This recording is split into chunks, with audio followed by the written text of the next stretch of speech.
Yeah, so Getting it there. welcome to welcome to the fourth day of this conference. I'm happy to introduce our first speaker, Iris Derzelle from University of Paris, East Créteil, and I'll just turn it over to you. Yes, to me? Yeah. Okay, just let me back. Okay, hi everyone. Can you all hear me properly? Is everything good? Yes. Yes, okay, perfect. Okay, so let's go. So thank you for being here. As Joe said, my name is Iris, and I work on French anti-vivisectionism of the late 19th century, more specifically on the discourses of Maria de Reim and Mary Huot, two major figures of this little studied movement. And you can see the slides properly, yeah? Yeah, you're good. Yeah, okay, so I'm good. So today I want to explore with you how that case study bridges 19th century intellectual history and contemporary philosophy of science. So first, of course, I will introduce you to these women and their ideas. And next, I will talk about how Hacking's ideas on experimental intervention could be corroborated, extended, and a little bit challenged by these anti-vivisectionists. What is more, I would like for this paper to contribute as well to what we call epistemic justice, that is the recovering of marginalized voices that made significant but overshadowed intellectual contributions in the past. So, to understand the anti-vivisectionist critique, we first need to grasp Claude Bernard's revolutionary impact on 19th century medicine. In 1865, Bernard published his Introduction à l'étude de la médecine expérimentale, which means Introduction to the Study of Experimental Medicine, which fundamentally transformed medical practice. Indeed, Bernard imported experimental methods from chemistry and physics into medicine, arguing that medicine had to follow a rigorous scientific logic of discovery to evolve. Living organisms, he said, must be studied just as if they were inert bodies and thus be explained through universal mechanical laws. According to Bernard, every organic phenomenon has a precise immediate cause explained by a universal causal law to be discovered and tested through controlled experimentation. This is what he calls determinism. Bernard's approach required scientists to create the phenomena they wish to observe, and since these phenomena take place inside the organisms, the new scientist must penetrate the internal environment, what he termed in French the milieu intérieur. In other words, to create, observe, and verify the causal mechanisms animating the bodies, scientists must use systematic vivisection, which is nothing less than surgical experiments on living animals. Claude Bernard thus pushed for a massive paradigm shift from traditional clinical observation of external phenomenon toward experimental medicine and what we might call an interventional constructivism. As for Louis Pasteur, who is also criticized by the anti-vivisectionists, he does not directly penetrate the internal environment with a scalpel, but he intervenes nonetheless through inoculation, which consists of introducing tissues contaminated by microorganisms into healthy bodies in order to generate diseases to be studied. Pasteur, in this sense, is considered a physiologist just like Bernard. He too transforms the internal environment and creates disorders in its lab. So let's go back to anti-vivisectionism and define it. So it's a movement of protest against experimentation on living animals, experimentation which becomes increasingly commonplace and institutionalized in the second half of the 19th century, particularly in English, German, and French medical school. In France, as I said, these discourses most often target the two major names in French medicine of the time, Claude Bernard and Louis Pasteur. So the two major figures of this movement are Maria de Reims, who was a prominent feminist and Republican activist who happened to give speeches against vivisection between 84 and 88, representing the French Society against vivisection. And on the other side, you have Mary Huot, who was a journalist who wrote detailed critique on scientific issues, representing the People's League Against Vivisection, so la Ligue Populaire contre la Vivisection. Her work mostly appeared in l'Encyclopédie Contemporaine Illustrée, sorry for all the French words, which was the newspaper founded by her husband. So, when talking about vivisection, there is of course a moral dimension to be taken into consideration, related indeed to animal suffering and human moral corruption. However, anti-vivisectionists do speak of that, of course, but while these concerns were important to them, I believe their most philosophical and deep arguments were epistemological. Indeed, both women possessed substantial scientific knowledge and engaged seriously with Bernard's theoretical framework, as well as with Pasteur's. So it is important to highlight that their opposition was not anti-scientific, but rather challenged the method of experimental medicine and most precisely, its epistemological foundation. So in order to understand why they spoke of artificial determinism, one has first to grasp Huot and de Reims' holist critique. Indeed, and amongst many other points, the anti-vivisectionists advanced what I think is a holist critique of vivisection methodology. They argue that biological systems are integrated wholes that cannot be understood by studying isolated parts. So maybe I will not read everything, but yeah. Vivisectors dismantle an organism like a clock, spring by spring, cog by cog. And later she said, the isolation of part of which you boast is illusory, for to touch a part is to undermine its functioning, and in most cases, the general functioning, since everything is interdependent. She also spoke of a reciprocal harmony and that it seems impossible to separate one part of the organism without disturbing the whole, which is something we find in Huot as well. So by carrying the scalpel and knife into living tissues, you cause disorders throughout the organism, disorders that disturb vital functions and prevent grasping the normal play of organs. So, though the term only gained currency in the 20th century, I believe they embraced holism. Indeed, to support holism is to affirm that it is essential to comprehend the part in light of the whole and the whole in light of all its constituent parts. And why does it matter to us? Well, because from such holist perspective, experimental manipulations, that is to say vivisection, would disturb the normal functioning of the organism. Physiologists would therefore not observe the body in its natural state, and this, of course, would impact the reliability of the research.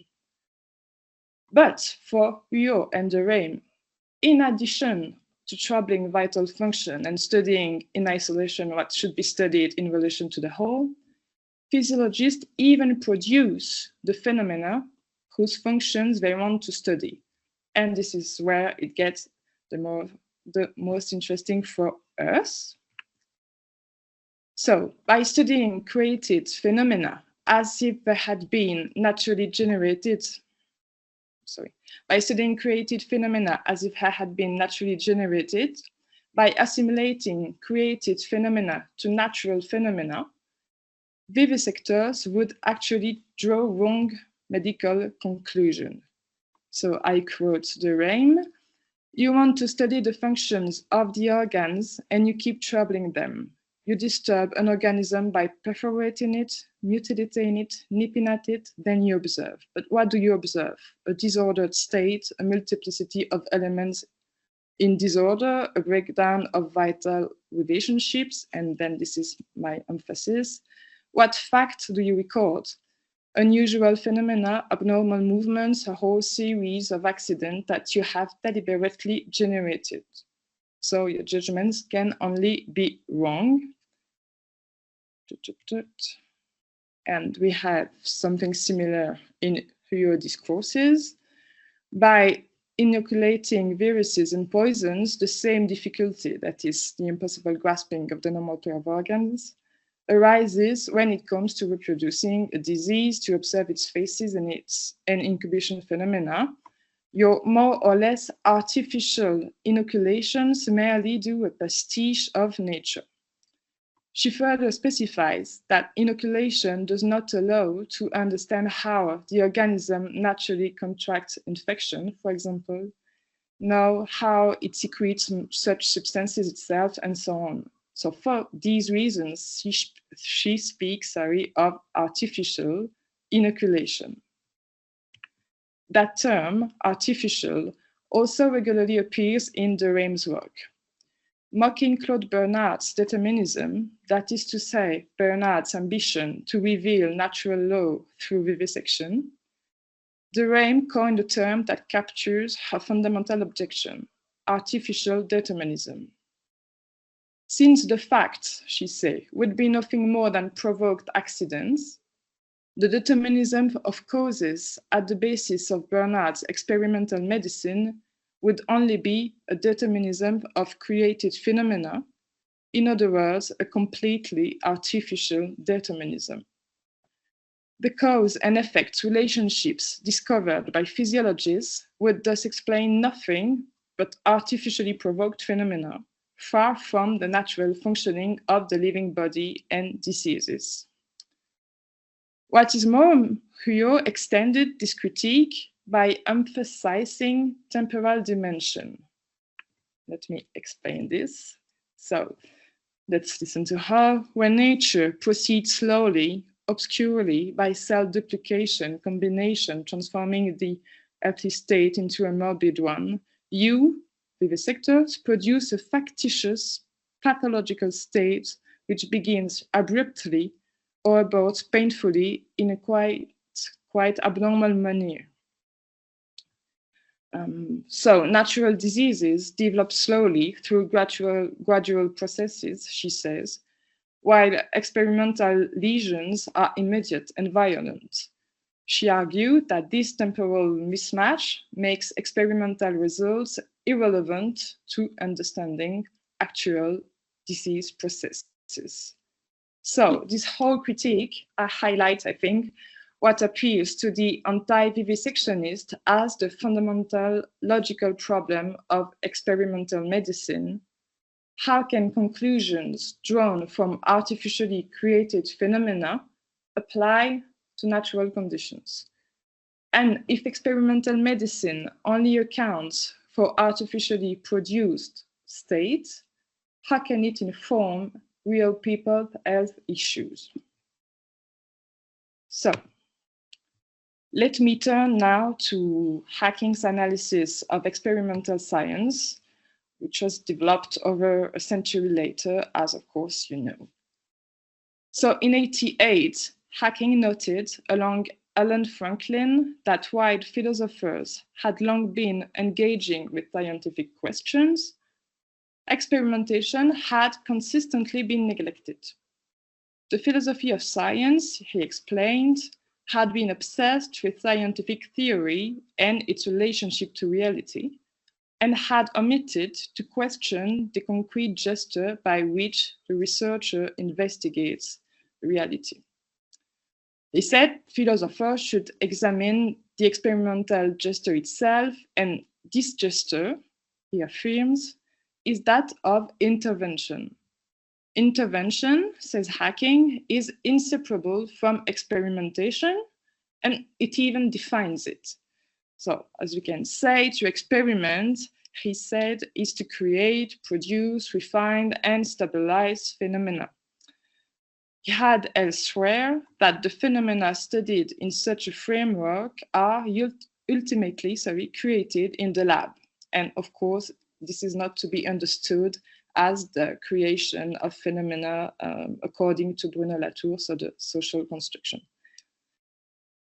Of course, at least as far as I know, hacking seems to focus essentially on physics and chemistry. A rare exception is the example of mice in which a human immune system was implanted to test vaccines and medications, which hacking explains would not exist at all without experimental intervention. Thus, the philosopher mainly shows how physicists and chemists, through their apparatus, make visible entities and phenomena imperceptible in everyday space, and render fully created laboratory effects perceptible with no natural equivalent. However, even if Hacking's reflections bear little explicit focus on the life sciences and probably do not fully account for experimental medicine, they echo the criticisms formulated by anti-vivisectionists regarding physiology. Am I still on the good line? Yes. Hacking, thus helps to give these women, these women, we have seen it, could only subscribe to Hacking's observation that in experimental sciences, a phenomenon has been created that did not exist outside the laboratory. So hacking, I think, helps to give credit to the creation of phenomena also advanced by Huot and Derzelle. It was by no means inconsistent from these women to conceive of things in these terms, to highlight the constructed aspect of the studied phenomena, because of course everyone was telling at the time that they were insane. So of course it must be highlighted that while hacking statement is neutral, Huot and Derzelle see this artificial determinism negatively, something which could be deepened elsewhere, and that should lead us maybe to question the role and the goals of science. Moreover, hacking theorizations allow us to further develop the discourses of Huot and Derzelle.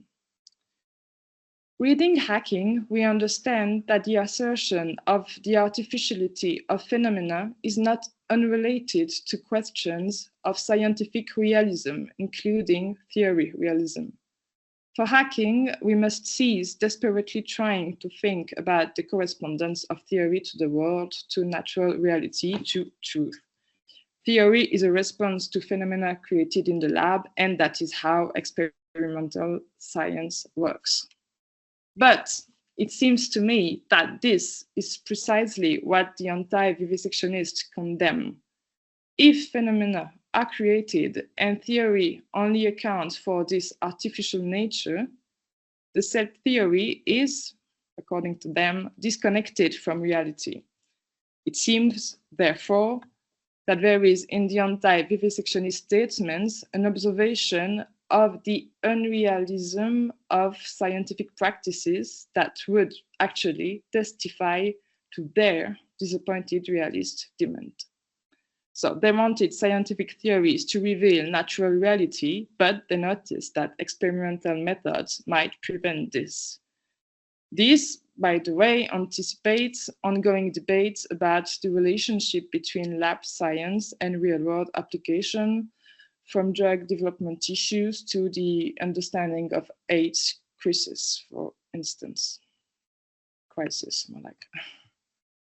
Finally, while hacking theory helps conceptualize and deepen anti-vivisectionist discourses, I would like to suggest that this case study also invites a threefold reflexive examination of Hacking's ideas. So first of all, corroboration. His Hacking understanding of the experiment which emphasizes the constructed nature of scientific phenomena, resonates with anti-vivisectionist critiques of so-called artificial determinism. In my view, anti-vivisectionist positions therefore corroborate this definition of experimentation as an intervention, even as a creation of phenomena. Second, extension. Well, these discourses seem capable of extending this idea even further. As previously mentioned, hacking primarily provides examples from chemistry and physics. I believe the anti-vivisectionist movement reveals that similar epistemological concerns are equally applicable to life sciences and particularly to the medical field.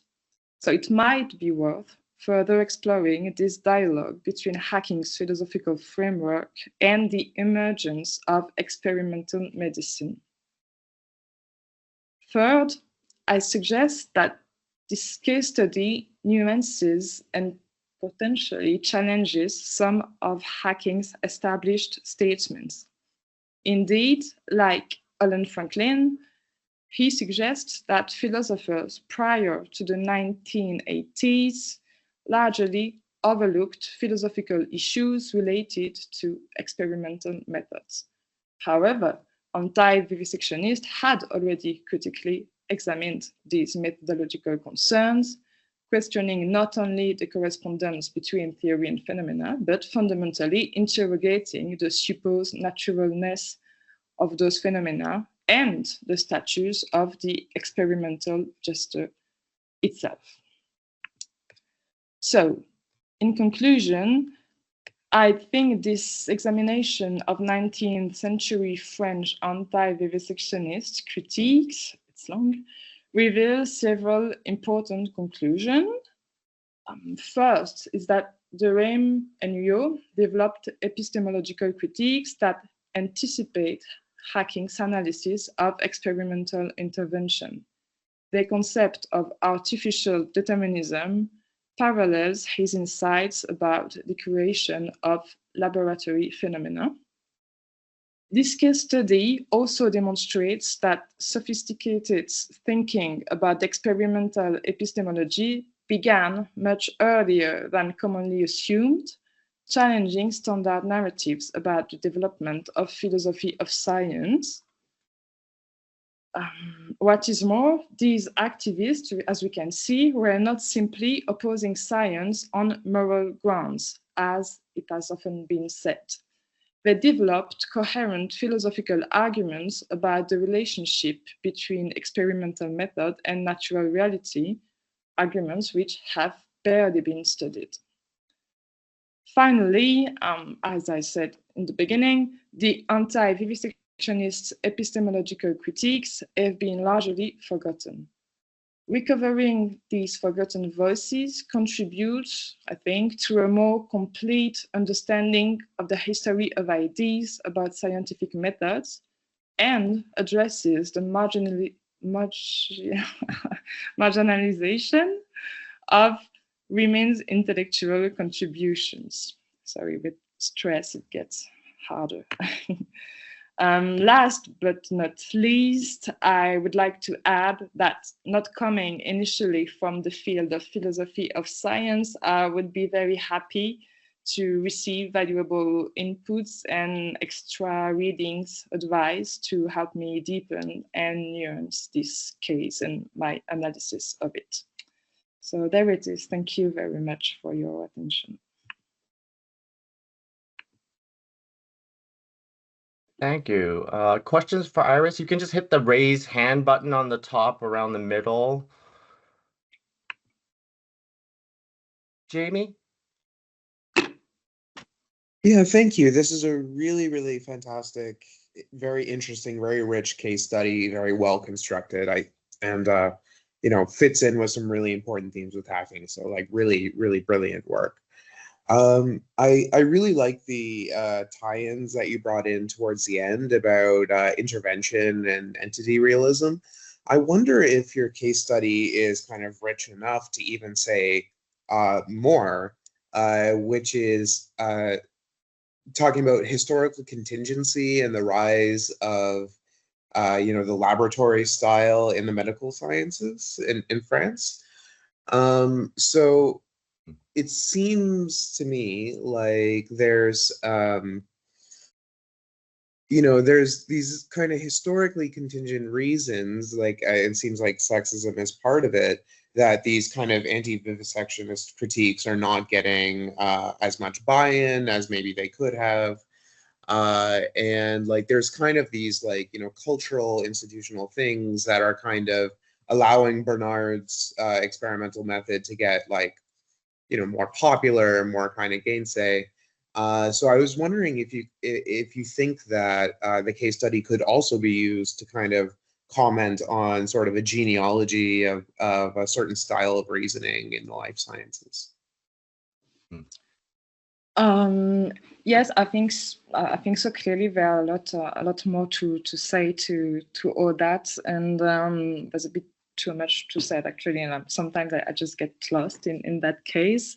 But just the fact that about Bruno Latour that I kindly ejected from the presentation, but I think it could be useful as well in that story to get a better look at what you just say. I think even the way that, well, of course, scientific reasoning had been constructed in the 19th century, it's of course all social, and that's actually things they say as well. Here I focused on hackings and intervention and everything, but they have really strong critiques, especially about Pasteur, saying that basically he had very strong political links, and that was all very a money thing, and that is basically how he could impose his model of discovery of science.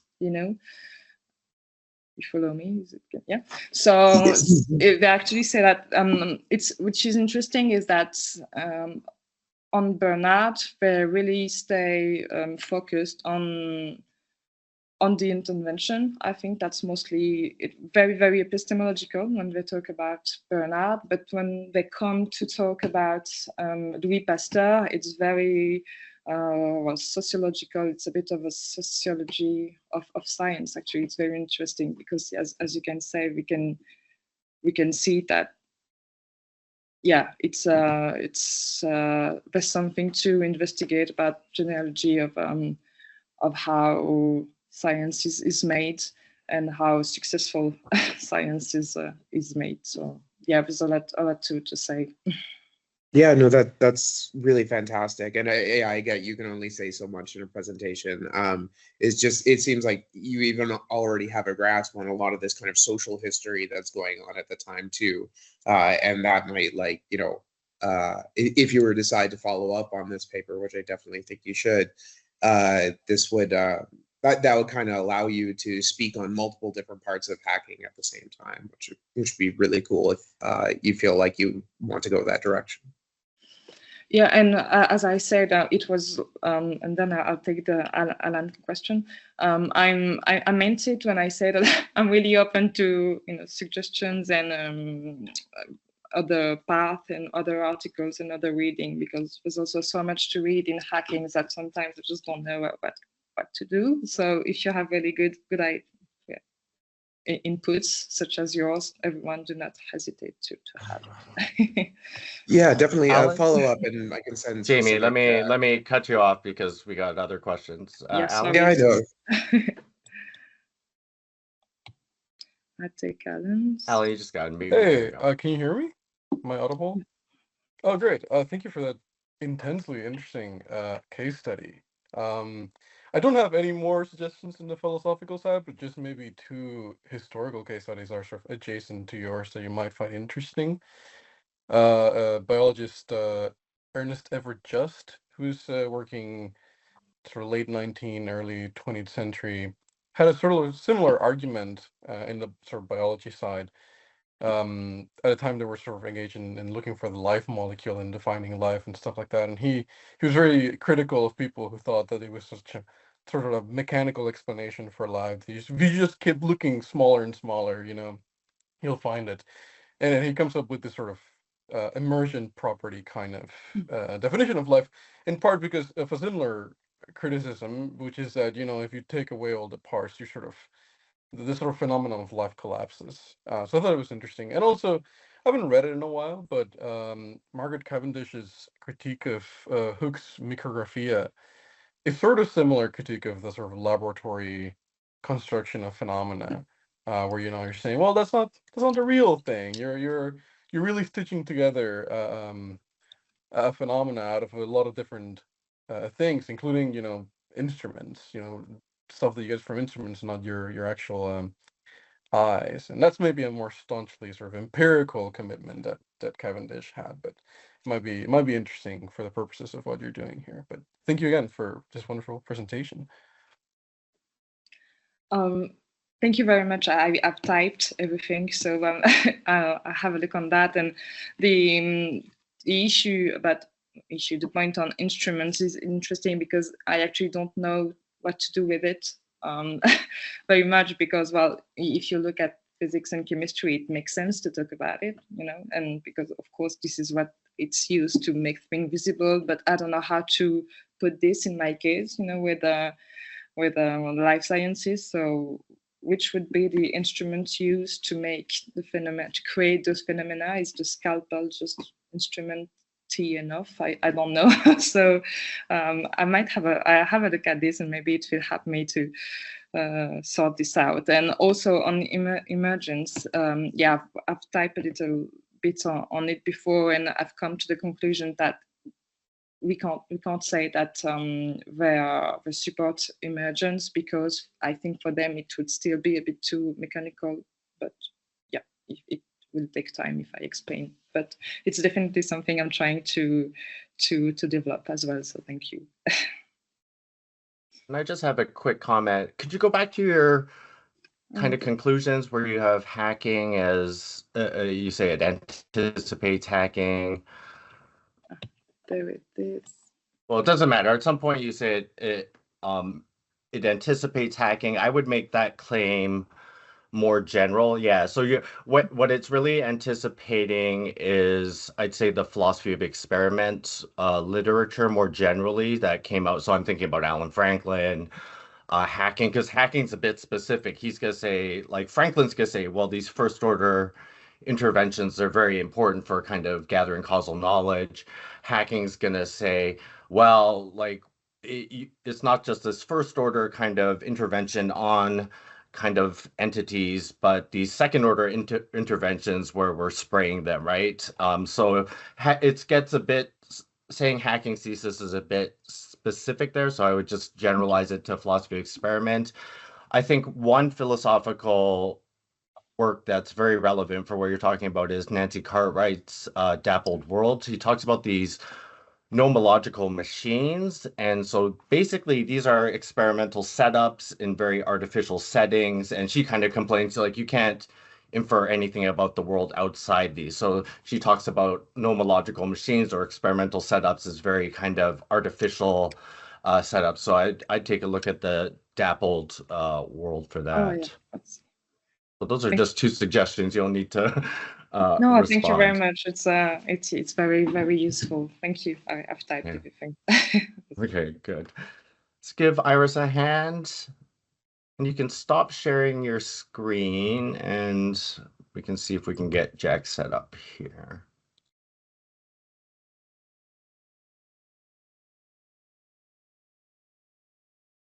So Jack, are you able to share your screen, turn your video on? Okay, I'm gonna try and share my screen now. Yes, I can see you. Okay, good. Well, maybe not for you. And you were not going to go. You were just going to go without PowerPoint. No, I'm going to try and. Oh, you have one. Okay. Yeah. Let's see. It might take me a little while.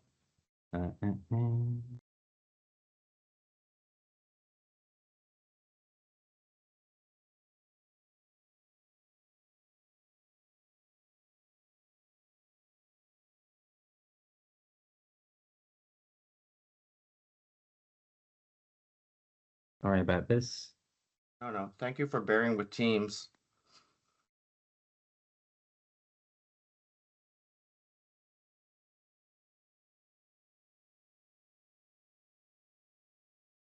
Can't find it. Oh, can you see you can see the share button, but not your file? Yeah, exactly. So you should have your file open. So if it's in PowerPoint, just open it, and then when you hit the share, you should be able to find it. Oh, here we go. Can you see that?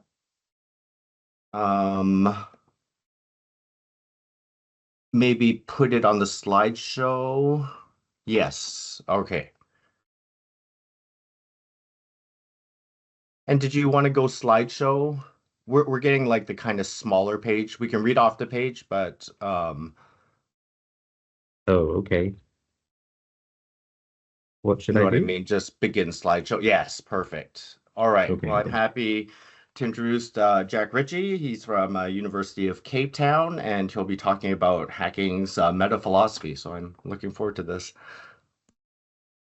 Yeah, thanks very much. So yeah, thanks, Jonathan, for first of all for organizing it. This conference has been very interesting. The little bits that I've seen. Also, thank you for putting me on today. Yesterday was my birthday, and Jonathan very graciously allowed me to avoid talking on my birthday. So thank you very much for that. And let me also apologize, partly because of my birthday and also partly because of having children to feed. I haven't been able to attend as many of the talks as I would have liked, but I can see they've all been recorded, so I'm hoping I get a chance to catch up soon. So the few talks that I have had a chance to see, they have approached hacking in a way which I would consider to be very smart, which is to take one of hacking's ideas, say on looping effects, or on the creation of experimental phenomena, or on pluralism, and try and develop that idea a little bit further, apply it to a new case, clarify it for us a little bit, that kind of thing. What I want to do today is really a dumb way to engage with hacking, which is to try and make some general overall sense of what he's trying to do throughout all of his work. And the reason I want to address that dumb question is because, can you see the second slide, by the way? I've clicked on. Is that fine? Yeah, everything's going well. Okay. Is that although hacking is really easy to read, he's really difficult to pin down. I mean, the problem with hacking is not the problem with Kant and Hegel, that you can't understand the sentences. Hacking is a wonderfully clear writer. He's a wonderful ability to give expositions of other philosophers' thinking.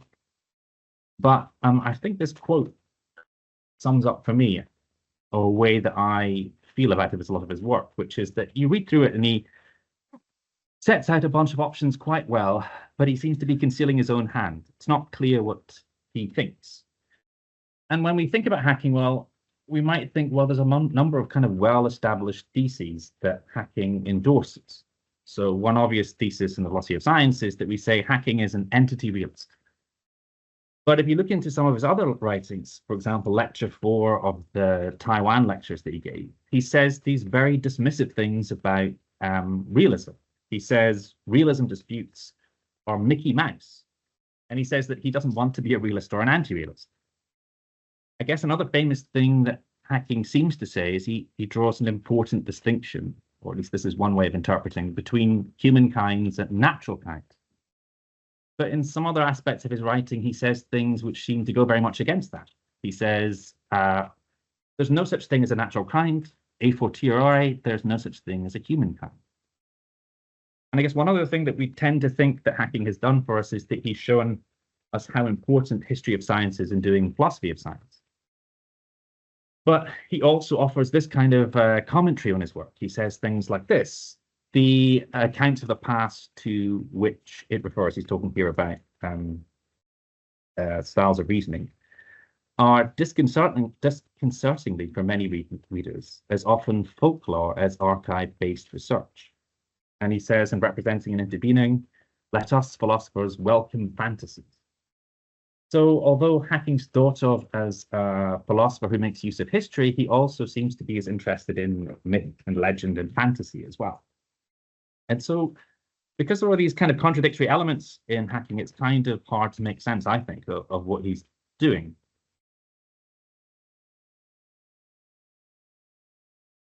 Oh, it's not moving for me. The clicker might just be stuck, so I would click on your slide, see if something delete. Yeah. Okay. So here's just to build the case a bit more, right? So Hacking often comments on his work in a way which suggests that he doesn't take it very seriously. So he sometimes describes what he's doing as annoying. So this is a description he offers, for example, of his analysis of an element of the statistical style of reasoning. He sometimes says what he's doing is preposterous. Here's a quote which illustrates that as well. And I think actually, although I haven't been able to find as many as I hoped, my general sense is when you read a lot of Hacking, there's a lot of this kind of commentary going on. And then finally, I guess one thing you might think is that a philosopher is maybe it's difficult to know what they're doing because perhaps they're just the kind of philosopher that moves on from problem to problem and they never kind of reflect on overall what it is that their general project is. But also Hacking's not like that at all. He's always telling us he's engaged in some kind of very general philosophical approach. He's always describing his theories in terms of some new ism or new ology. So sometimes he tells us what he's doing is applied rationalism and technical materialism. Sometimes it's anarcho-rationalism. Sometimes it's historical ontology, and so on and so forth. There's just loads and loads of these labels that he uses to describe what he's doing.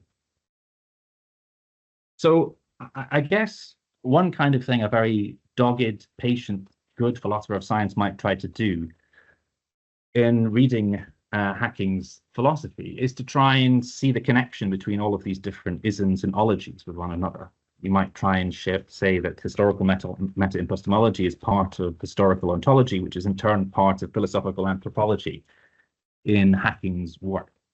But because I'm not dogged or patient, but rather a bit lazy, I'm not going to do anything like this in this paper. I guess another way that you might try and respond, or try and make sense of what Hacking is doing is to say, well, look, if you think about Hacking himself and his work, what he's interested in, what he is in a way, is a kind of arch pluralist or an arch disunifier when he comes to talk about anything at all. And so maybe the right way to take up Hacking's work is precisely in this pluralistic, disunified way, that he doesn't have an overall arching philosophy which he's trying to articulate. I think maybe that would be quite plausible. Maybe that's going to be more plausible than what I'm going to say just now. But what I want to suggest, partly in a Hacking type spirit, is I'm going to offer a way of thinking about Hacking, what Hacking's work is doing, which is preposterously simple. What I would suggest is that Hacking is really concerned with two things. There's a Popperian element to what Hacking's doing. One thing that Hacking is interested in is how to distinguish science from non-science. And there's a Wittgensteinian component to what he's doing. What he's interested in primarily are not philosophical problems or philosophical issues, but he's interested in something metaphilosophical. What he wants to do is explain the origins of philosophical problems, or at least philosophical problems or perplexities associated with the sciences.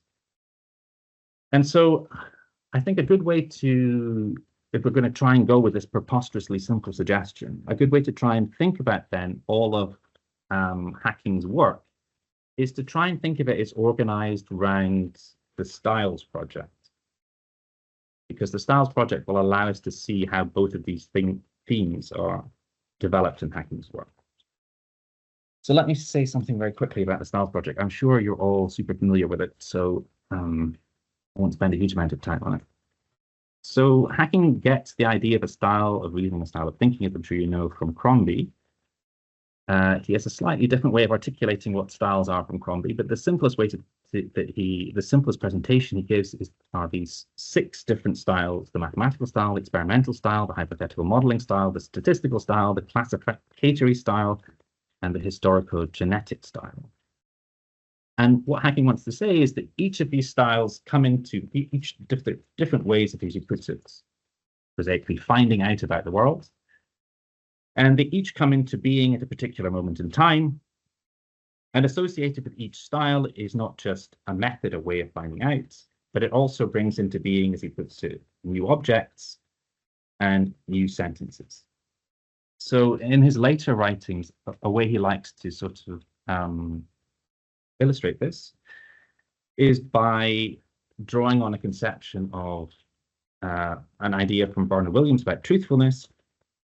What he wants to say is that each style involves a shift in our conceptions of what it is to tell the truth about X. So that's the new style coming into being. And this significant change took place in the Y century, and its emblem is Z. So, for example, with the mathematical style, this is a shift in conception of what it is to tell the truth about geometrical objects. So it brings with it not just geometrical objects, but new sentences like axioms and theorems and so on and so forth.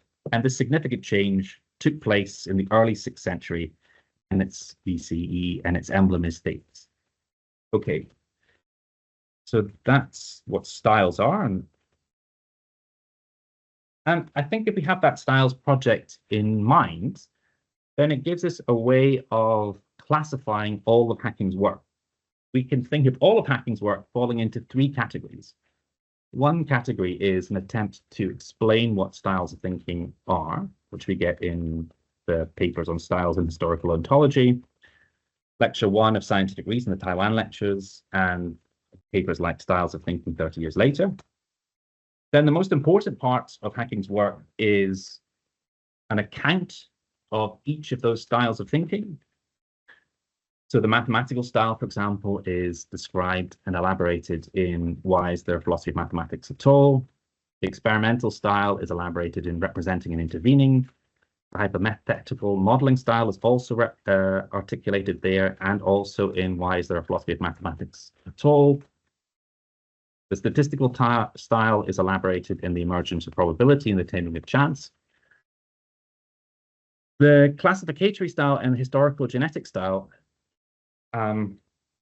Hacking, maybe some other people know more about this. I'm also interested because some people say they've been to the Hacking archive, which I have not done. Hacking, as far as I'm aware, didn't publish anything explicitly on these 2 styles. He does tell us in various places that he has given lectures in Mexico describing these 2 styles, but I don't think either of those were published. Certainly, I'm not aware of them. And I think this is kind of interesting. I'm not spending a huge amount of time on this, but I do think that this points to some tensions in Hacking's work. I do think he thinks that there's a straightforward case for the first 4 styles, which he's elaborated in print. But I suspect that the fact that he didn't publish anything on the last 2 styles is indicative, this would be my guess, that he has some nervousness about whether they fit his general template. I mean, there are other reasons to think that, I think, as well. One important thing about styles, which I didn't mention in my very brief introduction of it, is that styles of thinking are supposed to be somehow self-authenticating. We only appeal to elements of the mathematical style to justify mathematical claims. And as much as we're interested in ideas about how we justify proof, well, for example, it's going to be by further bits of mathematics, which are concerned with the analysis of proof itself. I think it's very difficult to understand how those self-authenticating techniques apply in the case of these 2 styles. It's also true the classificatory style doesn't seem to fit the general template that he gets from Williams, because a classification is not a way to tell the truth. So I think the Styles Project is a good way of organizing Hacking's overall work, but I do think that the fact that he's published some things that he's failed to publish some things on the classificatory style and historical genetic style, point to maybe some difficulties with thinking of all 6 styles as being a way to fully articulate what's distinctive about science.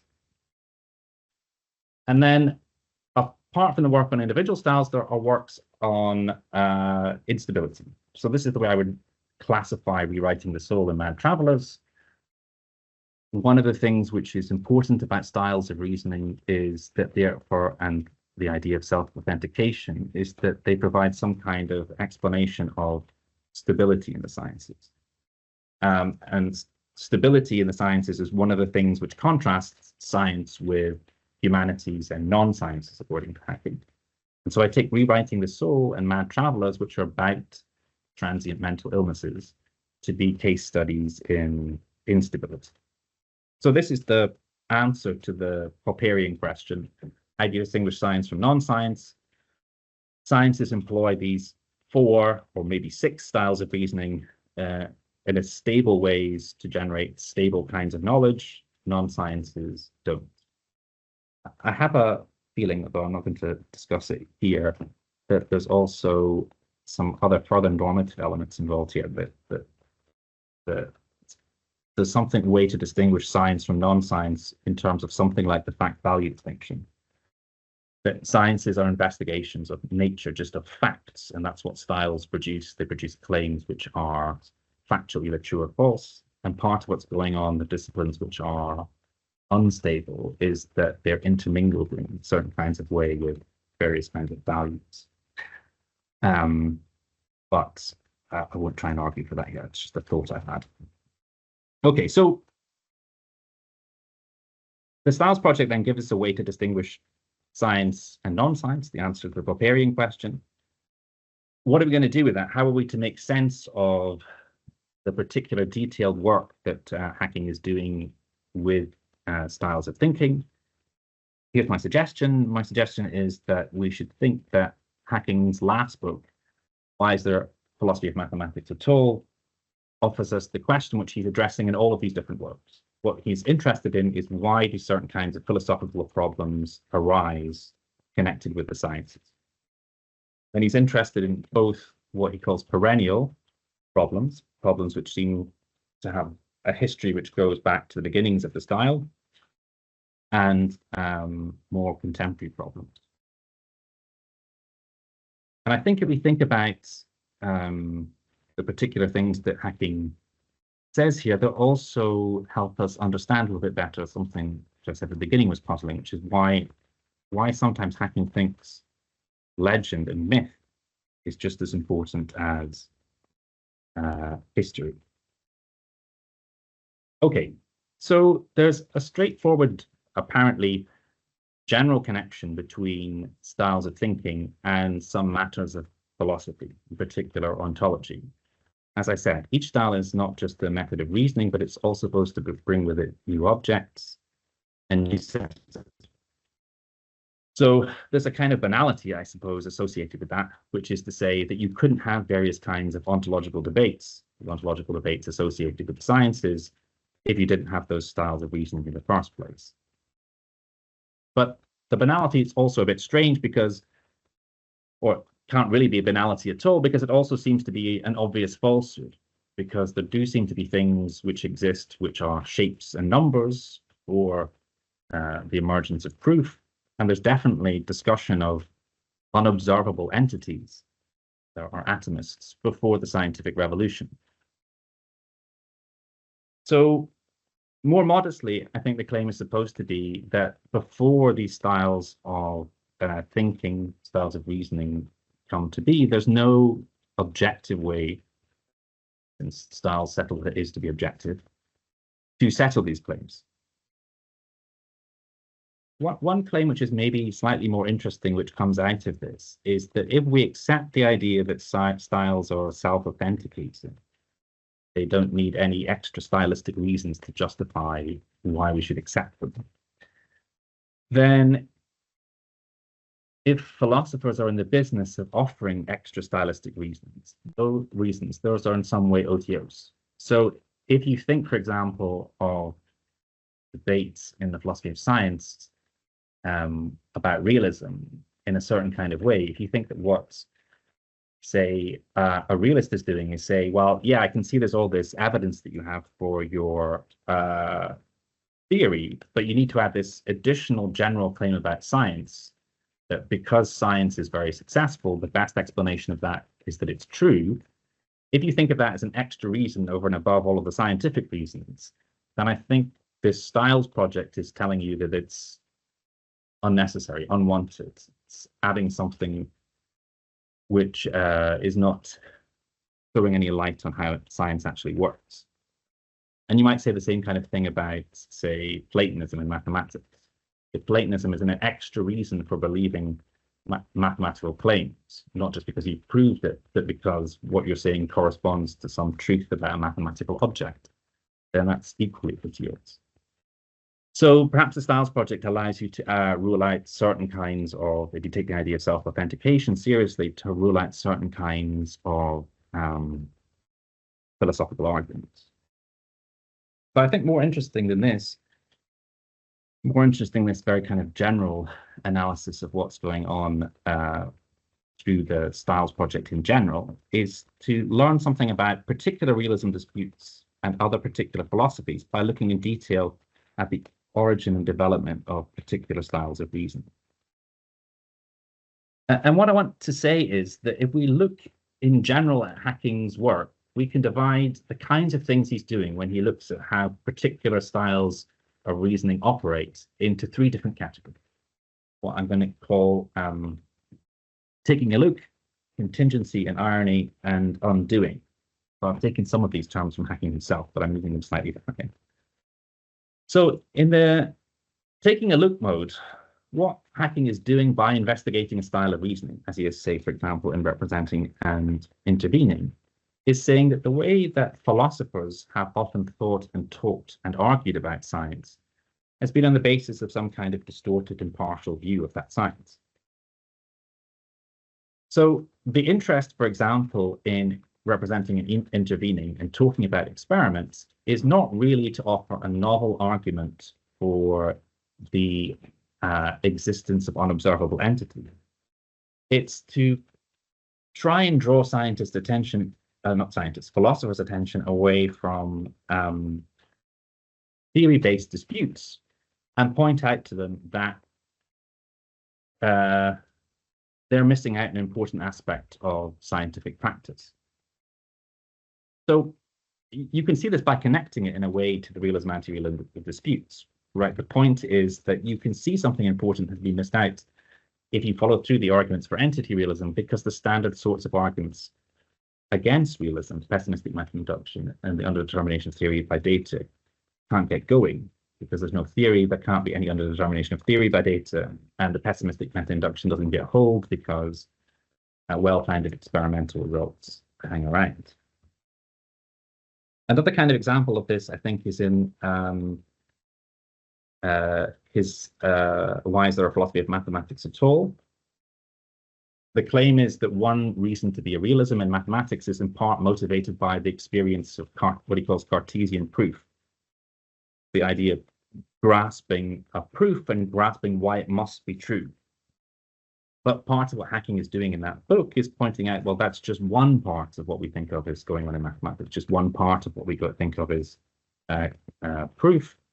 And there are other kinds of proof which don't have this notion of grasping, what he calls Leibnizian proof. So the moral in the taking a look mode, when we're analyzing a particular style or styles of reasoning, is just to say that we should take a wider look, that the science or the style, the styles employed in the different sciences is more complicated than we think, or there are aspects of one style which you're ignoring. And if you think about this style, well, maybe your problem will go away, or maybe you'll discover something more interesting to talk about. The second thing that I think that Hacking is doing in some of his work I describe as contingency and irony. What he wants to say is that, well, we have a particular philosophical problem. We have maybe some well-rehearsed positions like Platonism or nominalism in the philosophy of mathematics, but some of the things which motivate those different positions, they're deeply contingent in a way that philosophers have forgotten. So one motivation for Platonism is supposed to be the miracle of applied maths, that maths devised with no practical application in mind, like, say, imaginary numbers, can often be used in things like quantum theory. And that can lead us to think, if you're someone like Mark Steiner, that somehow the world is made with us in mind, or perhaps in a more Kleinian vein, that whatever reason we have to believe in the unobservable objects are also reasons to believe in the mathematical objects, since they form part of our total well-confirmed science. Part of what Hacking wants to do in thinking about this idea of there being pure maths which has a particular kind of application is to try and show us that the way that we come to think about the pure applied distinction is deeply contingent. There's an historical trajectory from initial discussions of pure and mixed science, which eventually gives rise to different understandings of pure and applied in mathematics in Germany, France, Britain, and Ireland. So, for example, in Germany, geometry doesn't count as pure maths because it has some kind of basis, at least Gauss thinks, in perception. But in Britain and Ireland, according to Hamilton, it can count as pure maths if you're just interested in geometry for itself and not worried about its applications. What makes something non-pure or applied maths is that you're using it to describe something in reality. And that latter understanding is much more like our contemporary understanding of pure and applied maths. And so what we should recognize is that things could have gone in a more Germanic way. And then perhaps the way that we would have thought about the question of the miracle of application would have been quite different. He's also drawing attention to the fact that when we look at particular projects, in applied and pure maths or even physics and engineering, often what we see is that there's an interplay between questions which arise in, say, engineering to do with rigidity and applied maths, and then these questions can be taken on in quite a different way in pure maths. When we have the full story in front of us, there seems to be something arbitrary about saying that one is dealing with just a pure subject matter and the other one is dealing with something which is applied. So in this mode, when he's doing this, for example, in Why is there philosophy of mathematics at all, what he seems to be doing is, what the upshot of this is not so clear to me, but it seems to be that we ought to at least be unsettled in thinking about the question in the standard way that we have, once we recognize that some of the assumptions which go into that question are deeply contingent. And the final kind of thing he's doing when he looks at particular styles of reasoning is something he sometimes calls undoing, which is connected to contingency, which is, for example, when we understand the conditions in which a problem or philosophical debate arose, we can sometimes work out how to dissolve it. So a case he discusses a lot, the problem of induction. He discusses it in different ways in different places. But one idea he takes from Mary Poovey is that the idea of the problem of induction emerges from the idea of a particular fact. The idea of a particular fact comes from double entry bookkeeping. He even comes to think it's natural to think that all experiences are these facts. And once you begin to think of things in that kind of way, it seems that the problem of induction is inevitable. All we experience are individual facts. There can be nothing which can take us at a particular moment in time. There can be nothing that can take us to knowledge of the future. Am I over time? I heard like a exasperated intake of breath. No, you're fine. Okay. And so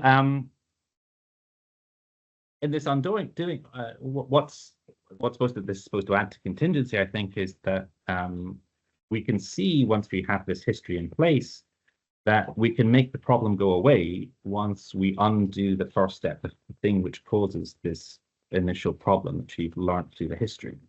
So if we reject the idea that experience is not experience of particular facts, then the problem of induction will go away. And one of the things that Hacking wants to say is that this is something, in fact, which we already see in standard Bayesian objectivist approaches to statistical thinking.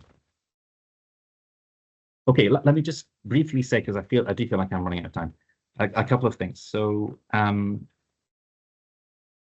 think the general structure I've given you is supposed to tell you what Hacking is up to. What Hacking is up to is he's either trying to tell us what's different about science to non-science. Science employs styles of reasoning in a stable way, non-science doesn't. And then he's telling you particular things about how philosophical questions arise within individual sciences or groups of sciences which employ these styles of reasoning.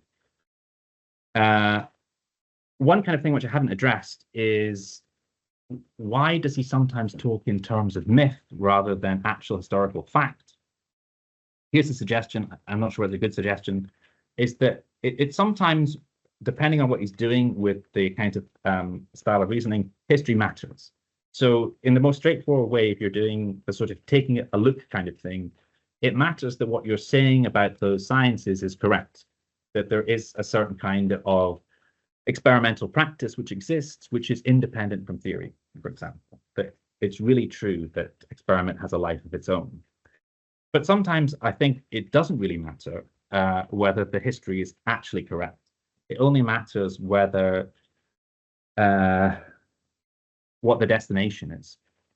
And so I think when he's doing undoing, this is true. Undoing doesn't have to be historical to succeed.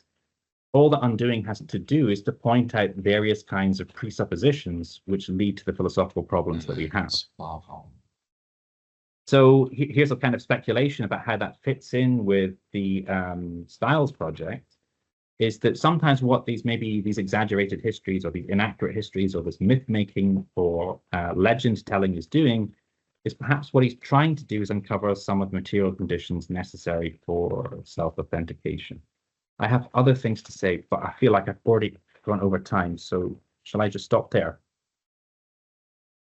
That's a good point. Let's have some Q&A here. I'm sure people have questions. Matteo. Go ahead, Matteo. Can you guys hear me? Yeah. Can you hear? Okay, here. Hi, everyone. Thanks. I really like the talk. I really like the approach, and I found it really interesting. I just wanted to contribute this little thing about the historical style of reasoning, which I also think that it is one of the understudied styles of reasoning by Hacking. He himself seems to be a little puzzled by the place that should be given to this kind of reasoning. Sometimes he qualifies it as the least stable of the 6 styles of reasoning, but he has so he did something on that at the Collège de France in those lectures that I think he later used in 2010. I'm right now looking at something that I found in the archive. He gave a lecture at UNAM, Mexico, on the historical derivation. So, to my knowledge, this is the longest. It is a full lecture. It is the longest treatment that Hacking gives to the historical style of reasoning, and he discusses 2 approaches or two examples. One being Marxism, the other one being psychoanalysis, which are, of course, indeed very Popperian as examples. So I think this jibes well with your idea of Hacking having these Popperian concerns and maybe also being part of the renegade Popperians, so to speak, like people like Lakatos, Loden, and others. So yeah, I just want to contribute this little thing, a little piece of information, and I thank you again for the talk.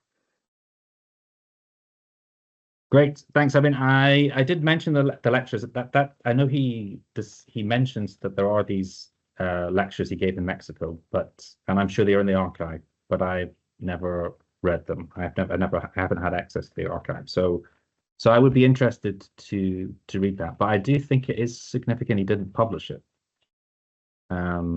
which does suggest to me some discomfort with the idea that these form styles of reasoning. And I think the thing to think through the issue philosophically, which matters, is I take what's really important about styles of reasoning, particularly if we're trying to use them to distinguish the sciences from the non-sciences, is that they have to be self-authenticating. And self-authentication is not a straightforward concept, and Hacking, even though he sort of dusts it off in a couple of lines, typically, that use probabilities to assess probabilities and all that kind of thing. Because I think what's interesting about the concept of self-authentication in the later hacking stuff, so the stuff after historical ontology, is a kind of growing interest in the idea that there are psychological and what I might call worldly preconditions for the possibility of a style of reasoning. So this is very clearly discussed, although not, well, very clear, it's mentioned. And this is partly what he means by philosophical anthropology, I think, the study of humans and their place in nature, is to describe the preconditions for the self-authenticating nature of styles. So I think that that's what I'd be really interested to know about in those lectures, is whether or not he says anything interesting about how they can be self-authenticated. And I also pointed out in the chat, like, I think the classification project, that's looping effects, all the stuff on humankinds, and then, yeah, the genetic, historical. I think he did stuff on Tree on Life. It got kind of, the philosophers of bio didn't like it, and I'm not sure where it got published. I have a lot to say about this talk, so I'm gonna turn it over to Luca Sciortino because he's worked quite a bit on style. So do you want to jump in here, Luca? Correct anything I'm saying that's wrong? Yes. Can you hear me? Yeah. Okay. So I enjoyed your paper, and I think it was very clear. I just wanted to add a little remark about the demarcation criterion. I think that to say, okay, science is characterized by those 6 styles of reasoning. It presupposes that these distinctive ways of reasoning are fixed in time, and or at least are fixed and easily identifiable. But so it is a criterion fixed in time. It can't be a criterion for distinguish sciences from non-sciences.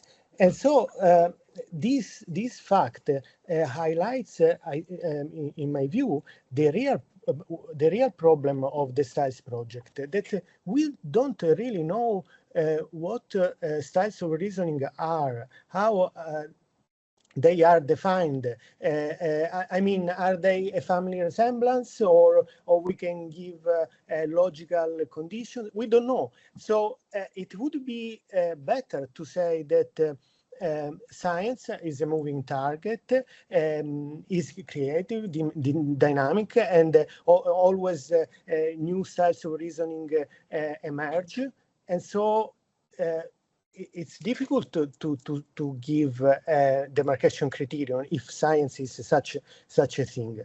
So until one doesn't decide what styles of reasoning really are, a lot of problems, the most important problems in philosophy of science, such as relativism or demarcation criterion and many others, are not clear, because the problem is there, that we don't really know what a style of reasoning is. That's why I wrote a paper, What is a Style of Reasoning? And trying to say that, for example, Lorraine Duston has a less rigid view. For her, styles of reasoning are much more thinner. That there are a lot of different types of styles of reasoning. And sorry, another problem I want to highlight is that that Western science is no longer a phenomenon, you know, culturally localized, and this view is a kind of view focused just on Western science. But now, you know, the history of science is becoming a history of knowledge, so something more. So I think Hacking's position is a bit weak, even in this sense. So I don't know what you think about. Just want to... Well, there's so much there to talk about. I guess so. I guess you're asking me to defend hacking in a way. Where what I could say, which was a cowardly thing to do, is to take a step back, and I'm just trying to tell you what I thought hacking was doing, whether it's a good thing or a bad thing. But I mean, there are interesting things about the differentiations, the style, which are connected as well to the role of history and legend and myth So hacking, this presentation of styles with emblems that he uses, with picking out a particular character in the history of science and saying, well, the mathematical style begins with Thales, and the experimental style begins with Galileo, whatever it might be. I mean, obviously that's not good history, and hacking doesn't think it is good history. So there's supposed to be something here about. It's not that this is, as it were, the styles are something that we discover by doing history. It's supposed to be somehow in Hacking's work that these are already things that we think about the nature of science. That's supposed to be why what Hacking finds appealing about Crombie's work, as he sometimes puts it, I think he puts it, the banality of his list, something like that. And that's because this is telling us something about the way that we currently think about the sciences. So I guess it's difficult to know how to engage a debate about that. So I mean, that there does seem to be something engaging about it. I'm not sure whether the right way to think about it is to worry about necessary and sufficient conditions for something being a style of reasoning. No, for sure, no. Okay, so you don't want to do that. Okay. No, it's not what Hacking would like to do, for sure. So yeah, but I mean, and you're right to say it's difficult to know exactly what to do with that. I mean, if somebody just says, well, that's not how I think about science, what the possible thing is to say about it after that. Mm-hmm. But yeah, I don't have anything, I guess, any more profound to say in defense of the general idea. To me, the interesting stuff is about self-authentication. Yeah. Jamie? Yeah, thank you so much for your talk. One comment and then one question. The comment is that I mean you might want to look at Hacking's paper, Styles for Historian, Style for Philosopher, where he talks about myth specifically there. And he seems to use myth as kind of this idea that, styles of reasoning are historically contingent in their kind of origins, but there's some part of them that kind of is not exactly tethered to that topic. And you can tell a myth about instead of the actual history about where the style came from, and that's good enough, kind of thing. So like myths are supposed to be this like kind of mediary between yeah, I mean, just to say that is on my last slide as well. So I mean, he talks about styles being autonomous. That's the way he puts it. So they're not hostage to the particular historical origins. And so I think that's right. And I think that is part of the reason that he likes legends rather than facts when he's talking about the origin of those styles. That's true. Yeah. So I think he's trying to tread that fine line between historical contingency and autonomy there. So, okay. The other thing was I wasn't totally clear on the connection between some of the stuff we were talking about earlier in your talk versus some of the stuff that happened later. So like, the later stuff seemed to be about like kind of thematizing Hacking's work and like looking at it as investigations of all these different styles of reasoning. And then the other ones seem to be more about like line by line readings of Hacking, and like, he says one thing and then he says something totally different, and what do we kind of make about this? And it seems like these are kind of two historiographical methodological things that you can look at like a little bit separately from one another. Like you can definitely get a general sense about what Hacking's trying to do in, say, Taming of Chance. But if you were actually trying to break him down in terms of like a sentence by sentence kind of thing, it's going to become really messy. So I was wondering if you saw kind of connections between these kinds of two things, or whether you just think that they're two independent questions about like how to read Hacking. The beginning is kind of a rhetorical device, because one thing you might think about reading Hacking is that he's incredibly clear. So I just wanted to point out, when you look at Hacking in certain parts, it's not terribly clear what he's doing. He's famous for certain things, and then later on he seems to disavow the things which he's famous for. I think there's a straightforward connection between that and what I said later on in the paper, which he's very explicit about actually as well, which is that he's not interested really in the realism and anti-realism dispute, say. He's not really interested in it. It's just a device for drawing philosophers' attention to experiments, which is our style of reasoning. So really what's going on in all of these cases is that he's trying to tell us things about styles of reasoning. So I would say the same thing about human kinds and natural kinds. This is more complicated, right? And this is to do with what Jonathan said at his question as well that he put in the chat. That I am tempted to think that the Laker hacking doesn't think that the classificatory style is a style of reasoning. And that's in part because of a change of mind about natural kinds. So you can see this would be connected to self-authentication. If you thought there were such things in the world as natural kinds, then that would be part of the story of self-authentication for the classificatory style. It's because reality is constituted that way that it makes sense to think that there could develop a particular style which is classificatory, because it's kind of being driven towards classifying things which correspond to natural kinds. But I think that later on he just gave up on that idea. And so that's why I agree that the books, Mad Travelers and the books of multiple personality are about classification. Definitely they are. All the stuff about looping effects is about classification. But I'm inclined to think that the way he's thinking about classification there is, well, classification isn't really one of the styles of reasoning, and it's not really one of the things which marks out something as being scientific as opposed to being non-scientific. So the connection, to answer the question directly, the connection is, I hope, obviously I failed in my talk to make it clear that I should have been, right? Which is that the kinds of mysterious things he's saying here are made less mysterious if you look at the project this way. Because he's not really concerned with realism disputes, he's concerned with why there's a realism dispute. And that's something that's answered through the Styles project.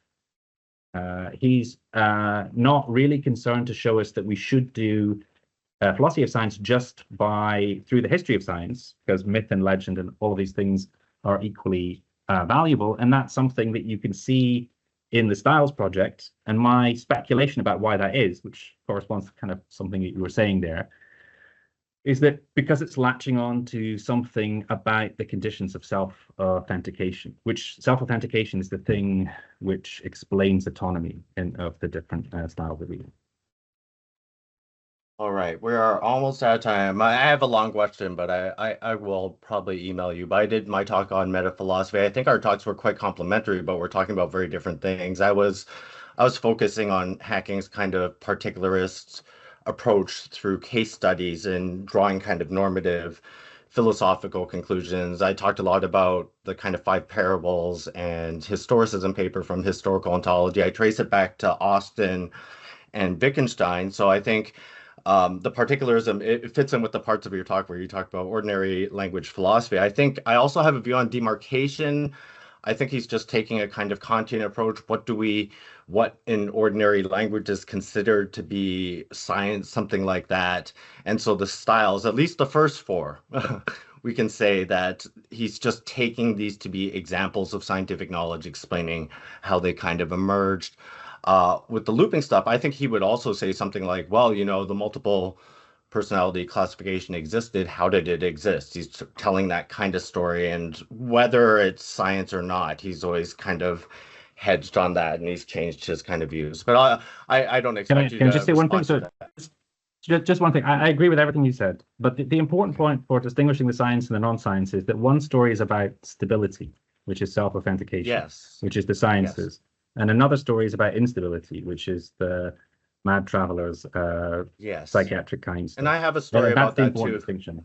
If you look at 5 parables, he gives Kuhn as the kind of paradigm for the stable sciences, and Foucault as the paradigm thinker for unstable sciences. So that's right. Yeah. But he often says as well that Foucault's not really interested in the natural sciences.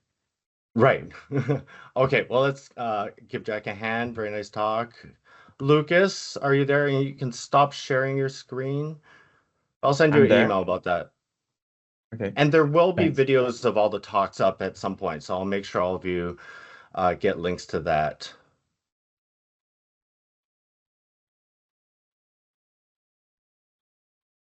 Can you see me? Can you hear me? Let me see. I've got Jack pinned right now, so let me just unpin him. Okay. Oh, I do see you. Let me Okay. pin you. Can I share the screen? Yes. Do you see how to do it? I think so. Okay. Yes, I see it. Okay. Fair and square. So I'll just begin? quickly introduce you. I'm Okay. happy to introduce Lucas, Marcelo, Cavalari, Nardi from University of São Paulo. I'll just turn it over to you. Okay. So this presentation is based on a PhD, which was on mathematization of physics. I'm mostly a historian of physics, not a philosopher of physics. So my work's on a case study in particular, but I ended up using Hackingian's style of reasoning, which brought me closer to philosophy of science in general, and Hackingian's philosophy of science in particular. So Lucas, not to interrupt you, I apologize. You can put your PowerPoint on, put it into its presentation. Okay, but it's already on my presentation, isn't it? Is it presenting for you? Yes. We're seeing the kind of smaller screen. I mean, I think it's fine, but you can go ahead. Do this. Can you see it now?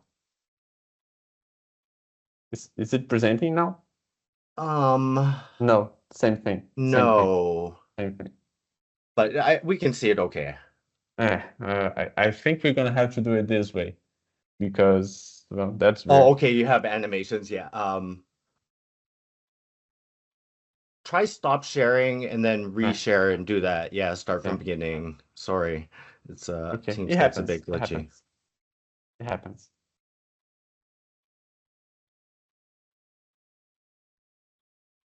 Can you see it as?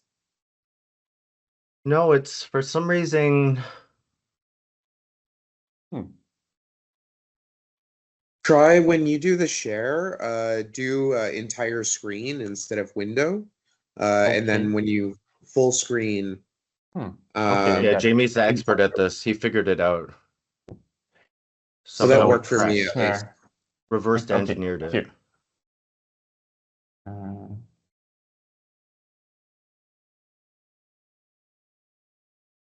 Now it's very working. good.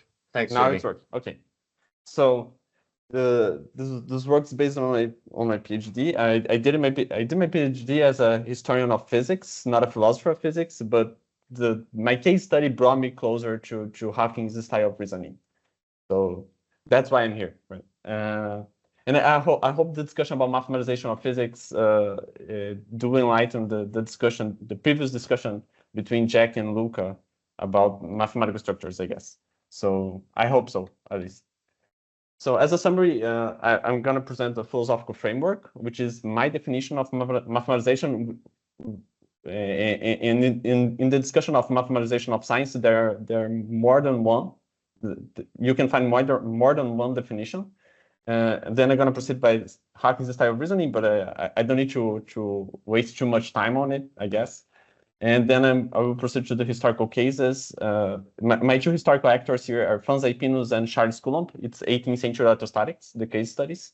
And then I'll wrap things up in the conclusions. Okay, so philosophy first. I distinguish quantification, mathematization following the Gingra's articles, What Did Mathematics Do to Physics, which I highly recommend. It's an amazing article. So quantification is the use of numbers in a physical theory, and mathematization is the production of abstract mathematical formulae, geometrical and or algebraic. And this it may sound like one needs the other, and the two should be blended in one definition. But in history of physics, we do find situations where a theory is quantified but not mathematized. So you can find things like this, including in the history of electrostatics. So it makes sense to do such a distinction. And Gingra's article also defines mechanistic explanation in relation to mathematization. A mechanistic explanation, in contradistinction to mathematization, a mechanistic explanation is an explanation that depends on tangible objects and contact forces. So it functions as gears in a machine. So we have to think about this definition as the mechanistic explanation it's a physical explanation that functions like gears in a machine, while mathematization does not need this figure of gears working in tangible objects, whether they are observable or unobservable. So Hacking style, I guess everyone here knows, it's the medium through which a sentence becomes a true or false proposition. So a sentence is true or whether a sentence is actually true or false depends on the scientist's work. However, the fact that such a sentence makes sense in a theory is up for grabs, as he says, as he said, is as being true or false depends on the underlying style of reasoning. And in my case, I try to construct some sort of style of mathematization that has some framework-like structure, so which helps on comparing two theories diachronically. And again, I'm a historian of science, so I have to do things diachronically. So the first case study is Franz Eipin's electric theory, which is not well known, although he was a very important reference for Charles Coulomb, which I guess everybody here knows. So Franz Eipin's, his main book about electricity was published in 1759 in St. Petersburg, Russian Empire. His theory was based on Franklin's one electric fluid. So in it, all bodies have a natural quantity of electric fluid, and once a body has its natural quantity of electric fluid, it shows no sign of electrification. No sign of electrification, and an excess of that fluid is the positive state, as Franklin stated, and Eipin is used. And a deficiency of electric fluid means the body is in a negative state. So, and those are the two moments in which some electrical sign can be found. So it attracts or repels something, etc., etc. It gives a shock, etc. So, and Eipinus uses the concept of the Newtonian concept of action at distance, which Franklin did not use. Franklin used the idea of electrical atmospheres, which Eipinus heavily criticized. So, in the first part of his book, the Tentament Theoriae Electricitatis e Magnetismi, which is his major work on this subject, in the first moment of his book in which he uses mathematics is this moment in which he builds something I call the physical mathematical hypothesis, which is some sort of statement that only makes sense when you blend in physics and mathematics. It doesn't make sense if you try to separate those things. So his idea is you have this body A, which can be electrified, and it has a natural quantity, which is capital Q. And you have this B, which is a constituent particle of the electric fluid, which is clinging, touching the surface of A. Once in this situation, there is no net force between A and B.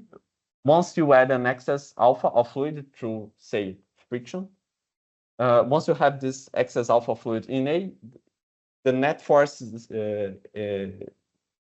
starts to be non-zero between A and B. So the total force becomes this capital F, which is given by the expression alpha divided by the ratio of alpha and Q times R. R in this case is not the distance. Usually in physics, R is the distance, but in this case he uses, I'm using the notation of the primary source. So in this case, R is some sort of unit of force. So it's the repulsive force exerted by the electric fluid of A in its natural state on B. It sounds very simple. It's an actual rule of three. So just the basic rule of three everybody does in a chemistry course. The fun part is that the physical part and the mathematical part are just blended in such a way that it makes no sense to try to separate them. Since he doesn't have a vector notation, because it didn't exist at the time, he had to do some sort of definition between what is an attraction, and what is a repulsion. So when alpha is an excess, it's positive. The algebraic sign of alpha is positive, is plus, the plus sign, and the force is attractive by definition. And when the body A is deficient in electric fluid, A is in the negative state, following Franklin's theory. In this case, alpha has the negative sign, and the force becomes repulsive. So with these two parts, you can start doing math on electricity, which is something very unique for him. It's something very unique for the time, actually. So quite something. And he uses this physical mathematical hypothesis in many electrical phenomena. The book is 400 pages long. So I believe he does it on every single known electrical phenomena at the time, including the very famous Leyden jar, which was very important for Franklin's theory to gain some ground on Europe. The basics of the Leyden jar is holding a glass of jar in one hand and charging it through a prime conductor, usually a gun barrel. So you hold it with one hand, it's just a glass made of jar. You usually had water inside, but the water is not exactly needed. You just need to do some inner coating with metals and an outer coating with metal as well, at best. So you hold it with one hand, and while electrifying the jar, or after its electrification, you can just touch with the other hand the prime conductor, and you receive a very strong shock through your chest. So it was very famous. It was found simultaneously by one guy in 1745, and Milchenbroek more famously during 1746. So it was extremely important for later half 18th century electric studies. So in this case, Hypinus has this jar, which is it's a jar on quotation, right? Not exactly a jar, because they knew at this time, it was 1759, they knew that the format of the jar was not important. So they started building this type of jar, which is looks very much closely to a condenser today. So we have ABEF, which is which is made of glass, and it separates two metal plates, CD and IK. CD is a metal plate connected to a triboelectric generator through the wire TS, and IK is grounded, connected to Earth through the wire LN. Once the triboelectric generator starts pumping electrical fluid inside CD, this excess alpha in CD starts pushing particles of electrical fluid on IK, out of IK, through LN to the Earth, to the ground. So there's a flow of particles out of IK that would continue until the deficiency in IK, which starts growing now, namely beta, increased enough to zero the total force of the apparatus in the place IK. In this case, when it zeros, the particles stop, this flow of particles stops, and through this physical mathematical hypothesis, Hypinus is able to calculate a mathematical criteria for the electrification of the jar, something that was unheard of, and it's not to be found on Franklin's theory, despite the fact that Franklin's theory is the ontological basis of Hypinus theory. And the criteria is beta equals alpha, R prime divided by R. Again, R prime and R are just units of force in this case. And in this case, mathematics is clearly central to the explanation, right? Because the electrification of the jar stops when beta reaches a mathematically calculated value. And you can compare Franklin and Hypinus in this case, following the criteria I'm using for what is mathematization and what is mechanistic explanation. So in Franklin's case, the explanation for the electrification of the jar given by Franklin is mechanistic. It's mechanical. It depends on the impermeability of the glass. It depends on the structure of the glass when it is made. The structure, the pore structure it gains when you blow the hot glass and then let it freeze. Literally, he has to discuss how to make glass and why the glass makes the Leyden jar work the way it does. So it's a very gear-like explanation again. So there's this gear-like figure going, a mental figure going on. In Hypinus, the electrification of the jar depends on a value he calculates theoretically, mathematically. When it is reached, the flow in LM ceases and the glass is the system is electrified. So again, in Franklin, the explanation is mechanistic. It's gears, just the way things function. And in Hypinus, there is some sort of mapping going to and from mathematical structures. This does not mean that he cannot dialogue with mechanistic explanations, which is exactly what he does. So exactly what he did, sorry. So in Franklin's theory, Hypinus noticed that in Franklin's theory, the excess and the deficiency of the electrical fluid in the Leyden jar have the same value. So alpha equals beta in his mathematical notation. However, according to Hypinus, this cannot happen because alpha needs to be different from beta. Otherwise, the plate ABEF, the glass plate, would have to disappear. And if you touch both plates, you don't have a Leyden jar. You have nothing. So We just have a wire, TS and LA. So he noticed this and he discusses this in his own way, which is to refute Franklin's claim that alpha equals beta, he has to calculate the electric force of the Leyden jar system on a body, on some sort of electrometer, which is just a body with a natural quantity of electric fluid of value Q prime in excess of fluid delta, etc., etc. So, and he does so by rebuilding the Leyden jar with two big metal plates distancing them from each other. No glass plate in this case, just air. The air separates both metal plates. So in this case, alpha differs from beta quite a lot. If they are both very different, this quantity, which is alpha minus beta, which is m, is very different from zero. In Franklin's case, it's equals to zero. In Ipino's case, it's very different from zero. So through his mathematics, he's building an experiment to actually try it out, Franklin's assessment that alpha needs to be equal to beta. And again, Franklin did not use any sort of notation, mathematical notation. So there's no alpha and beta on Franklin's primary sources. He's just rereading them on his own way. And Ipinus was able to prove that both are quite different because in an experiment receiving the shock of the jar, in this case, a jar in quotation because it's not exactly a jar, became slightly electrified in the end. So he's able to dialogue with a mechanistic explanation using his mathematics, which is why I thought about Ipinus' style of mathematization as some sort of constructive mathematization. He does take mathematics his explanations have mathematics in the driver's seat, the trouser wearing thing. So the mathematics takes the driver's seat. However, he is able to organically intertwine his explanations, his mathematical explanations with mechanistic considerations. He does it more than one point in his book, more than one moment in his book.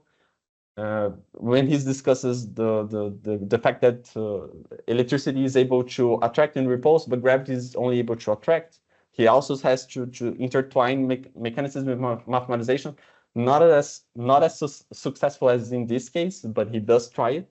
So you have this very constructive way of mathematizing a theory, quite different from Coulomb's case, Coulomb's theory and Coulomb's mathematization. And I take the example on his second and fourth work on electricity, which is the distribution of electric fluid in a conductor. So in this case, he has this very cumbersome deduction of how an electric force F from a truncated cone. The truncated cone is A, B, and P.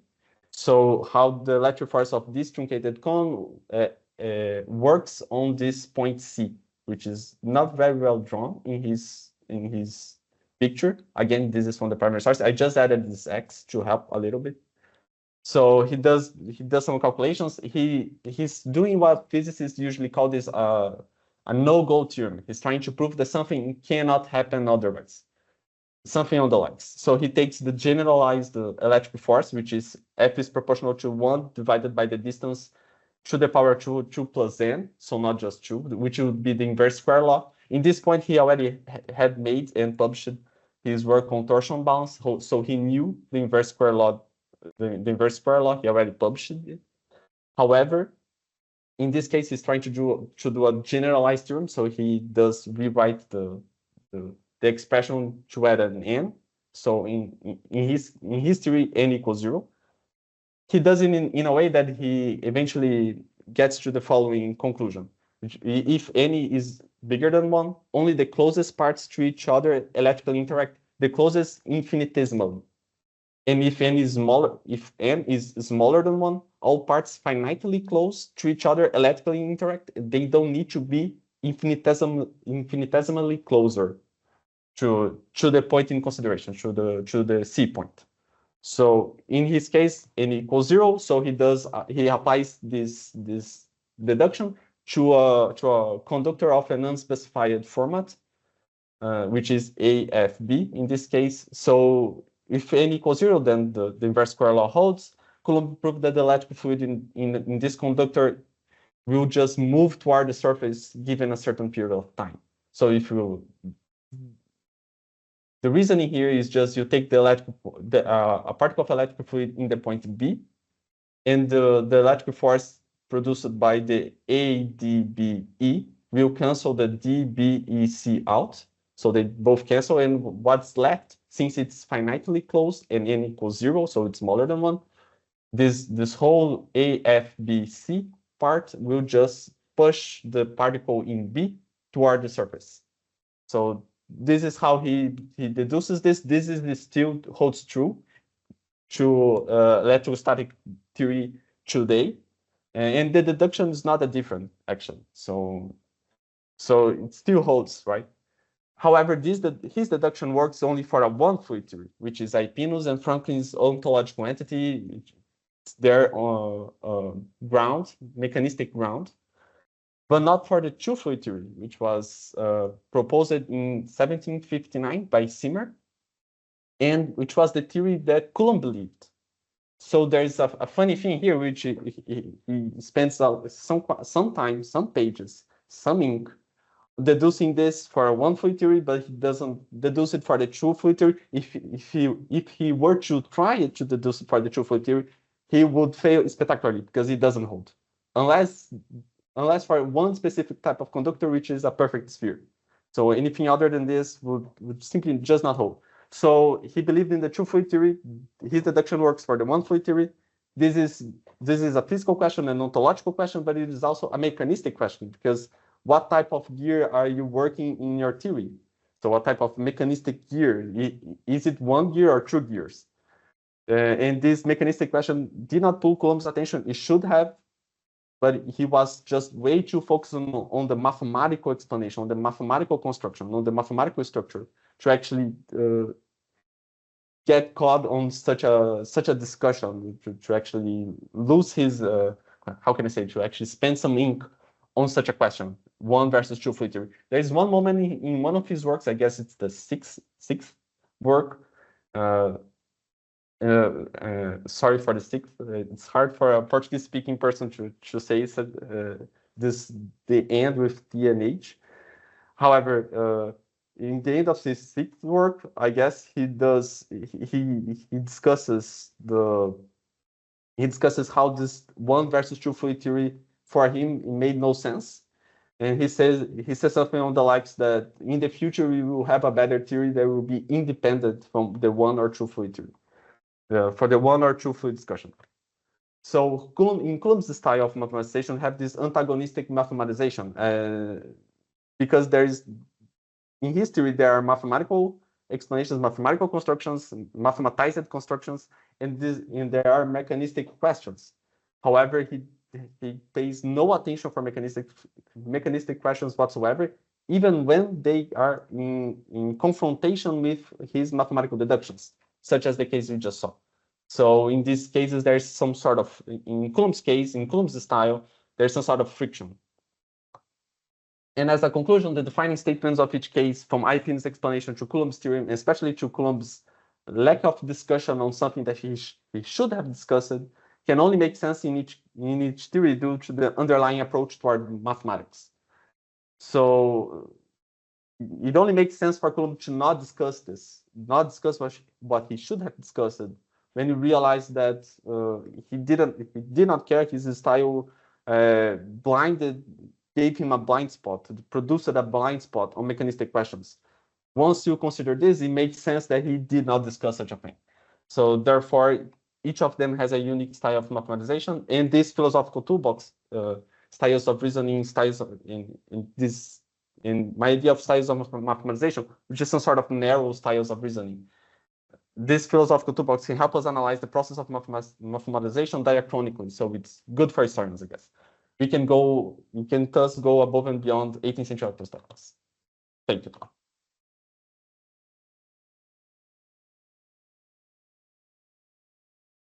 Very nice talk, Lucas. Questions for Lucas? Jamie? Please. Yeah, thank you so much, Lucas, for a really interesting talk. My question is kind of small, which is just, I'm wondering if you have a sense about why Coulomb was like so drawn towards this towards mathematization type framings of issues. And I'm just wondering, like, I just don't know very much about broader contexts in this kind of field, but I'm like, there's a wondering on my part about, in huge parts of Europe, generally at this time, you kind of have this like increased attempt to separate more kind of mathematical descriptions from like more practical type applications, and I'm especially thinking about things like batteries.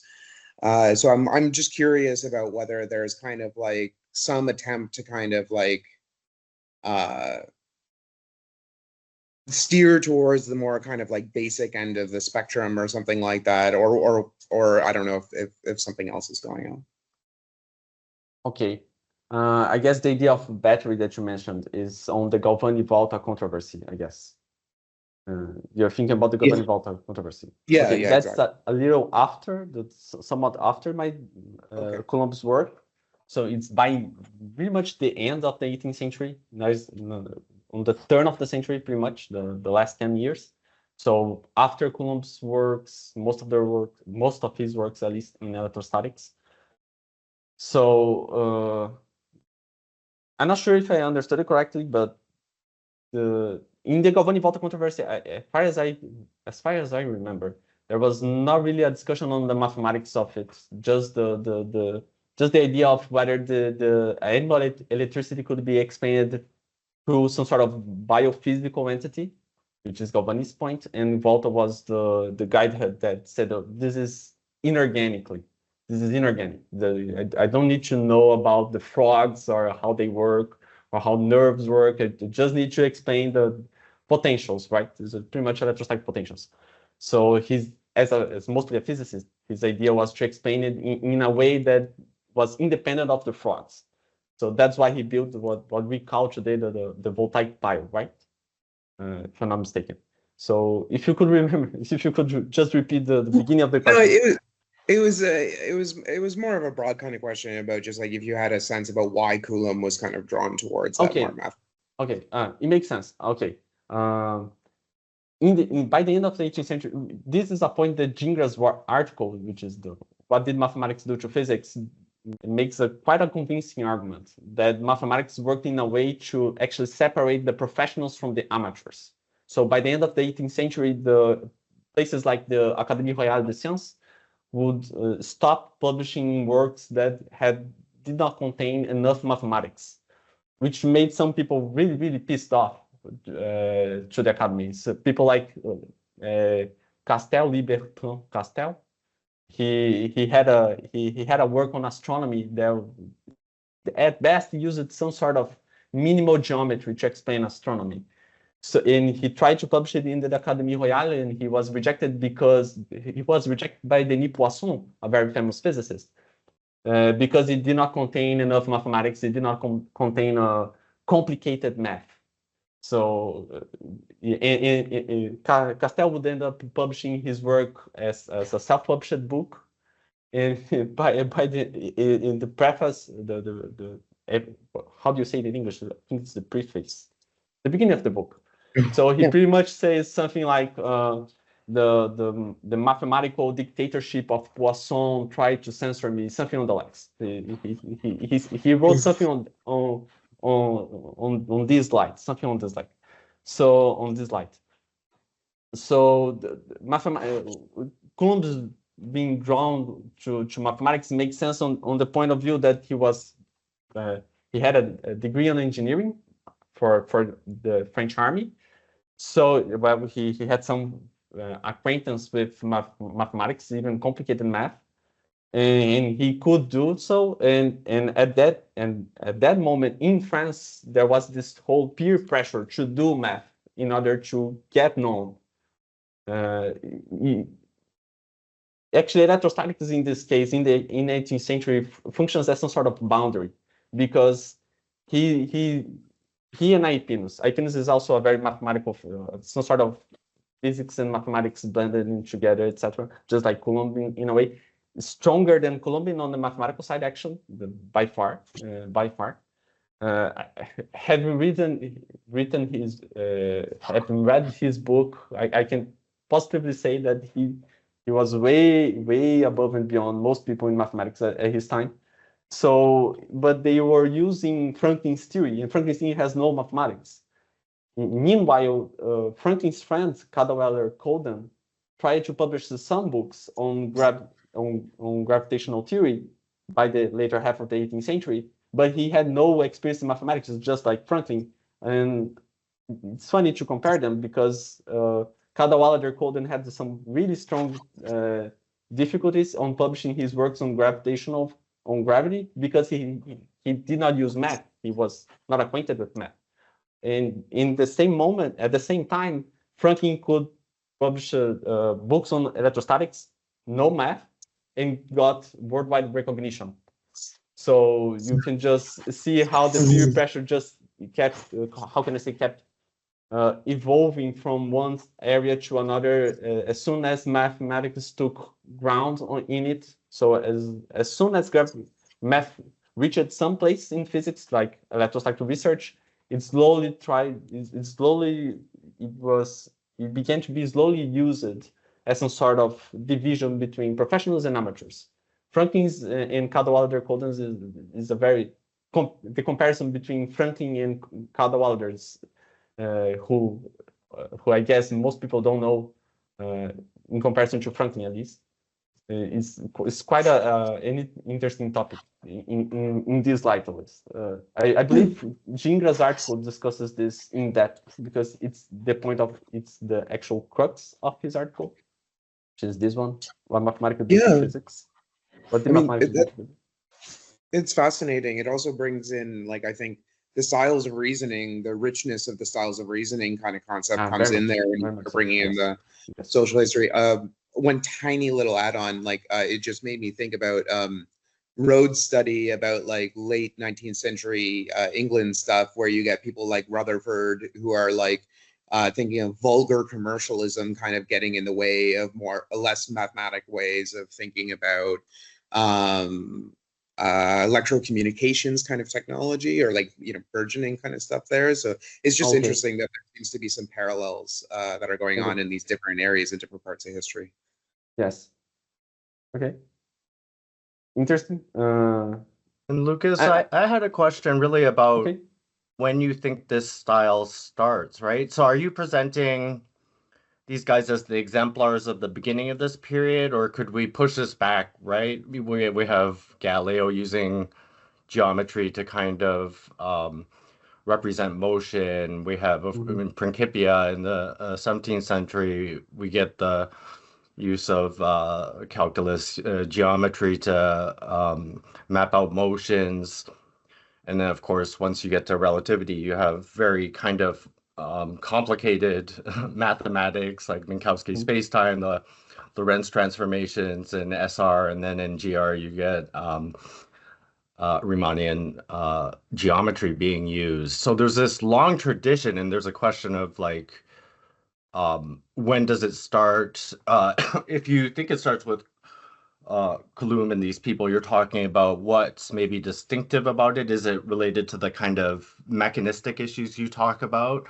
And I just invite you, so that's just a general kind of question about the dating of it, but I just invite you to clarify a bit more about it's, I guess mathematical physics is some kind of combination of a mechanical and mathematization style, or you want to say it's a style that is both, certainly by the time of Newton, we can say that it's related to a kind of mechanism. So just I'd invite you to clarify your argument about the mechanism. I can try to clarify it. I don't know if I'm going to succeed, but I can try to clarify it. I wouldn't try to find some sort of beginners of this type of styles. I do bring them together because they have some direct connection. So Coulomb knew Eipinus's work, and Eipinus knew Franklin's work, which was important for every historian of science dealing with this. I wouldn't say they are the beginning. You may say they are the beginners, the founding fathers of this, if you do it in a context-dependent way. So only in the case of electrostatics, because if you add natural philosophy in general, it would be a never-ending quest, because you have to move from Aipino cites Newton sometimes, so there's some connections with Newton's way of doing it, and well, there's Newton's way of doing it, Descartes' way of doing it, Galileo's way of doing it, and then there's Buridan's way of doing it, Oresme's way of doing it. It never ends. So Ptolemy's way, it never ends. It's gonna be way too complicated to do something like this. So usually historians of science don't answer questions such as who's the beginner, etc., because it's too convoluted to even try. So if you're doing in a context-dependent way, you say for 18th century electrostatics, is this the beginning of mathematization? I would say probably. With Aipinus, there's another guy as well, which was Leonhard Euler's oldest son, which was Johann Albrecht Euler as well, Paulo Frisi. So these are the beginners. Aipinus is probably the most famous one because he influenced the Coulomb. At least in his time, he was quite famous. Not today, but at his time, at his moment, in his period, he was quite important, at least for Coulomb, at least in France. So. To clarify, I guess your question is like, what type of, from the point of view of Hackingian philosophy, let's say, which type of style is this, right? So I remember there's an article from 2012 from Hawking, which he says that Crombie's list is just the starting point. It doesn't need to be the whole journey. So I never really dwelled deep into trying to pinpoint this style as some sort of mix or blending or crystallization, as he once put it, between some styles or a subset of a style. I never actually did this. It's not impossible. I would guess this in Newton's case, you gave the example of Newton. In Newton's case, it would be some sort of algebraic mathematics style, because his works are heavily dependent on not algebraic, geometrical. So his style of doing gravitational theory was pretty much geometrical mathematics style. You can open up any page of Principia and you're gonna find many ellipses, hyperbola, theorems related to ellipses, etc. There's pretty much no algebra, no calculus. He could not use those because people didn't know about it, so he had to do it with geometry. So I would say his works, Newton's case, could be pinpointed to some sort of geometric mathematics style. So you could do it as a subset of the mathematics style that I think it's the first in Crombie's list. The first Hawkins discussed it, at least from Crombie's list, which he relates to Thales, the Greeks, etc., etc. So Newton's is just a pumped up version of this super pumped up version of this on steroids, really, on steroids. But in case of this is quite a point to be discussed, because in Aipinus' case, just like in Leonhard Euler's case, when Leonhard Euler joined the discussion on mechanics, the mathematics style starts to change due to the history of mathematics in and of itself, because it stops being that geometrically based and starts to gain some sort of algebraic meaning to it. So you can start working with functions and you don't need to draw the function as an ellipse. So you can just do it with the function and forget about the figure in and of itself. So it's like the mathematics style starts to evolve in a way from something new, right? Which again, can you link the diagram? I can add on chat later on. I can just okay. I can add on chat later on. Well, that's very good, and yeah, no, that's a sensible response. Yeah, and hacking always says the styles can interact, so it gets very complicated. Yes. So let's give Lucas a hand. And thank you. Luca, are you ready? So Lucas, can you stop sharing your screen? Yes, I'm starting to share my screen. Let me see. Allow to share screen.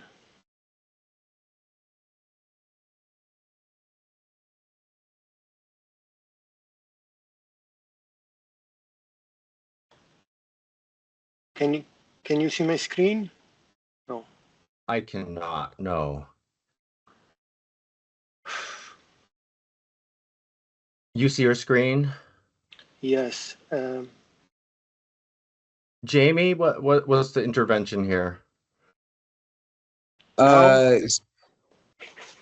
So when you're sharing, are you doing share a window or share entire screen? I tried both. What should I do? Share screen? Are you using multiple? You should use share entire screen. Are you using multiple monitors? Maybe. Let me see. We'll figure it out.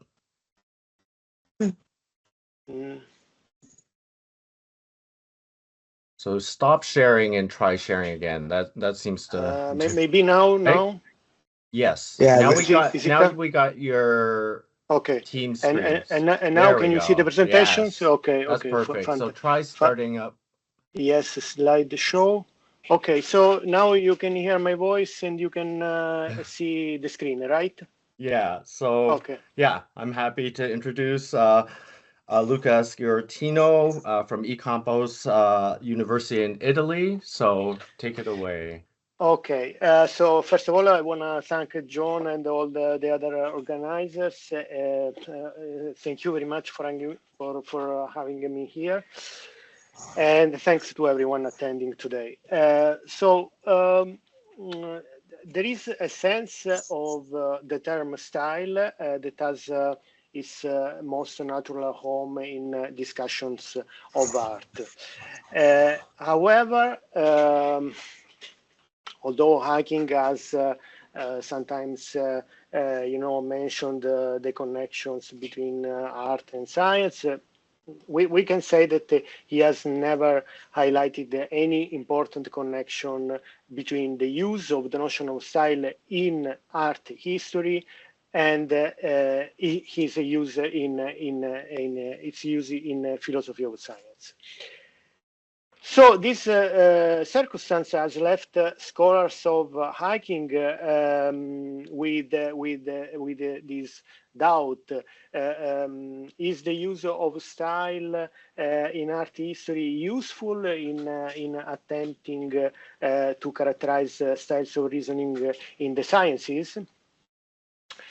So one reason we can expect a positive answer to this question is that, as we will see, the notion of style, as conceived by the German-speaking art historians at the beginning of the 20th century, played an important role in the tradition of thought to which Hacking belongs, of those who advanced distinct notions of the concept of ways of thinking. And by this phrase, I mean of the idea that in different historical contexts, people have known, found out, and so on in different ways. So the conjecture that I wanted to advance here is that we should look to art history in search of a more profound understanding of Hacking's notion of styles of reasoning. And my point will be that although the art history and the philosophy of science characterize the notion of style in ways that are specific to their focus and aims, their conclusions are mutually illuminating and reinforcing. And in arguing for this thesis, I will proceed as follows. So first of all, I will highlight some ideas that originated in the history of art. So at the beginning of this presentation, you will hear me speaking about art. And then I will show how these ideas have been adapted and incorporated first into sociology and then into the philosophy of science. And at this point, I will show how they were inherited by Hacking's notions of styles of reasoning. Okay, so let's start. Let me start by telling you a story. So in 1599, in 1519, the painter Raphael wrote a letter to Pope Leo X, in which he expressed his idea about the Constantine's Arch that you can see here, a triumphal arch in Rome, dedicated in AD 315, in which a selection of marble relief sculptures culled from 3 centuries older monuments is added to those commissioned at that time. And the just position of relief sculptures from 2 different periods caused significant concern to Raphael, who used the term style to compare 2 different sets of bas-reliefs.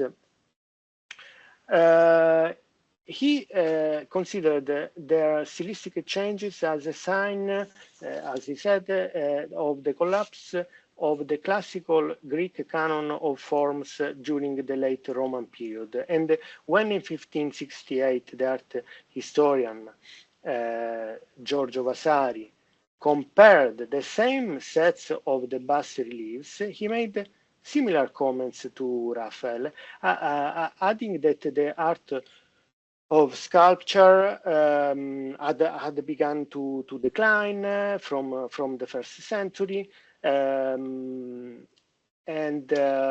so there was no progress at all, but a decline. So this is a summary of the points I've just made. So a little step forward. Later, another famous art historian, Johann Winkelmann, identified the history of art with the account of the variations of styles according to various times.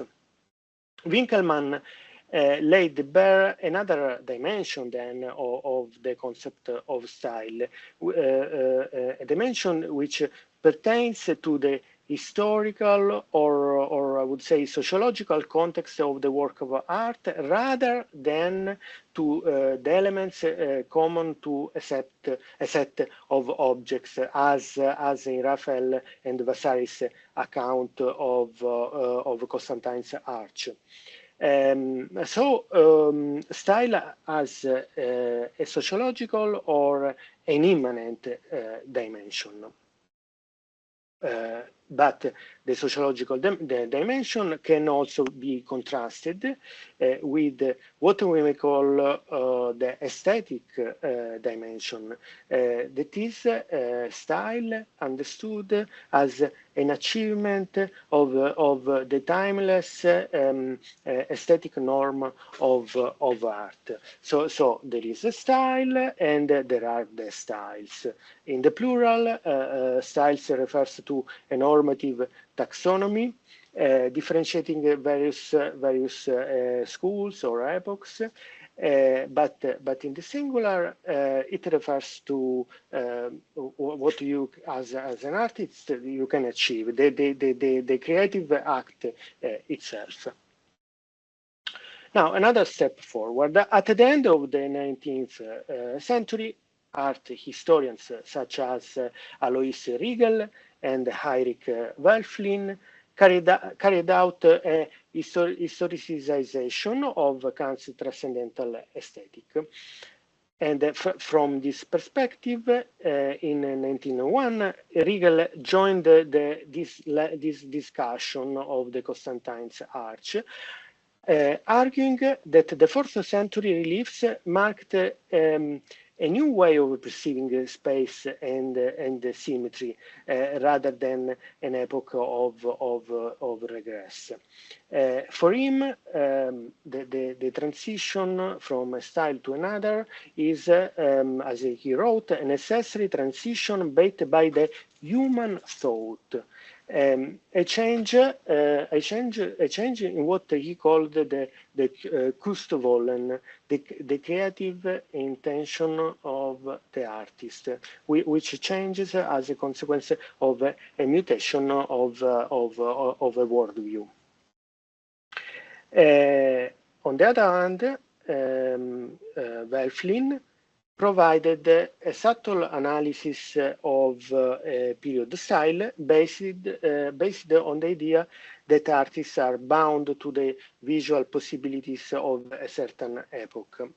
And according to him, the difference between, for example, classic and Baroque style is best characterized by, in terms of pairs of polar categories or concepts, of which maybe some of you, those who have read Davidson, The Emergence of Sexuality, are familiar with these polar categories. So one of these polar categories, for example, just to understand, is linear versus painterly. So while the classical style had the shapes and forms clearly defined, the Baroque style had the boundaries of the shapes blurred by the usage of color. So we can say that classical style sees in lines and Baroque style sees in masses. There is a shift. According to Welflin, there is a shift between two opposite visual spaces. So, in summary, the concept of style in art history points to three different directions: the immanent dimension, the sociological, and the aesthetic dimension.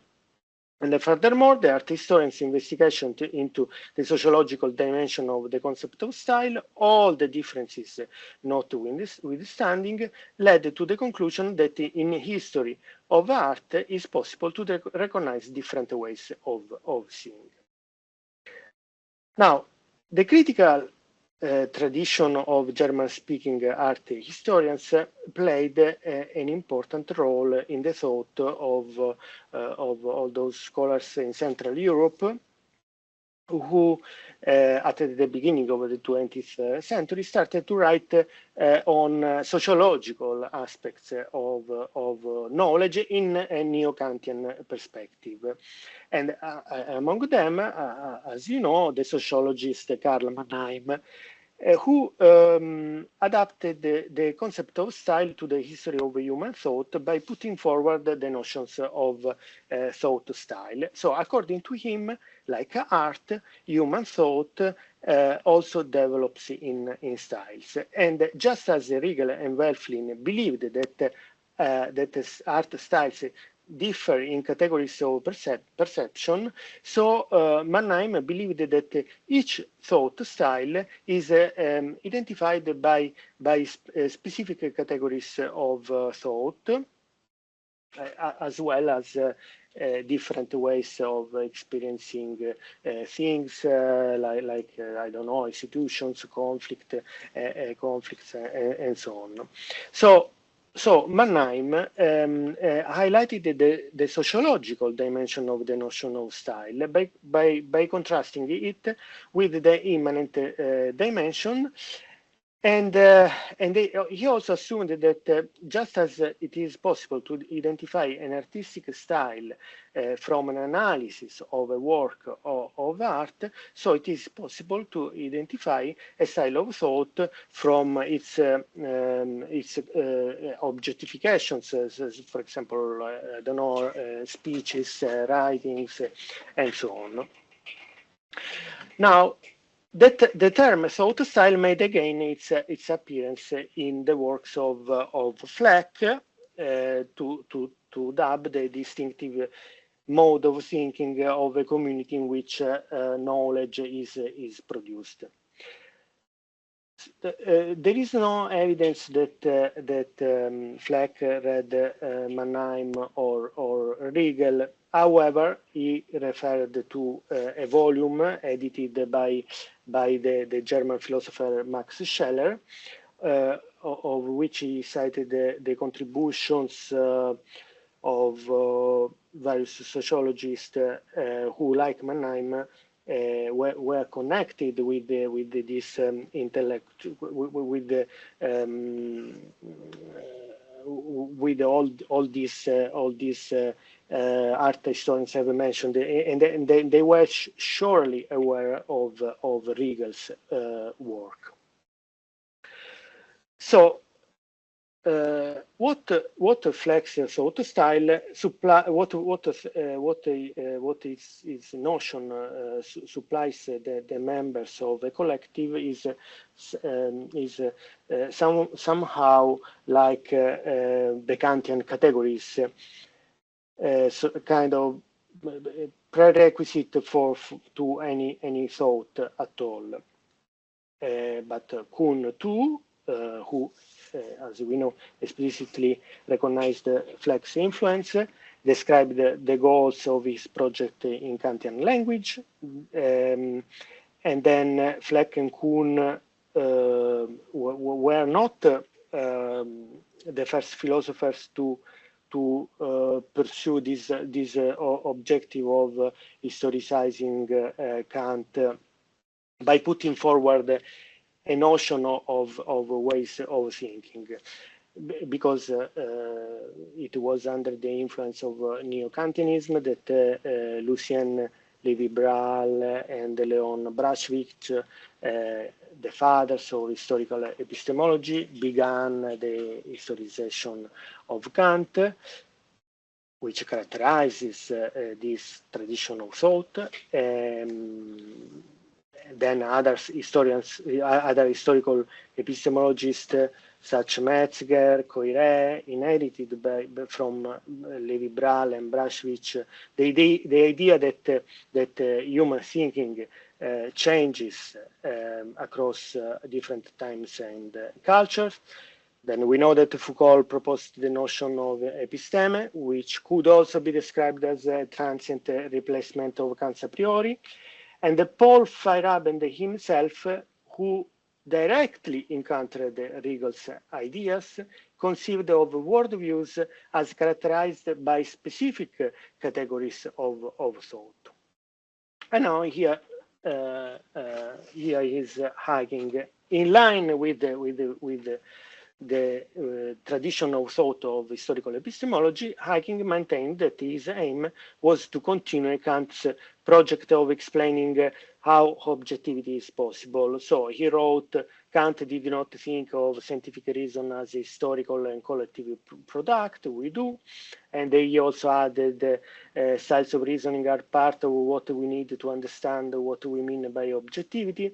So Hacking takes for granted the Kant's idea that objectivity is made possible by certain a priori conditions, but makes a fundamental departure from him by suggesting that what is objective is the result of historical circumstances. And the notion of style is the framework to understand why objectivity is possible. So, in summary, Hacking is part of a tradition of thinkers who have proposed different notions of the concept of ways of thinking. These thinkers directly or indirectly have been influenced by art historians such as Riegel and Welflin, sometimes through sociologists such as Mannheim, who had highlighted the two dimensions of the concept of style in art, as I said, the sociological, the immanent dimensions. Both the art historians I have mentioned and the Hacking, to recap, challenge the Kantian notion of timeless a priori categories and the forms of intuitions. So for the former, there have been different ways of seeing, which we could generically call artistic styles, even if there are many notions of the concept of ways of seeing. And for the latter, there have been different ways of thinking, which he called styles of reasoning. But let's go deeper in the analogies. So let me now give some example that will help me to show these deeper connections between the concept of artistic style and Hacking's notion of styles of reasoning. So let's keep in mind that for Hacking, certain sentences are maybe meaningful only in a certain epoch because they're having a truth value hinges on different ways of thinking and doing, different standards of evidence, and so on. In one sentence, we could say whether or not a proposition is so. This very well-known Hacking sentence.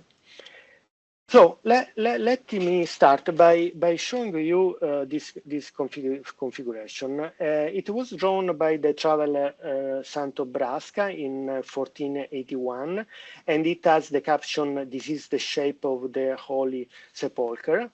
So the art historians Michael Baxendale argued that this drawing can be apprehended in various ways. For example, as a round thing with a pair of elongated L-shaped projections on each side, or as a circular form superimposed on a broken rectangular form. Now, suppose that one is well equipped with the concepts and the patterns of geometry. No, I don't know, someone born after the emergence of the deductive style in ancient Greece. So familiar with the lines, rectangles, circles, and so on, abstract things. So this person will be disposed to see the drawing as a circle superimposed on a rectangle, while another person who is not practiced in distinguishing such patterns will see the drawing as the round thing with the L-shaped projections. But if one adds a context to the figure, for example, that it occurs in a description of the Holy Land, that it has the purpose of representing something, also if the beholder has experience of representational convention, she could see the lines representing walls.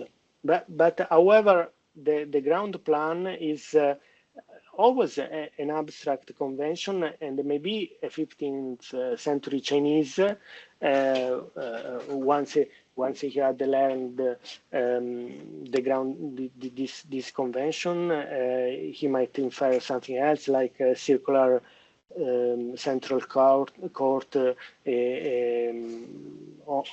on the lines of a temple, I don't know, in Beijing. So let's compare what we have said with this famous with this sentence from Paracelsus that Hacking made famous. So a contemporary reader of Paracelsus would interpret the sentence by reasoning, let's maybe in this way. So first of all, it would say diseases must be cured by similarity. Syphilis is contracted in the marketplace. The planet Mercury has signed the marketplace, and this is evidence that the metal Mercury, which has the same name, can treat syphilis, given that diseases are cured by similarities. So ultimately, for syphilis, the name Mercury of the metal Mercury is the sign that the good physician must know. It is the sign that provides the evidence for the proposition Mercury treats syphilis. On the other hand, a modern reader, according to Hacking, would not be able to make sense of these sentences since this way of reasoning is alien to her. So ultimately, in the case of the drawing, the beholder brings to interpreting the pattern a way of seeing that relies on categories, rules of inference, training in representational conventions, and so on. In the case of the sentence, the mind of the reader brings to interpreting it a way of reasoning that relies on a system of evidence, the science, rules of inference, for example, similarities, and a certain fund of knowledge or practice. Practices now fallen in disuse. Let me give another example. So this is the fresco Annunciation by Pier della Francesca, dating back in 1452. Is an example of how early Renaissance paintings are sensitive to interpretative skills that mind brings to it. Since our vision is stereoscopic, understanding the fresco requires acknowledging a representational convention, acknowledging that God, you can see in the top left, emits golden rays on a two-dimensional ground in order to refer to something that is three-dimensional. Piero's perspective construction is a mode of representation a 15th century Chinese would have the problem with. Furthermore, if one could remove from one's perception of this fresco the assumption that the loggia projects at right angles from the back wall, one would be uncertain about the meaning of the whole scene. And finally, without a knowledge of the story of Annunciation, a person could well suppose that the angel Gabriel and Mary below were directing some attention to some devout attention to the column. So ultimately, the style of the fresco must meet the patterns, the categories, the inferences of an early Renaissance beholder for the picture to work. Or in other words, we can say that the early Renaissance pictorial style is characterized by the categories of thought of the early Renaissance. Now, let's turn to Hacking's styles of reasoning and consider this sentence in the postulational style. Hacking thinks that this sentence could not have been a candidate for truth or falsehood for, say, a Babylonian. Indeed, terms such as point, straight line, and so on are embedded in ways of reasoning and doing, in particular the practice of demonstration, unknown to the Babylonians.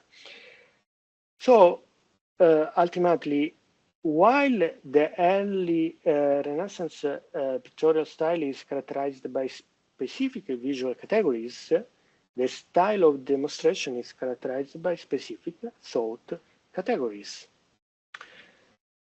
And we would miss another important point, another important parallel between artistic style and scientific styles, if we did not notice that both of them rely on specific norms.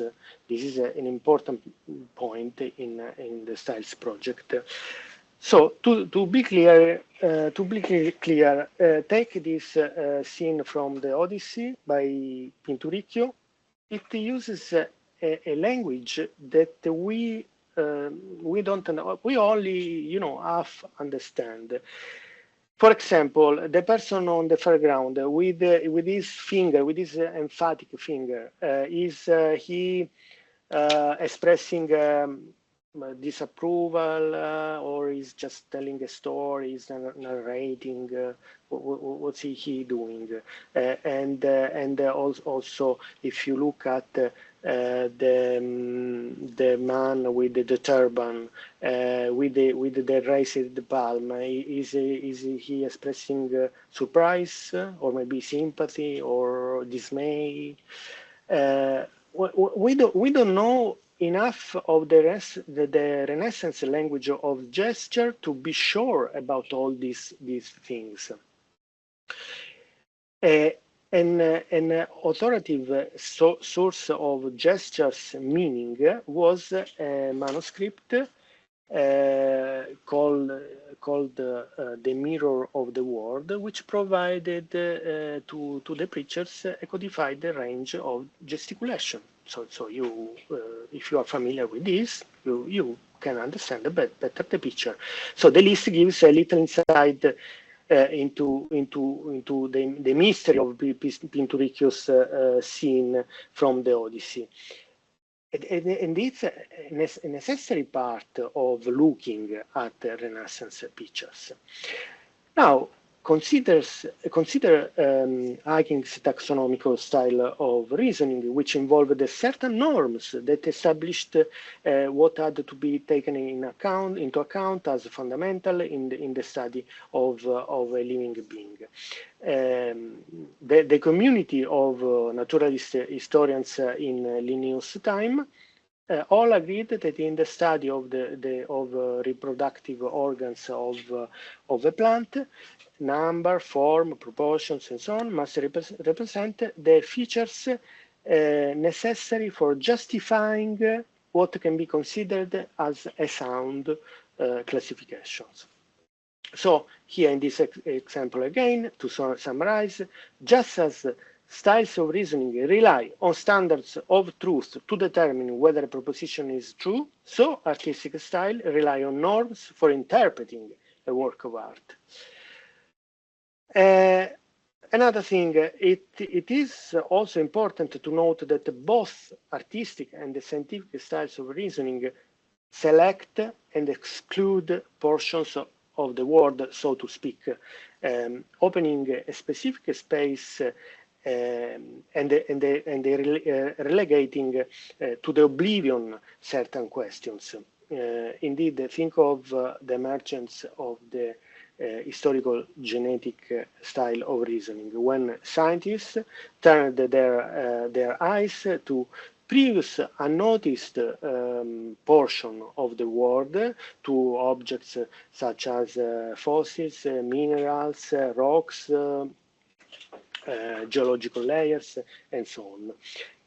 Likewise, artistic styles select, exclude, and direct us to see in a particular way. Of course, we can also think about other things like Fleck and so on. But anyway,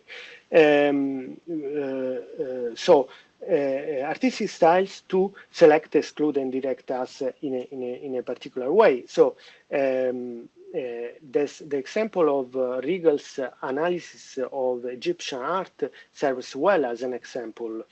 The will of the Egyptian artist was to remove the individual essence from the world of appearance. How did they do it? By drawing the contour of the individual figure in the plane. So like this, for example. So suppressing the open spatial relationships and giving way to a flattening of the surface. Thus, the Egyptian art systematically excludes the existence of the third dimension. Depth. There is no depth, which we moderns usually consider as the dimension of space in which the individual forms are connected to each other. So I finish with saying that, to conclude, three dimensions of the concept of style are relevant in art history. The immanent dimension, the sociological dimension, and the aesthetic dimension. Of these, the first two have been important, first in the works of sociologists such as Mannheim, and later in the works of those philosophers of science who, like Hacking, have put forward different notions of the concept of ways of thinking. Both in art and science, styles involve the use of certain categories, model patterns, social norms, habits of inference. Then styles in art and science open new spaces of possibilities, represent ways of looking at the world, and select or exclude certain portions of the world. For the art historians, perception as a history and artistic styles embody different ways of perceiving the world.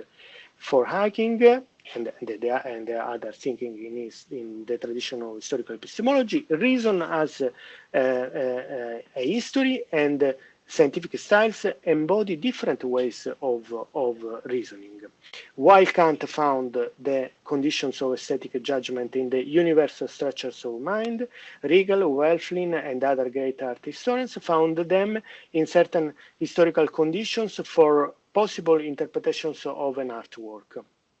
And while Kant found the conditions of experience in the universal structures of mind, Hacking and the other philosophers I have mentioned found them in certain historical conditions for possible discourse. Okay, thank you.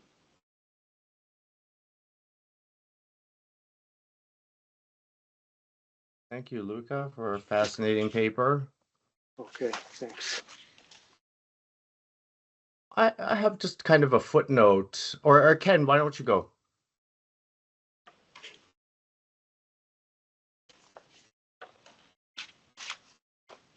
Ken, did you have a question? No. Well, I had a footnote on your third conclusion. So you got kind of Hacking on this one side saying there's a strong demarcation between these styles, and then art historians, they just kind of view a style as like a general paradigm or way of seeing. So, Paul Feyerabend, you mentioned him.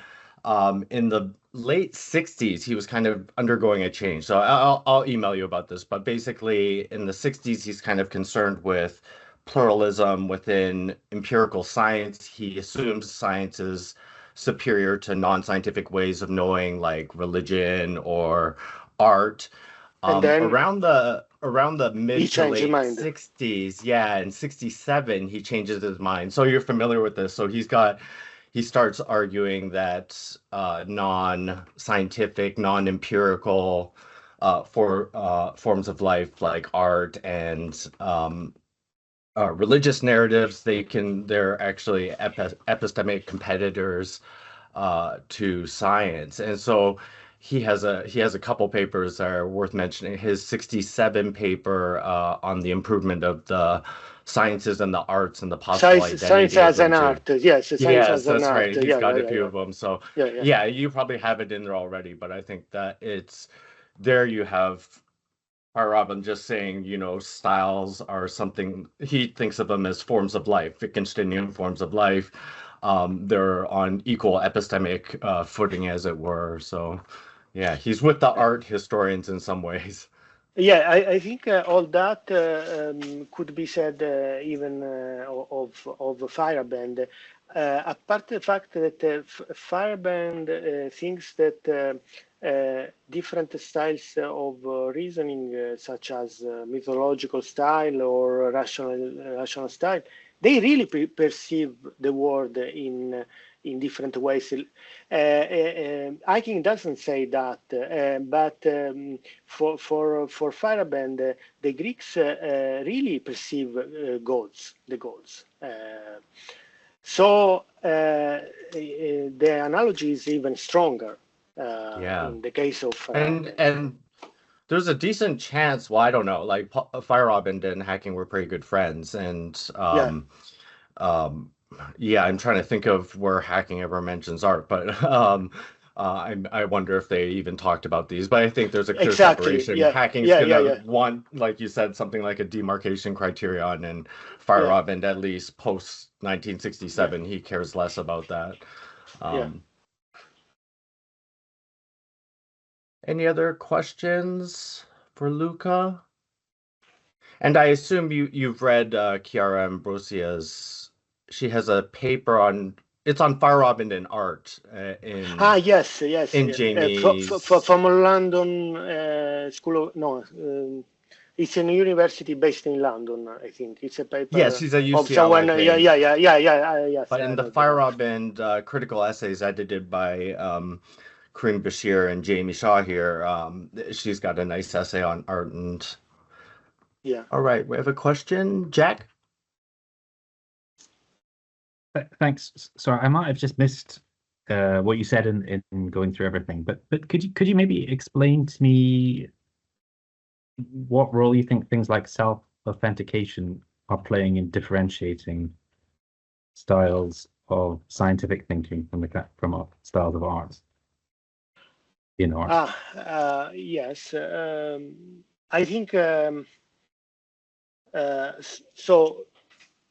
I didn't take into consideration this feature because I think that it could be a difference. It could be that styles of scientific reasoning are self-authenticating, at least some of them. I don't believe that all styles of scientific reasoning are self-authenticating, but some are, for example, the statistical style. I don't know in which sense we could say that an artistic style is self-authenticating. So maybe this is a difference. I don't want to jump in here, but like on this issue, I was thinking about this as well in connection with Jack's talk. But I was thinking, well, what's being authenticated, and it's just the style, right? So the scientific styles are kind of methods for producing knowledge. I think that's how hacking would think of it, or producing a kind of legitimized knowledge. The art styles are kind of producing a kind of good art, right? Or something like that. And they're the instances will authenticate the general style. Okay, in this sense, yes. Can I read a brief sentence from a Viennese art historian called Hans Sedlmayr, who was a student of Riegel. He said, every style carries within itself its own criteria for distinguishing good from bad art, accomplished from non-accomplished, and beautiful from ugly.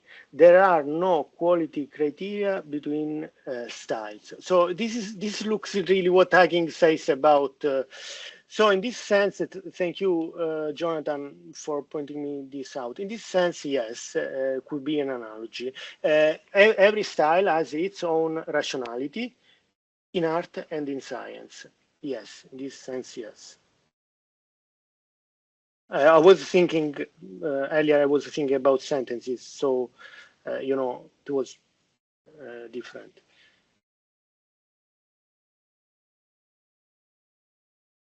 I can't hear you. I was going to ask if Jack agreed with that, because I think, Jack, with respect to that issue, I think like hacking's probably going to be open to saying yes, philosophers can go in and look and see if they're actually producing reliable knowledge.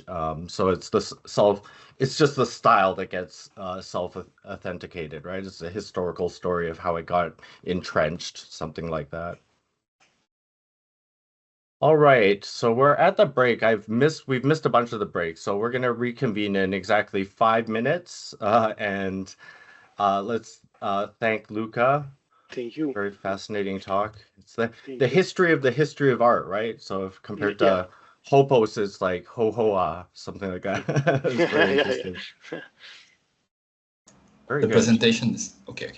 Yeah, that looks perfect. And I'll just make a short announcement. Obviously, there's people coming into this virtual conference from all over the world at different times. So we, just today we have 7 countries represented on the program. So these are being recorded and we will post them eventually. So I'll certainly keep everyone abreast on that. So I'm happy to introduce our next speaker, Bruno Malavolta y Silva, coming from UNAM in Mexico. So you're going to talk to us about entity realism is embodied understanding.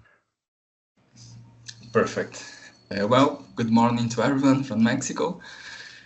So today I will try to explore the relationship between entity realism and embodied accounts of cognition.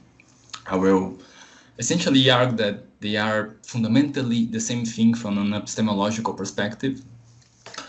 So my talk will have 3 moments. I will begin by introducing how I understand entity realism. Then I will introduce ecological psychology as an account of embodied cognition. And at the end, I will argue that both of these accounts, while they support one another, they jointly support, they path some way into anti-intellectualism in epistemology, which would be the idea that we can have practical knowledge without theoretical knowledge about it.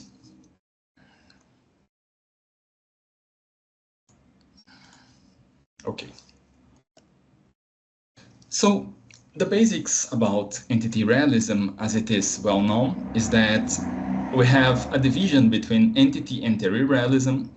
So entity realism claims that theoretical entities exist, they are real instead of being fictions. And theory realism would claim that our theories about such entities are credible to be true. Now, the relevance of this distinction depends on whether things can go apart, whether we can have entity realism without theory realism. Otherwise, we could just talk about scientific realism overall. So when I talk about entity realism, I will presume that we are theory anti-realists about it. And Hackingian argues that things can go in separate ways because of the experimental argument. So the essence of his argument, as I understand it, depends on a distinction between experimenting on an entity in contrast with experimenting with an entity.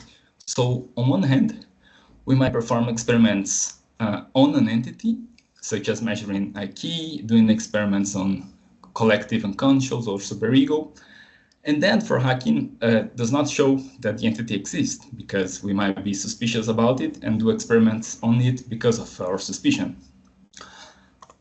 On the other hand, we might manipulate an entity to perform experiments with it, using it as a tool.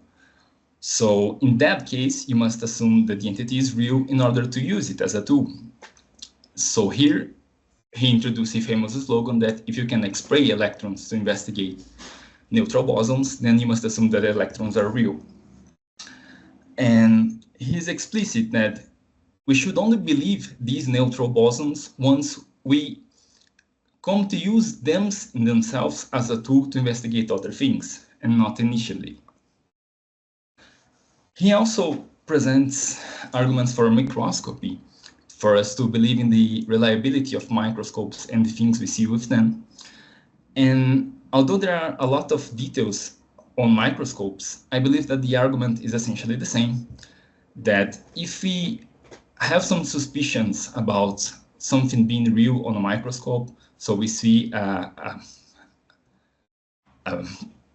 anything, let's say a stain on a microscope, we can have a lot of different techniques, such as doing microinjections or creating microscopic grids. And so we can create microscopic entities that we also use as tools to interact with that reality, and in that way we can see that these things are real. Now, there are 2 common misunderstandings about entity realism that I believe are worth addressing. The first is, what is the structure of Hacking's argument? How can we logically formulate it? So there are a lot of people who try to forcefully present the argument as an explanatory argument, as a version of the no miracles argument. And I think that this usually comes from lacking a good account of perception to make sense of Hackin's arguments as directed to perception.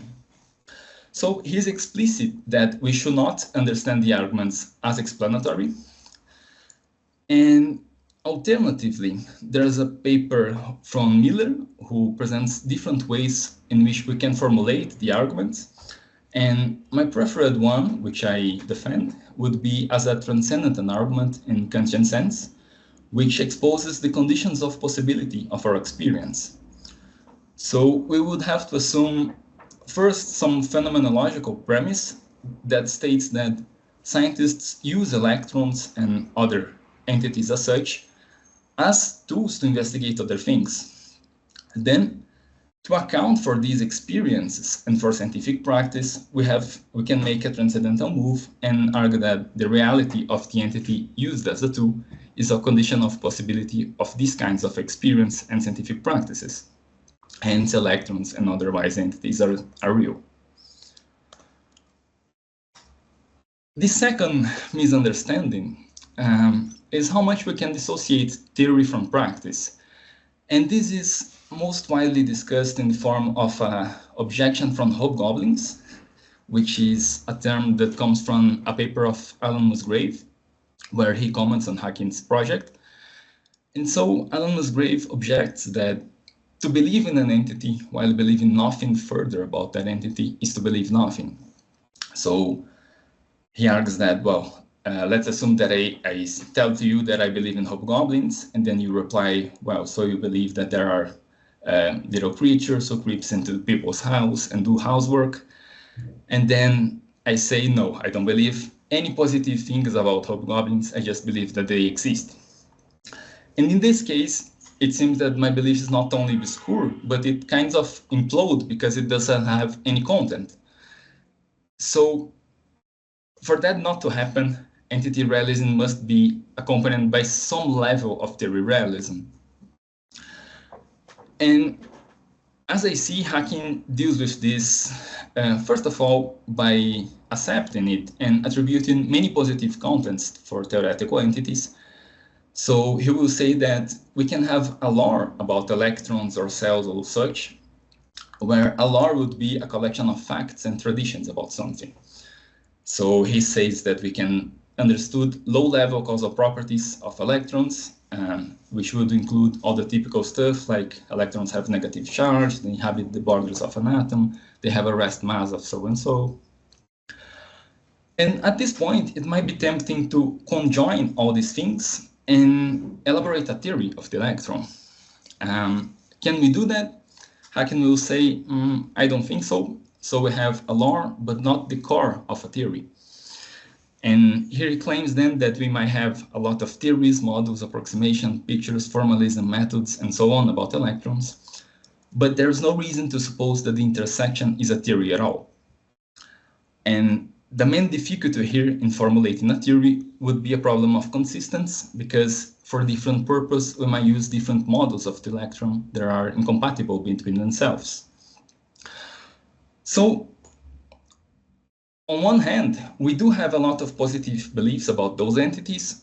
On the other, if we understand a scientific theory in terms of the received view or the syntactic view of scientific theories, which would state that a scientific theory is an axiomatic system that deals with a wide range of phenomena in a unified way, well, then Hacking would say, we don't need such a sophisticated theory to get our practice going. And in the middle way between those things, we might have some gray area on how much we can generalize our low-level causal properties.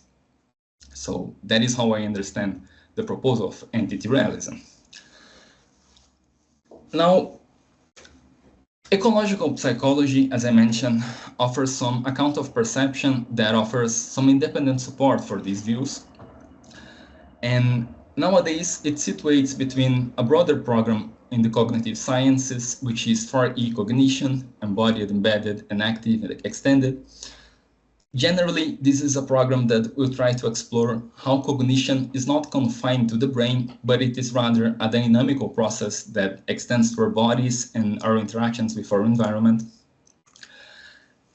And some of the theories inside for recognition will defend the idea of radical embodied cognition, which is an epistemological thesis that claims that representation is not necessary to explain cognition.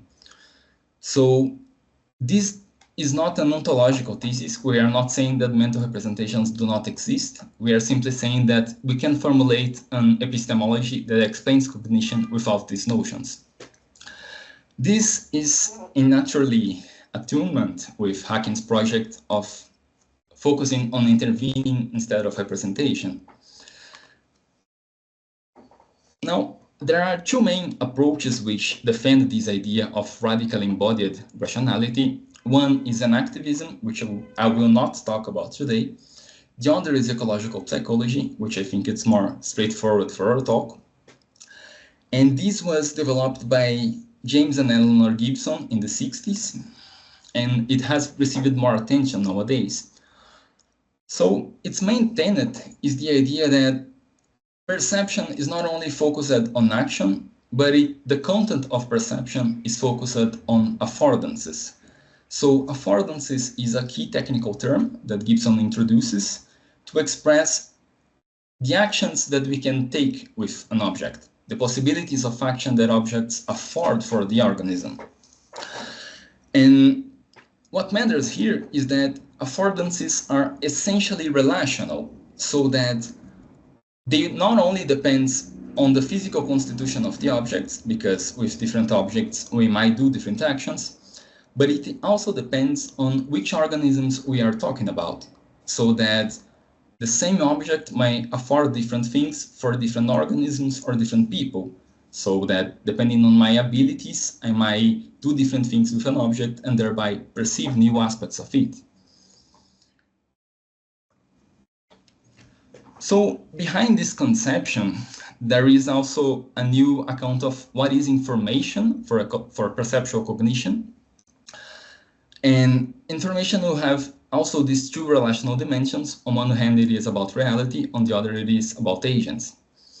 So on the first level, when we talk about information being about reality, the ecological account of information will try to embrace the modal dimension of our perception. So it will no longer treat our stimuli as an actual stimuli, but it will rather treat it as a structure of potential stimuli that is collected over time. In this way, it combats the stimulus response model that is widely used in psychology and was also assumed by classical cognitivism.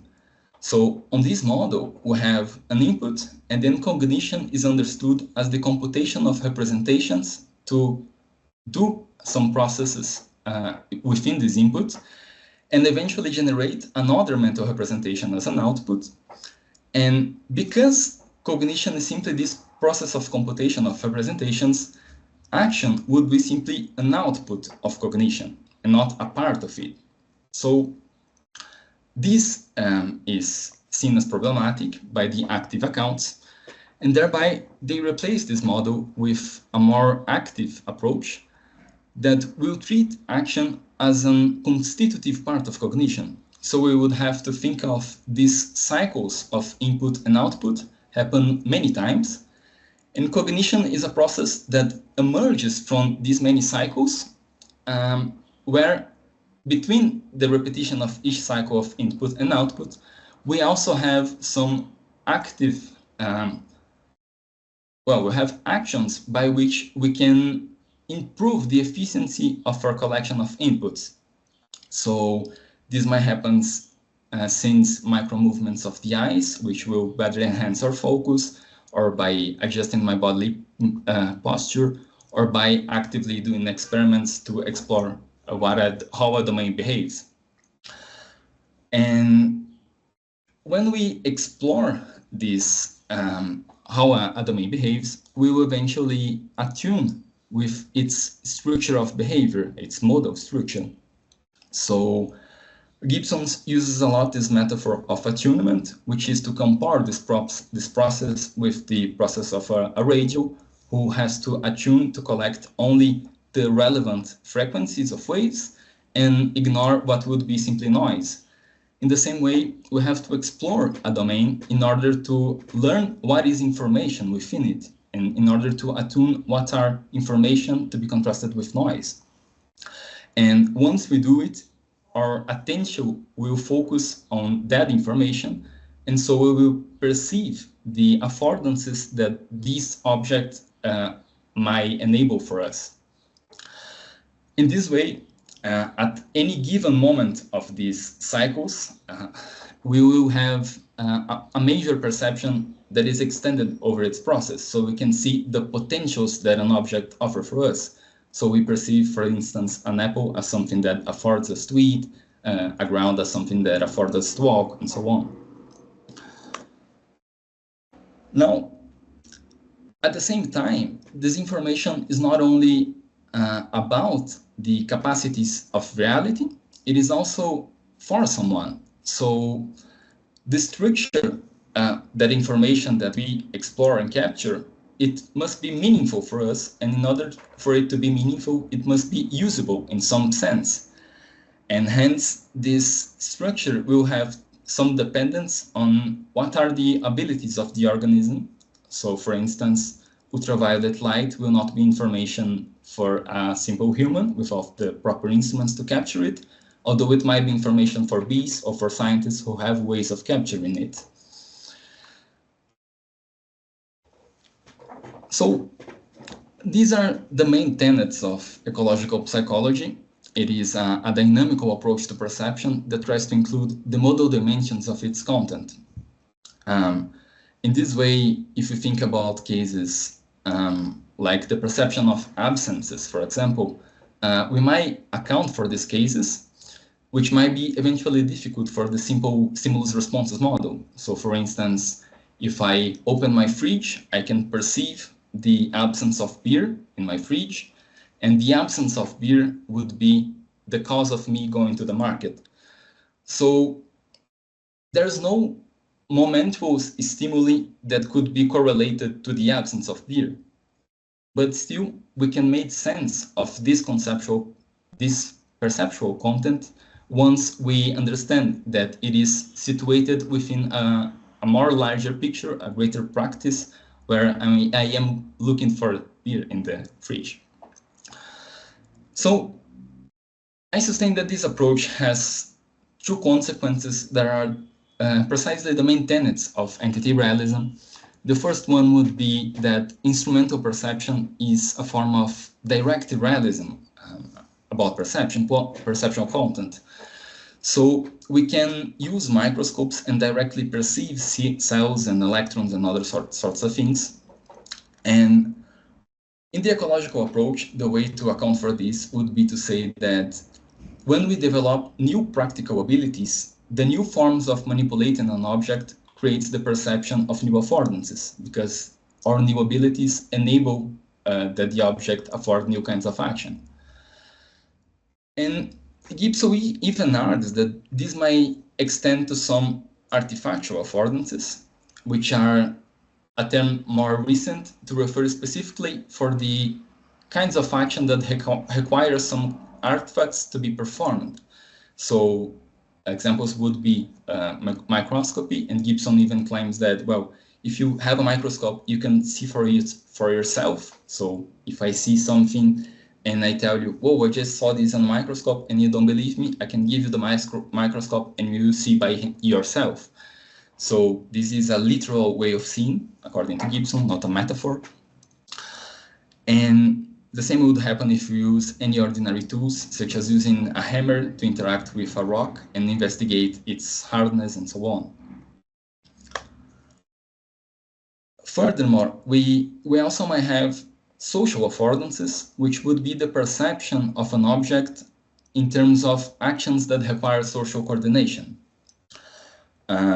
One of Gibson's examples here is the perception of a mailbox. So I can perceive a mailbox as an object that affords for me to deliver mails, instead of being just a random object that might support other things. But in order for me to perceive a mailbox in this way, I must be part of a culture that can enable these sorts of actions for a mailbox. And in this sense, we will have social affordances, which might apply to many cases of scientific knowledge. Now, the second consequences would be the analogous to the experimental argument, which states that manipulation requires an ontological commitment to entities. And in Gibson terms, this would be to claim that, first of all, our perceptual abilities are based on affordances, are based on attuning with a domain and learning forms of interaction that it affords for us. And second of all, these affordances have a realist dimension. So our perceptual abilities also require some realist ontological commitments. More specifically, an affordances require some invariant structures of the environment in order for it to be detected by a structure of information. And so when we develop some perceptual abilities, we must assume that there is some invariant structures in this environment. So affordances have a relational aspect that is dependent on agents, but they are still features of the environment. They are mind independent in the sense that an apple affords to be eaten by humans even when no one is hungry.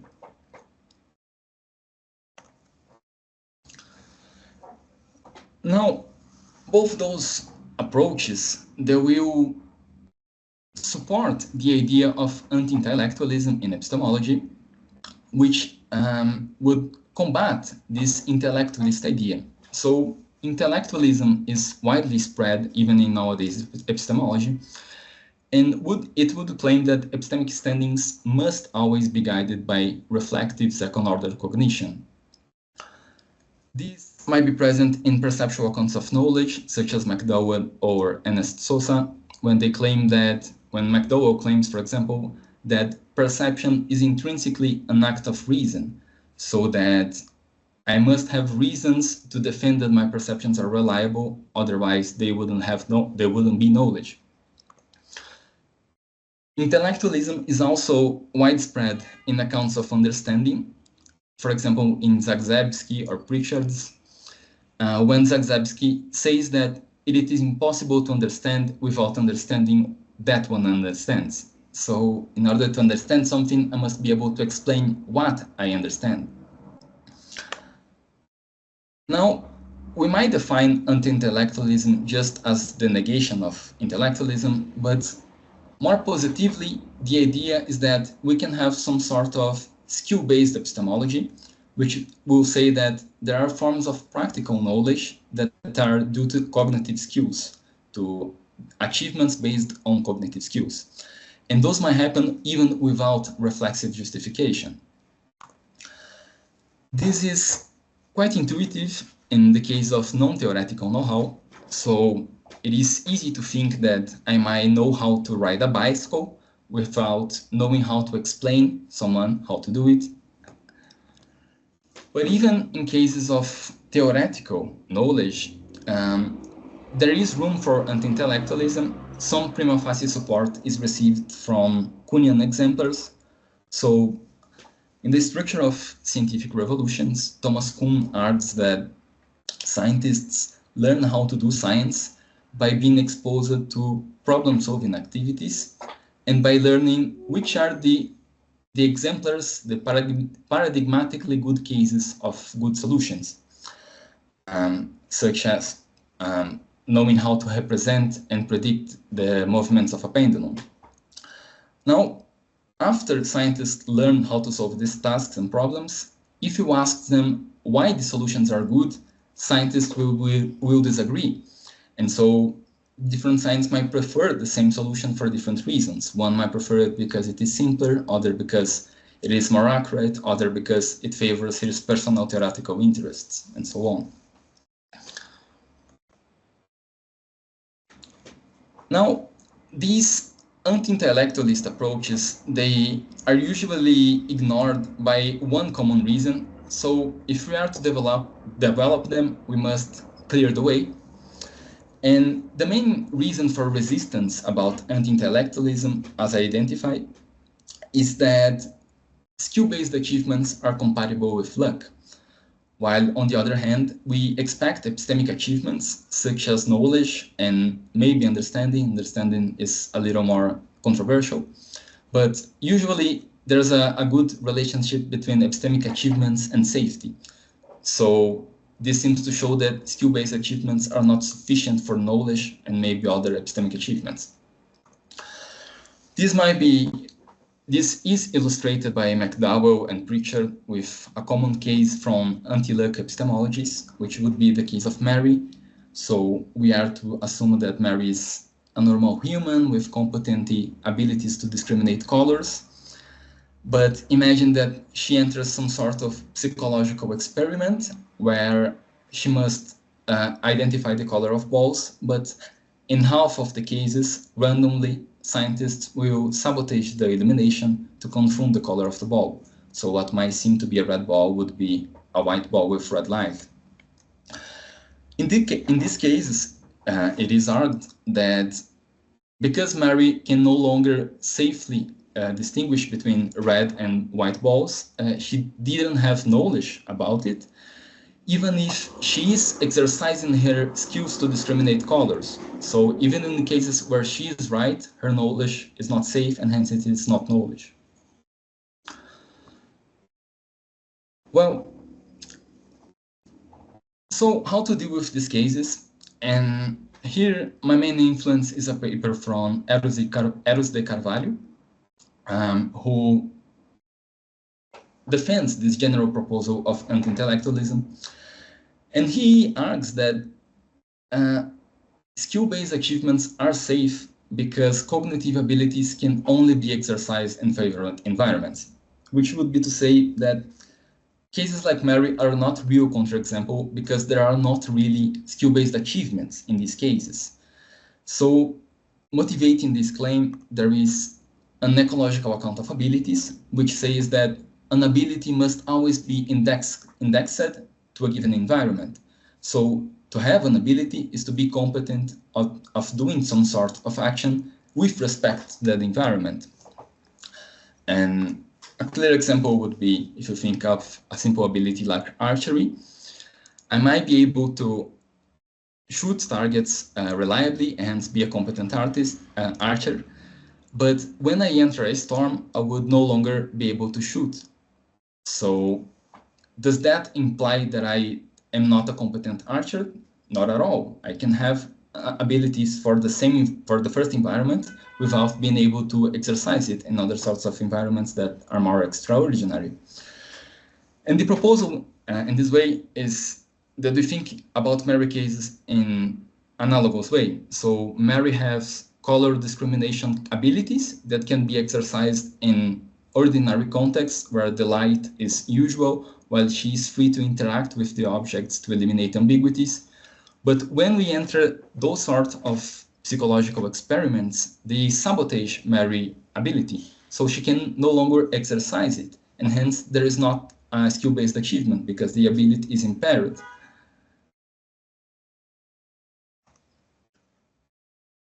So, first of all, I try to argue that entity realism and embodied cognition, they are joined in two main tenets. First, that from an epistemological perspective, they are both fundamentally expressing achievement due to practical skills.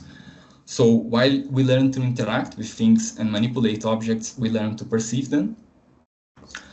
And this has an ontological counterpart, which would be the stability and hence the reality of tools and the environments that are required to scaffold the actions that we exercise with these skills and abilities. And in both cases, either entity realism or embodied cognition, we have the support of anti-intellectualism, understood as the idea that we can have practical knowledge with autonomy, without our theoretical reflections or explanations of what we are doing, even if these reflections might improve our discriminatory abilities. So, for example, if I tell you how to identify a given species of bird, you might take my testimony and use it to identify birds more clearly. But the point is that it is not necessary for you to have this kind of theoretical guidance. Thank you.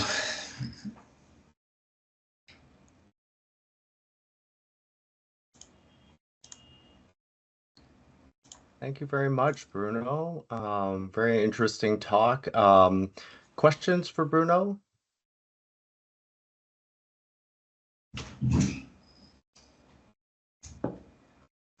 I can see Ken. Hi, Bruno. So you said that you can measure IQ, but that doesn't mean IQ exists. Could you spell that out a little bit? Because it sounds like if you measure IQ, then it must exist.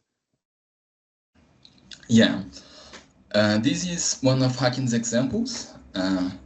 He explicitly tells us that measurement is not enough. And the idea is that perception requires some stability on the causal powers that we interact with. So when we perform measures on an object that is suspicious, we might still not be sure about the stability of it. We might be sure that there is something reacting and giving us some causal response, but not if it is stable as for us to perceive and nominate it. That is the idea.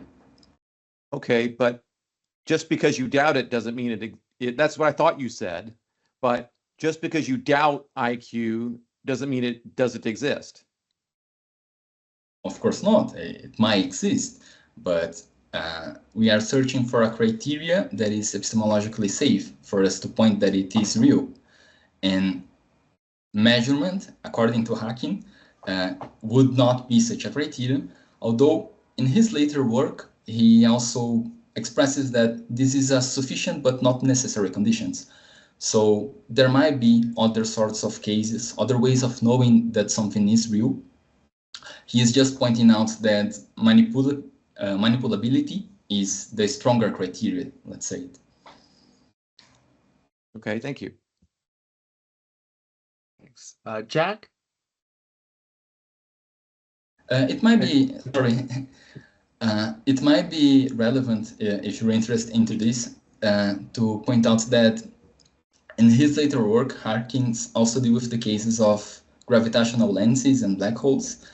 And there he explicitly states that he does not believe gravitational lenses to be real because we cannot interact with it and satisfy these strong criteria. So in there, he seems a little bit sympathetic to claim that measurement would imply skepticism.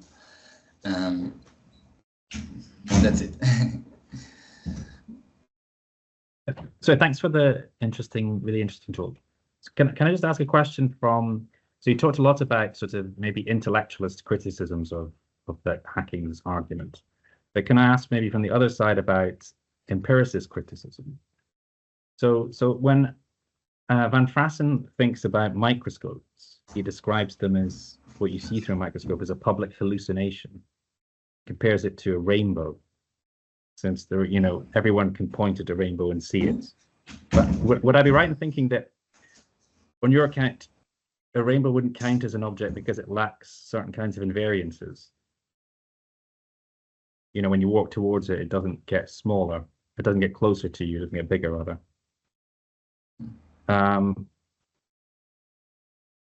But so the question I want to ask is, well, even if that's not true, what would be wrong with an empiricist responding to the idea that you're talking about, that all we're seeing is something which looks like it's got various kinds of invariances, but doesn't really, or might not really, and so we're not obliged to be realist about it. Yeah. Well, so Hacking tells us that real is a contrast term. So he relies on Austin's approach on doing some analytical work on the philosophy of ordinary language for us to dispel any mystery there is with the word real. And so Hacking argues that usually when we introduce the term real, we are trying to make contrast between two different sorts of things, such as real diamonds versus fake ones, or in the case of microscopy, with properties that pertain to the specimen in contrast with artifactual illusions that arise from the microscope. And so when we discuss whether rainbows are real or not, I believe that it would be crucial for us to do this kind of reflection on what we are saying when we claim that rainbows and other things are real or not. Because only by looking at the context, we could see what we're really implying. And if we are saying that rainbows are some sort of light phenomena, then we could accept that they are real phenomena. But in other contexts, we start discussing material objects more generally, then we might get some sense into saying that rainbows are not real because they don't have the similar material structure. So I believe that these kinds of fuzzy objects must be dealt contextually, let's say it. And I just had a. I'm sorry, Jack. Do you want to go back? So I just wanted to clarify. So there is a sense in which you can say that we can see a rainbow, and that we can agree that there's a rainbow in the sky and that kind of thing. But I take it that most of us think that the rainbows aren't real things. So what's interesting about this from the empiricist side is to make sense of the idea that you could agree that you can see certain kinds of things which are in some sense public, but you don't have to commit yourself thereby to there being a real object there. That's the point that Van Prassen is making. And so then he's saying our way to understand what's going on in a microscope is to think of it as in some way analogous to the rainbow. That there's definitely an image there, which we can all agree we see through the microscope. So that image is real. But then to think that there's something behind that image is to go beyond what's required of us epistemically. And so I'm just wondering what kind of response you have to that kind of way of thinking. Well, I would argue that the senses in which we can say that something is real will get more meaning insofar as we have more ways of using this object and interacting with it. So in the case of microscopes, all the ways of interaction that Hacking points out are really relevant to show how these entities have a reality that is way more stable and way more comparable to ordinary objects than a rainbow would be. So if we can use a microscopic needle and inject things within a cell, we might see that it has a material structure that is a lot more comparable with common objects. Unlike a rainbow that, let's say, who have to be compared with other sorts of things. Now I'm thinking about the reality of rainbows. I feel my intuition is that they're absolutely real, and we can intervene and produce rainbows, and yeah, so it's some property of light. But let's thank Bruno for a very provocative talk. Thank you.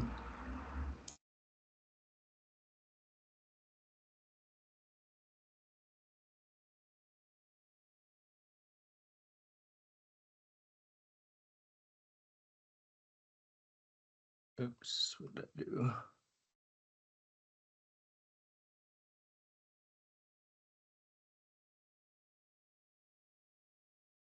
Hi, Paul.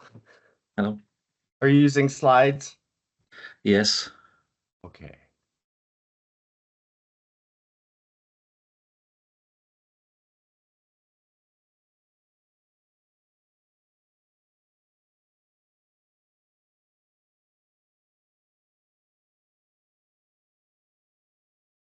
So I'm happy to introduce our next speaker, Paweł Kawalec from the John Paul II Catholic University of Lublin, and he's going to talk about Hacking's wager. Thank you very much, and let me start, Jonathan, with expressing my gratitude to being a part of this splendid tribute to Ian Hacking. And he was really very important figure, intellectual figure in my life, although we didn't meet very often. I met him like 30 years ago in Krakow, but this was just the very beginning of my career in probability. So I, after that, completed my book on Carnap's inductive logic. And then I translated Carnap's Aufbau into Polish. And last year, I managed finally to complete this translation of his logical foundations. So one question here is what brings hacking to probability? And I don't have really this kind of response. And what brings Pascal into the picture? I think this is much more clear. What we read in this introductory passage in the emergence of probability gives us this explanation. Thanks to statistics, we live in this risk society. We also live in a universe that is necessarily and essentially a matter of probabilities. Emergence and taming are both intended as contributions to understanding that chancy world in which we have come to live. To my mind, the most radical innovation was that of Blaise Pascal. It was the genius of Pascal to see in whole cloth the structure of decision theory. He displayed his mastery of detail in his extraordinary discussion of the choice facing the atheist in a Christian world.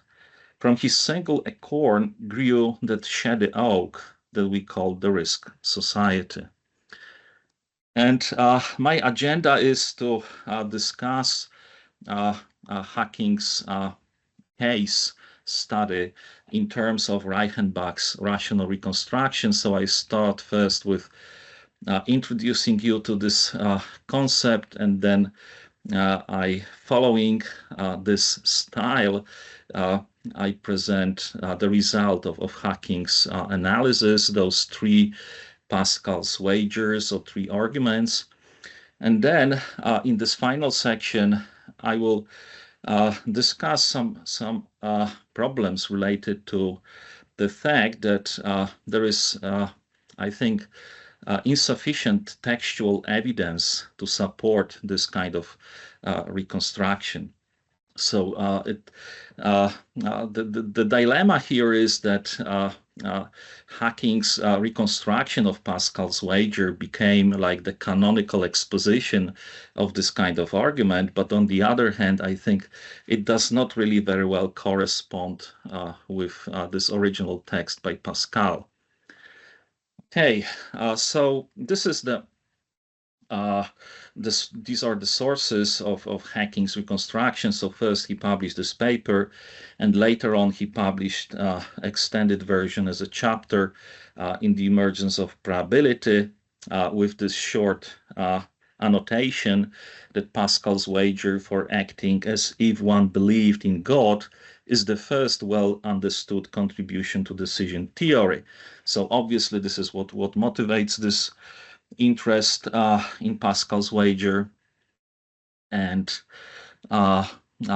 in contrast to other chapters in this book, Hacking is not so much explicit that this is really rational reconstruction. However, I think his intent in doing so is quite clear. So he says, for instance, I'm here concerned only with the decision theoretic logic of the wager, that is, with the question of whether the conclusion does follow from the premises. And apart from it, we have also this historical aspect of stating a bit of the history of probability. Pascal's wager was a decisive turning point in probability theory. So now I turn very briefly to this exposition of rational reconstruction. I think this is the canonical version that Hacking had in mind, which was propounded by Reichenbach. However, it was first introduced by Kant with this distinction between quid iuris and quid facti. which was introduced in his critique of pure reason. So for Kant, rational reconstruction involves analyzing the conditions that make knowledge possible independently of how it's generated in especially psychological empirical processes. Later on, this distinction became very important for neo-Kantists, like, for instance, Marburg School or Hermann Cohen, who claims that the task of philosophy is to reconstruct the system of knowledge not as it has historically arisen, but as it must be thought in its logical necessity. The next milestone in developing this idea was Carnap's Aufbau and Rationale nach Konstruktion. But this is a very specific kind of meaning here because, as you may be familiar, Carnap intended to have this monumental construction based on purely formal properties of relations between those basic elementary experiences. So this understanding that he propounded in the Aufbau did not really catch up as the canonical exposition of rational reconstruction, which consists in the logical analysis and construction of scientific concepts from a basis of elementary experiences, so as to exhibit their structure, make them amenable to precise formulation. So it was Reichenbach who really formulated this canonical version of rational reconstruction, where we have two steps. One is descriptive, the other is critical, and this we can find in his book Experience and Prediction, which of course builds on this Kantian and neo-Kantian tradition. So this is how he characterizes this. There is a great difference between the system of logical interconnections of thought and the actual way in which thinking processes are performed. The psychological operations of thinking are rather vague and fluctuating processes. They almost never keep to the ways prescribed by logic and may even skip whole groups of operations which would be needed for a complete exposition of the subject in question. The scientific genius has never felt bound to narrow steps and prescribed courses of logical reasoning. It would be, therefore, a vain attempt to construct a theory of knowledge which is at the same time logically complete and in strict correspondence with the psychological processes of thought. So he distinguishes psychological study of those actual processes from validity of issues related to epistemology. Quote, epistemology does not regard the processes of thinking in their actual occurrence. This task is entirely left to psychology. What epistemology intends is to construct thinking processes in a way in which they ought to occur if they are to be arranged in a consistent system. Epistemology thus considers a logical substitute rather than real processes. For this logical substitute, the term rational reconstruction has been introduced. So he, as mentioned, he distinguishes this descriptive step from critical task, where he claims it's bound to actual thinking by the postulate of correspondence. We admit that the rational reconstruction expresses what we mean, properly speaking.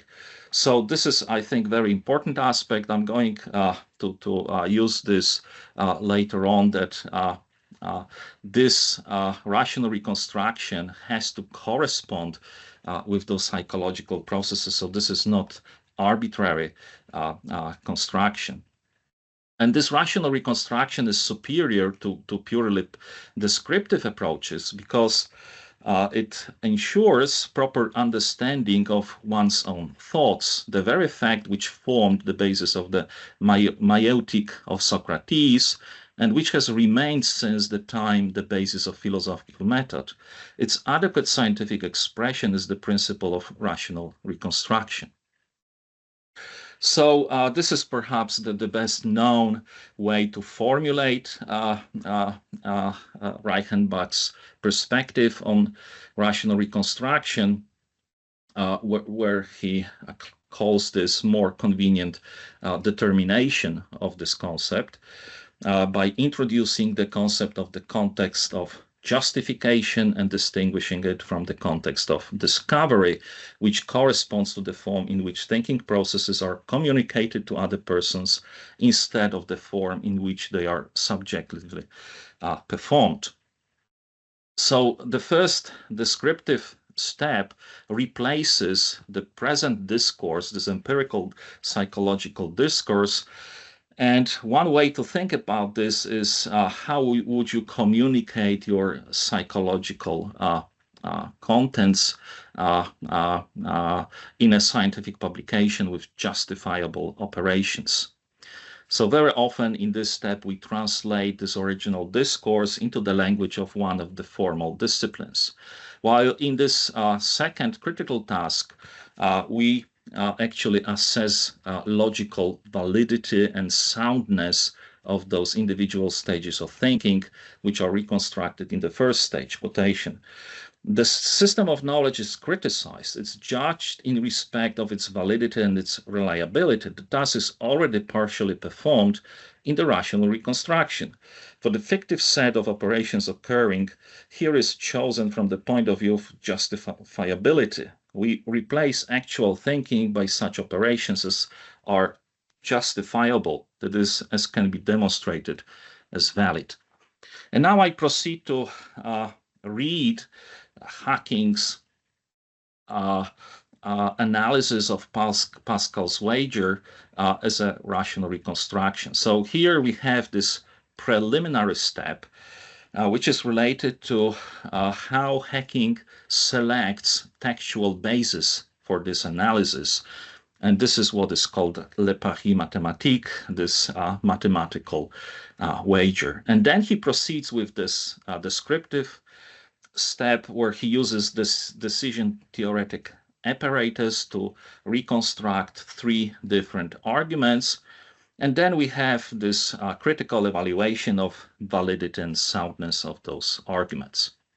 So as to this preliminary step, Hacking claims that the wager occurs in a passage headed Infini Rien, number 418, or 233, depending on the editor.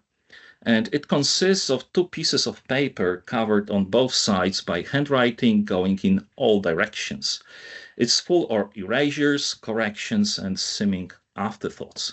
For a photograph, Hacking refers to Brunet. This is a French-speaking monograph.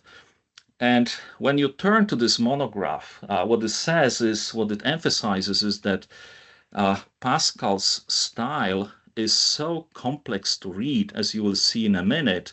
So it's like a labyrinth.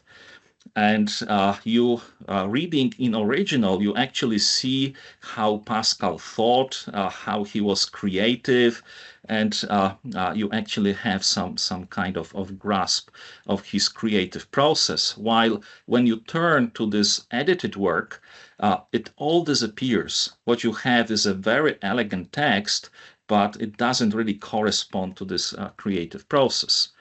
And this is obviously known to Hacking. So these are photographs from this monograph which Hacking was reading. And when you turn to original photographs from those digital archives of the French Academy, then you see those 4 pages. And what is important is that only one page out of these 4 covers this mathematical wager, le pari mathématique. So this text corresponds to what Hacking analyzes. So what it means is that he ignores in his reconstruction page number 3, 4, and 8. So when you turn to different editors, this mathematical wager is present only in 1 out of 8 or 9 passages of the complete infini rien, of the complete passage. Now, I think this is extremely important, what Hacking observes, that what is the most important element in this writing by Pascal was related to this concept of aleatory. So this is what Hacking says. It showed how aleatory arithmetic could be part of a general arc of conjecturing. It made it possible to understand that the structure of reasoning about games of chance can be transferred to inference that is not founded on any chance setup, because all prior writings related to probability, they had to rely on some kind of chance setup, of some kind of mechanism, like, for instance, throwing a dice or a coin. And this term aleatory is used by Pascal in his very important note to the Paris Academy. He was extremely proud that he actually invented a new discipline, this aleatory geometry. And this is like 3 or 4 years before he completed Le Paris Mathématique. And there is a passage from this note. Pascal writes, that which rebelled against experience could not escape the empire of reason. Thanks to geometry, we have brought it down with such certainty to an exact art that it participates in its certainty and already boldly advances. In this way, by combining the rigor of scientific proofs with the uncertainty of chance, and by reconciling apparently opposite things, it can rightly use the astonishing title Geometry of Chance. So Pascal was really recognized by this most prestigious scientific society as inventor of this new discipline, and this is what Hacking takes to be the most important element and the most important reason for interest in Pascal's wager. So here is a reconstruction of these 3 arguments. As mentioned, Hacking uses decision theoretic apparatus, and he reconstructs 3 arguments, all of which he thinks to be valid. So the first argument is from weak dominance, the other is from expectation, and the third one is from dominant expectation. These are slightly different because I follow here mostly Alan Hayek in this terminology. And there is those 3 arguments, they actually form a sequence. So the first one is like the most special case, and the last one is like the most general one. So for this wager, we consider 2 possible actions. One is betting that God exists and living a pious life in accordance with religious principles, which will most likely lead to belief in God's existence. Or the second action, betting that God does not exist and living in complete indifference to God's existence. The fact that this person's life is finite forces her to play this game, and suspending judgment is excluded from the possible actions. So this is how this argument looks like. We only have utilities here. We don't have probabilities. So the wager for God gets the highest utility, gain all, which is much higher than misery, and which is comparable in the case God does not exist. So it means that waging for God gives you dominant result here, which is no worse than the alternative.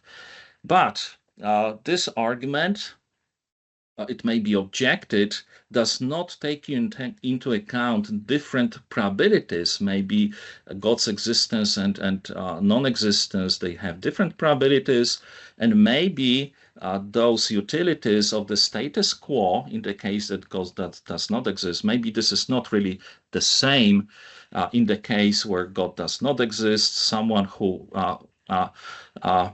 bets against God's existence may be a better life because it does not lead to resign from some pleasures and courses of action which you will not follow in the case you believed in God's existence. So in this case, what this argument based on expectations relies upon is the principle of utility maximization. So we not only compare utilities, but we weight them by probabilities. But in this case, the probabilities are quite simple because we take them to be just equal. God's existence and non-existence are 1/2.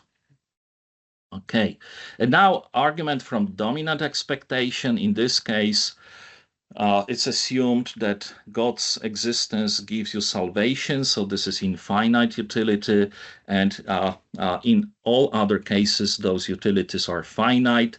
So under this weak assumption that God's existence is other than zero probable, the calculation gives us maximized expected utility for the wager for God's existence because it gives you infinite number. So Hacking was satisfied with this reconstruction, and this gives us far-reaching generalizations. The decision recommended by weak dominance will be a special case of the other two arguments, and the one recommended by expected utility will be recommended by dominant expected utility, which is the scheme with the widest application. Okay. So now we turn to the second step. I go through this very briefly. So this is the critical task, and the result of it is that Hacking claims all three are valid, but they are not conclusive because they have false premises. Like, for instance, weak dominance does not really prove Christian God's existence, but existence of some religion, or maybe even not that. Now, the argument from expected utility has this problematic premise that we have equal probability. It seems that Hacking did not analyze the third one, but he claims that this is also not sound argument. So I think there is obviously this lasting legacy to this rational reconstruction, because Pascal's wager on this reconstruction became really the focal point for a whole line of debates. So Hacking demonstrates the coherence of these three arguments, how we can assess formal properties like validity and soundness, and also it really started this whole research on Pascal's wager. Now, why I think this is not a rational reconstruction in the sense which I presented at the beginning, but rather some kind of construction, which is very loosely connected to this original intent. So in that sense, Reichenbach's criterion of correspondence is not really met in this case. So as I demonstrated to you, it only captures a small fragment of the whole piece. And already at the time of Pascal, contemporaries, they noted that if this is taken as an argument, this is primitive, infantile, and this promotes relaxed morality, which is against the fundamental beliefs of Pascal. Moreover, Pascal had this strong belief that original sin corrupted our natural order, including reason. So reason has very limited capacity to lead us towards salvation. So if he wants to help his libertarian colleague to reach salvation, this is very unlikely that he will use this kind of rational argument. Moreover, there is also this objection, which we can now formulate following Popper, that the link between truth and degree of probability is really problematic. There are also problems with interpretative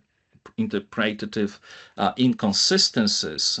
Like I mentioned, this fundamental belief that original sin corrupted the nature was the reason for Pascal to reject all kinds of traditional natural theological arguments supporting God's existence.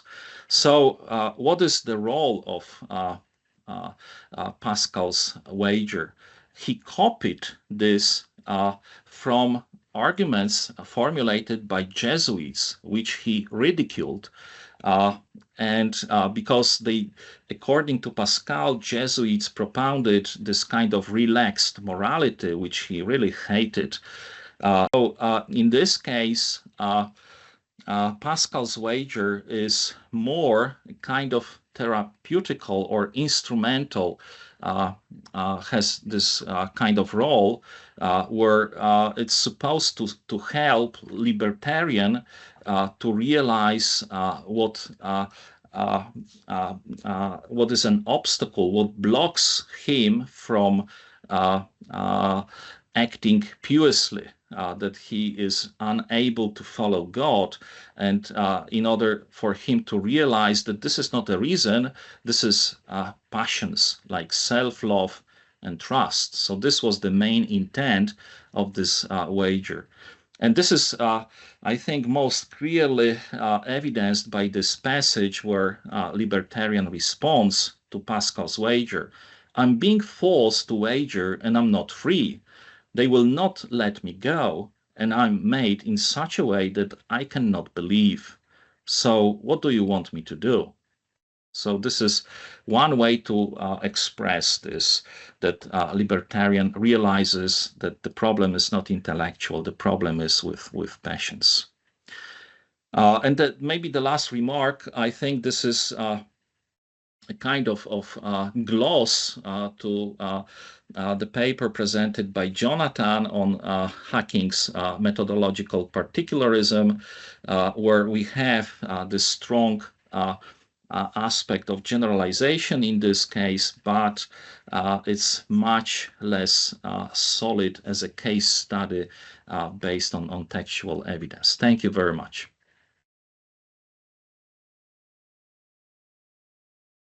Thank you, Paulo. This was a fascinating look into Pascal scholarship. Really interesting. Any questions for Paweł? I just had a question of clarification on the hacking part, on why he's not doing a adequate kind of descriptive.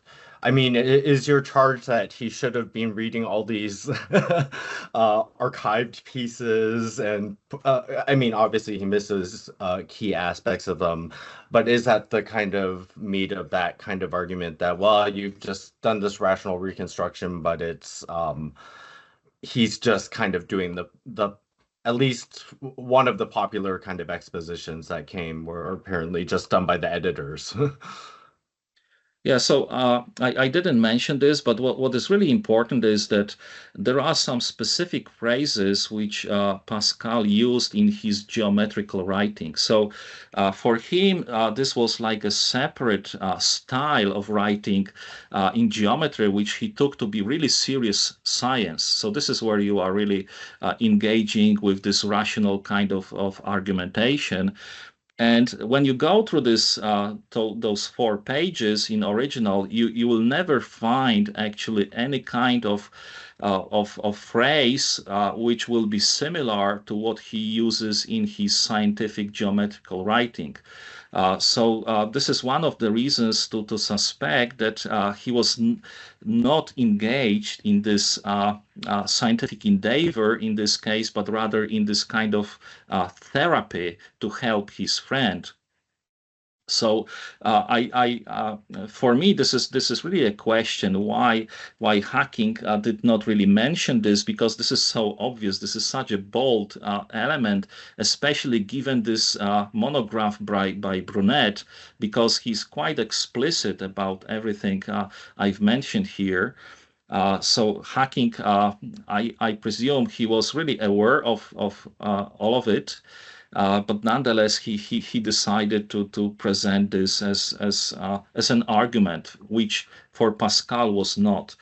So my proposal is that perhaps we need to distinguish between Le Paris de Pascal, this original version which he intended, this meaning as an instrument, and on the other hand, Le Paris Pascalien, so this Pascalian type of argument, and obviously Hacking he constructed actually this topic and the whole literature which followed after that. Yeah, no, that's really interesting. Is it made explicitly in the kind of later editions? Like, are they? I'm trying to remember in Pensée, like I teach this, so it's embarrassing. I should know, but usually it's presented very shortly in this very kind of synoptic version, and I don't know if that's widely known about Pascal's wager, because I think there's something right about what Hacking's talking about. What if you think about later, I don't know, game theoretic type frameworks are clearly following this kind of very entrenched style. Yeah, but whether we put it in the geometrical style, that seems to be a separate issue, and it sounds like you're right that there's good reasons for not placing it in that style. Yeah.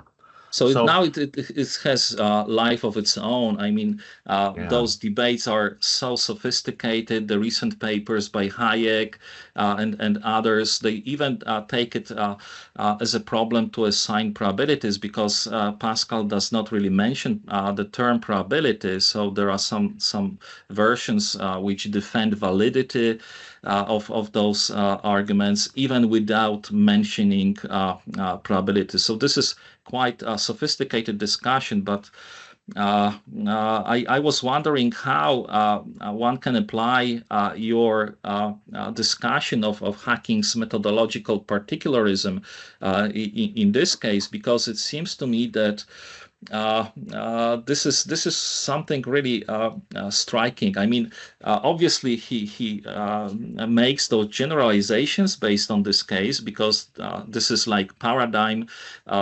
original study of application of decision theory, where you don't really have this chance mechanism underlying those probabilities on the one hand, but on the other hand, this mismatch between Hacking's reconstruction and this textual evidence.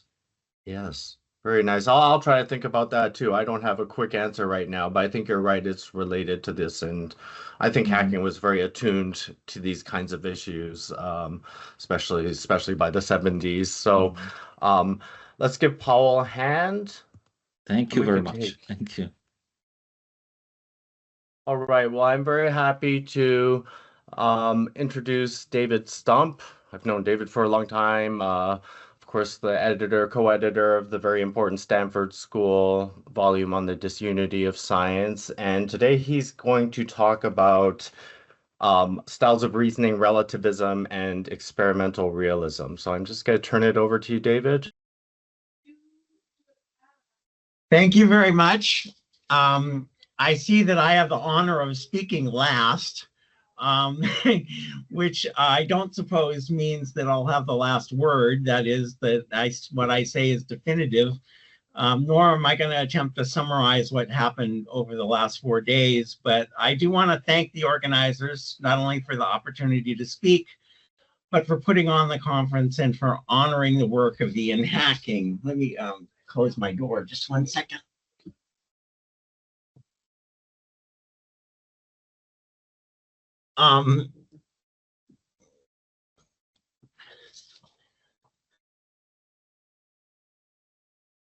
I first started following Ian's work in graduate school. At that time, I started paying attention to what constitutes good philosophical writing, as well as what just learning content. And Hacking was very inspiring as a writer, very eclectic, but also very compelling, clear, and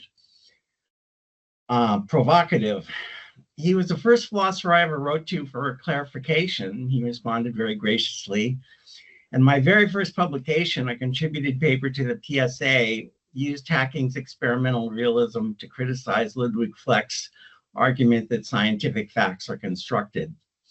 Ian came to my talk and commented on my paper off the cuff, again, very graciously. I'm very glad to see people continuing his work. Okay, so to start, I just want to make one other comment, which is that it might be helpful to try and separate questions of exegesis, that is what Hacking said, versus questions about how well the argument against relativism works. Because it's quite possible that I've got right what he says and the argument doesn't work, or vice versa, I've got a good argument that doesn't fit Hacking. So, but anyway, I've noticed in other contexts that people tend to mix these things, probably because I'm mixing them. But anyway, so styles of reasoning have widely been taken to imply a form of epistemic relativism. Both critics of styles, such as Martin Cush, and friends of styles, such as Luca Sciortino, have argued that forms of relativism follow from them. And some who simply want an example of a relativist view, such as Carter and Gordon, point to Hacking styles of reasoning as implying relativism. Perhaps this is a natural assumption, given that all framework theories seem to apply a kind of epistemic relativism. First, all observations are theory-laden or framework-laden, we might say, and there are no neutral or absolute observations. They always take place within a framework. Furthermore, a belief is only justified or not relative to the epistemic system or practice. There's no neutral or absolute way to justify belief, only ways that will seem correct to those working in a particular framework or practice. So it seems natural to think that everything is relative to a given framework. Both what is observed and what is or experienced and what is justified are done so on relative to the framework. The first thing to point out, however, is that this relativity to a framework is not what most people mean when they talk about relativism. It is not the same as saying either that every opinion is as good as every other, which is what a required element of relativism in how Paul Boghossian defines it in his influential book of 2006, or that science is socially constructed, which is what Barnes and Bloor and their defender Martin Cush think is supposed to follow from the relativism of frameworks. And Bloor and Barnes and Cush especially don't accept Boghossian's definition of relativism. They got their own. They don't think that the neutrality thesis is necessary.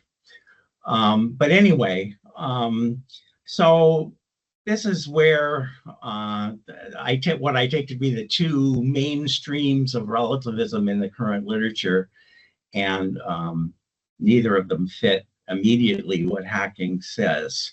Now, we could end up just making an argument about a dispute over how to use words here.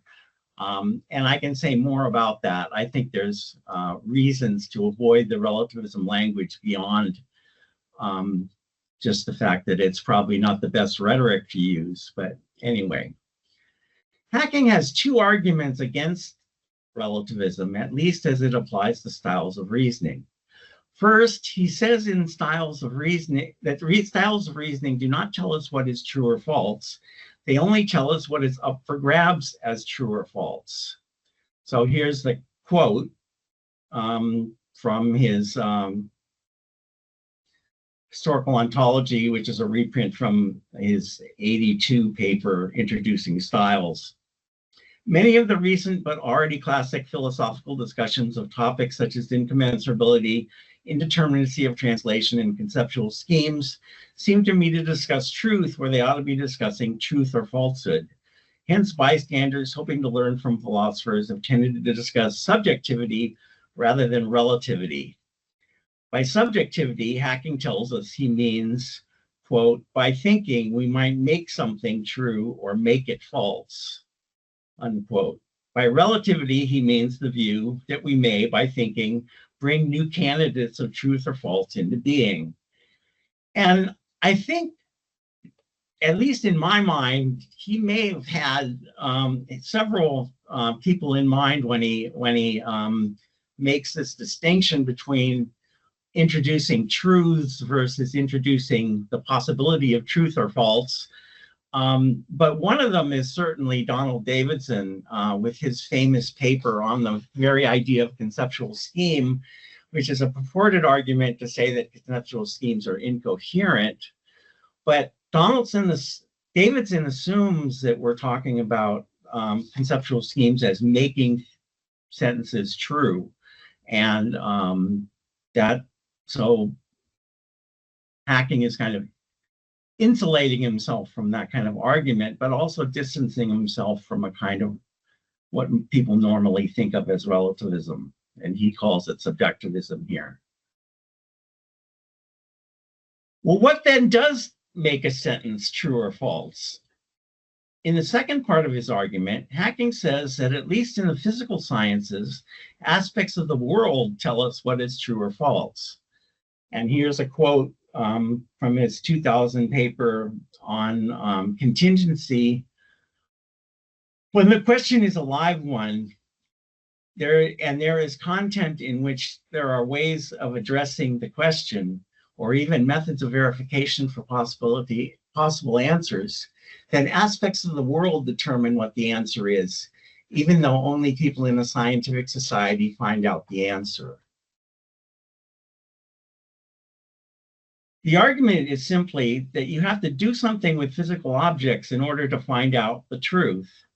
The point is part of Hacking's experimental realism, his call that we should stop putting science only in terms of theories and beliefs, and instead look at doing things in science, such as creating stable phenomena through experiments. In his extended critique of styles of reasoning, Martin Cush rejects Hacking's argument and claims that relativism is unavoidable. And this is the text at the bottom there, and then here's the quote. In work not directly focused on styles of reasoning, Hacking has proposed a more general argument against relativistic social constructivism. While different communities might differ in the kinds of questions they ask and regard as live, once their respective questions are well asked, the actual answers are fixed and not socially constructed. And then he cites the exact quote that I just gave, the exact passage. I agree to the extent that, of course, it makes sense to say that different scientific traditions often seek answers to different questions, and that questions of one tradition need not make sense to members of other traditions. We might as well go further and say that members of scientific traditions usually assume that their real questions have determinate answers. But this is where my agreement ends. These correct and trivial observations do not license the further claim that such questions really do have determinate answers as such, and that these answers are outside the realm of negotiations, interests, contingencies, and history. Cush misses Hacking's point. Hacking would accept that individuals at a particular time and place will have the experience that answers their questions. They cannot step outside the realm of negotiations, interests, contingency, and history, but still the answer to the question is posed does not come from the style of reasoning itself, rather it comes from the world.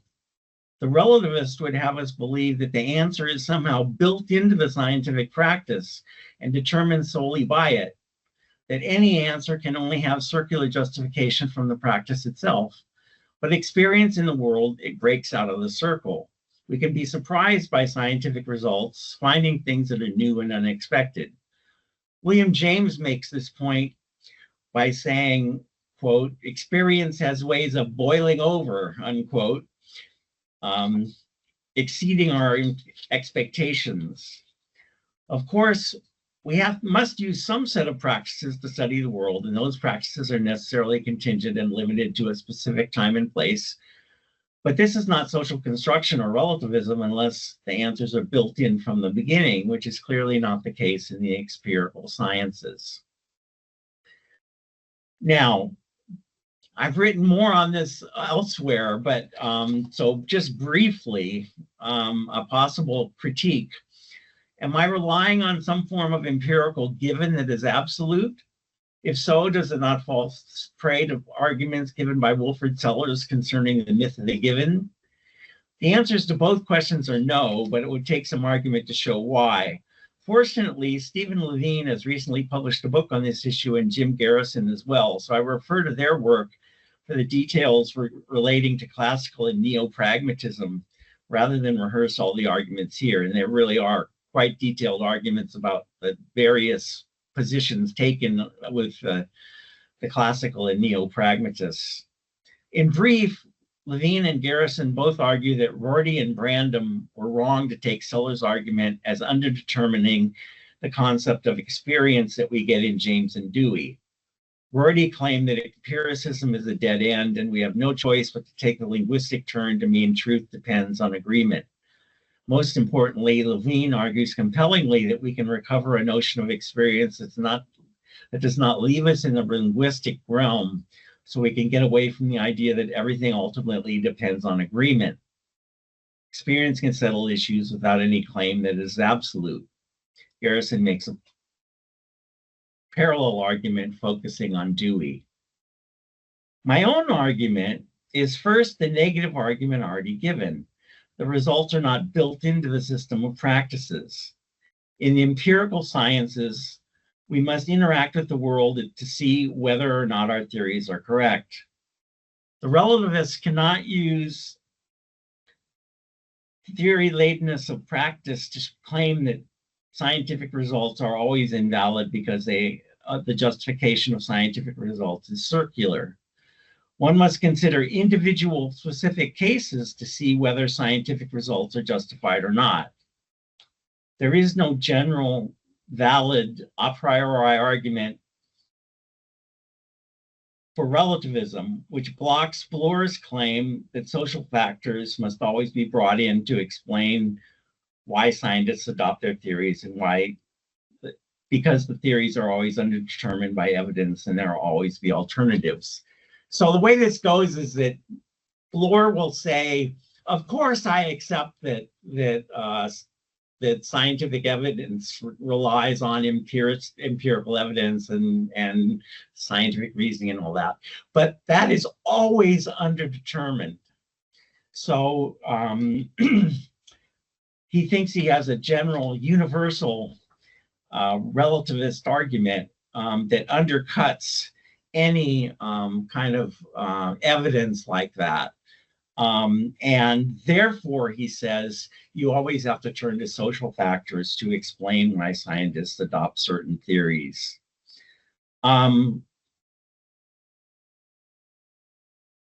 Okay, secondly, I claim that the history of science shows a different image of science than that given by relativism, especially in the long term. Of course, there may be periods of time when a particular area of study is split between two or more teams of researchers, although only temporarily. For example, in his 1987 study, Peter Gallison showed that a major dispute in particle physics was settled when one side admitted they could not keep reinterpreting the data, though negative results would not go away, and that's Gallison 87. My point from this example is that while it is logically possible to keep a dispute open, that's just fallibilism and underdetermination. In fact, if one looks at the history of science, disputes are resolved. As noted before, there's no valid general argument against relativism, so we have to look case by case to see how disputes are resolved. My claim is simply that in many cases, experimental results determine the choices scientists make. And I think in probably the overwhelming number of cases, but that would be something. I haven't done a bean count, all possible theories or something like that. But I think overwhelmingly, social factors play a role sometimes, but not always. And again, everyone can accept that social factors play a role sometimes. I mean, from the Lyshenko case, which is notorious, to all kinds of other cases. Relativists are making a mistake by denying the role of experience in the fixation of belief and ignoring the material culture of science. Science is not just theory. One has to build things, synthesize chemicals, create stable phenomena in the laboratory, and these cannot be reduced to ideas and beliefs. And this is, of course, Hacking's point in representing and intervening, and with his realism. Okay, despite his strong sympathies with, oops, I missed something there. Okay, despite his strong sympathies with Hacking's view, Luca Sciortino also thinks that styles are committed to epistemic relativism.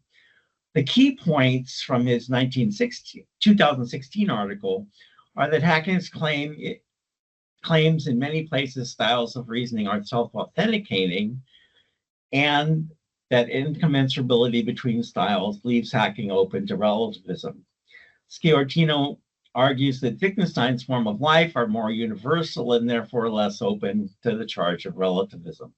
And I know Sciortino has further works, so there may be more going on that I'm not presenting here. I'm not trying to be unfair to him. I'm just limiting the scope here. Octavio Bueno defends on the incommensurability charge, pointing out that Hacking holds that there can be multiple overlapping styles of reasoning, and thus they can discuss the same phenomena. I would add that Hacking's experimental realism makes the claim that phenomena have a life of their own, independent of styles. It is not that they exist as absolutes, independent of any style, rather that they can appear in more than one style because they are stable. And the Leyden jar is a classic example here. It was developed as a jar to collect electrical fluid, and then it turns out that you don't need the jar at all because we think of electricity as a charge rather than a fluid now. So we have the same phenomena, but different styles or different paradigms, according to that's the claim anyway. As for the self-authentication, my claim is that it is only partially true of cases in physical sciences. Mathematical sciences may indeed be fully self-authenticating, but as we saw above, Hacking holds that you need to go to the world to determine the answer in physical sciences. Putting this in language a little less realist sounding, I would point out that we need to interact with things in order to find out about them. They are still self-authenticating, but they are that the style is, but they are not complete without this interaction.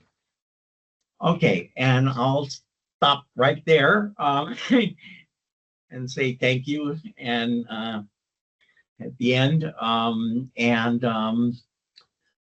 I hope there's some questions from those of you who are left. And you are the second last talk because Alexandra. Oh, I'm the second last. I didn't see it on the schedule. I didn't see it on the schedule. Her in because I made the mistake of not recording it. So. Okay. Okay. So, questions for David? I feel obligated to give Luca the first question. So, Luca, come on in. Professor Stump, it's an honor to speak to you. I think we exchanged a couple of emails some years ago. So I just my point is that I think that there is no universal and atemporal justification. Right. And if we take the case of entities Hacking justifies his belief that unobservable entities exist on the ground, that they can be regularly manipulated, okay, in a laboratory. Right. And they also maintains that no belief that our theories are true is required, okay? So my point is that his justification is relative to the style of the laboratory, because his justification strategy is no viable option for a member of a community that does not adopt the laboratory style. Because a laboratory style is characterized by a specific way of doing. I underline many times doing, but someone who I don't know, a Babylonian person who has not who doesn't have that way of doing cannot even understand that kind of justification. So the point is a weak form of relativism, in the sense that there is no atemporal and a universal justification. This is my point. I don't know, maybe you disagree, but I just wanted to make it clear. Yeah, well, I'm glad for the clarification. I accept that there's no universal or absolute, and that any observation, any interaction, better put, any interaction with physical things is going to be done from a style of reasoning, from a particular point of view, and even more than just the general experimental style, but very specific kinds of things will come in, that both could be, you might have two ways of doing things that are both considered experimental, but very different.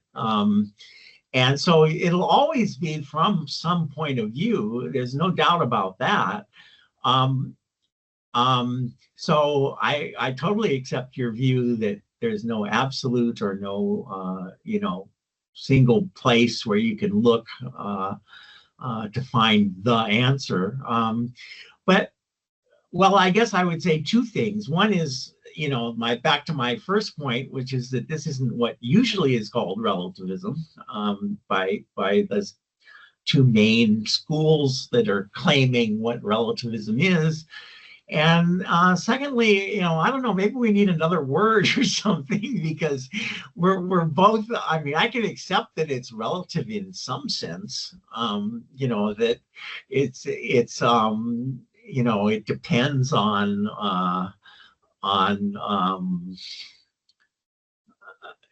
the possibilities that come up in that style. But, that's a very benign form of relativism. And I think that's what Hacking is getting at when he talks about trying to make this distinction between subjectivity and relativity. So yeah, and as for your point about the really different styles, like someone like Paracelsus or something, is famously Hacking's example of someone who we can't understand. Of course, he did experiments. It's apparently a list of experiments, practically. But they're not experiments in our sense of experiments, of course, but they are interacting with things still. So I don't know. I think when you get to I guess my focus is on relatively contemporary physical science, and in that sense, for that you have to use the some kind of interactive model. I mean, even a theory, even something as abstract as cosmology, eventually has to find some points of, where they can measure something to try and say whether the universe is expanding too fast or whatever. They have to be connected to some kind of interaction. So at least in that context, which is where, again, most people talk about scientific relativism, that would apply. Now it's very interesting, the thing about self-authentication. I was thinking about that with that, if you have, like, for example, a pure mathematical system, like an axiomatic theory, piano arithmetic, and everything that's added onto it to make full number theory, well, despite that, we still don't know something like Goldbach's conjecture. We don't know whether it's true or false.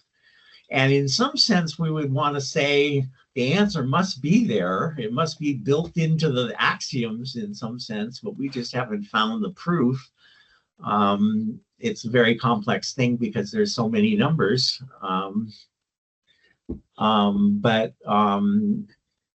There's nothing outside in that case. So that would be a more self-authenticating case.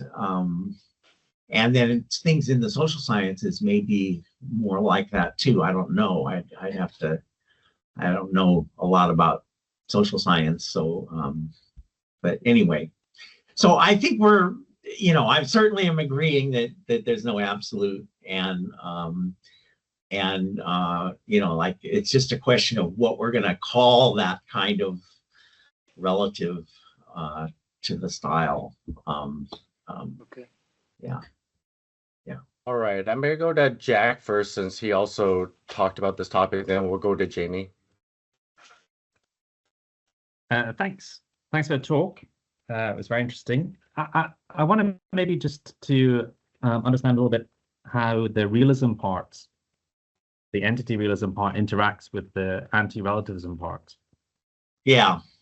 Because I am tempted to think that if you're Van Frassen or somebody like that, I feel like I'm now the spokesman for Van Frassen the last couple of talks. Right. That you can admit, of course, that interaction in some broad sense with the world is an essential part to grounding scientific claims, but you don't have to think that what you're interacting with is unobservable entities. What you're getting from the interactions is ultimately some information about the observable regularities in the observable world. Something. Sure. So, do you agree with me? Is the anti-realism disposable? See, I'm a student of Arthur Fine, so I'm kind of immune to realism questions. Yeah, there are different flavors of realism here, and the kind of realism that I'm talking about is the kind of let's get more specific rather than go that way. What is Hacking doing with his entity realism? Okay, well, I mean, as you pointed out, I mean, he says in later papers, I'm just using this as a stepping stone to get over the debate over realism and anti-realism, and that's fine. I mean, I think he's right. I wish he wouldn't use language that sounds so realist, because I'm not a realist. So I would distinguish myself from him in that regard. I think even using the term we have to interact with something in the world is a little bit too realist sounding. He doesn't say external world. That would be way too realist sounding. What he wants to say is just simply, if we're going to understand things we call physical objects, right? We need to interact with them in the world in order to find out about them. That's all he's saying with the entity realism, I think. And that breaks the relativist argument, because the relativist argument has to do with putting everything in terms of belief and everything in terms of theory, and saying theories are underdetermined, and you know, all of those arguments that Bloor and Barnes and Cush use. And as soon as you break that argument, then you're back to this particularism kind of case, where you have to look case by case to say whether something is socially constructed or not. And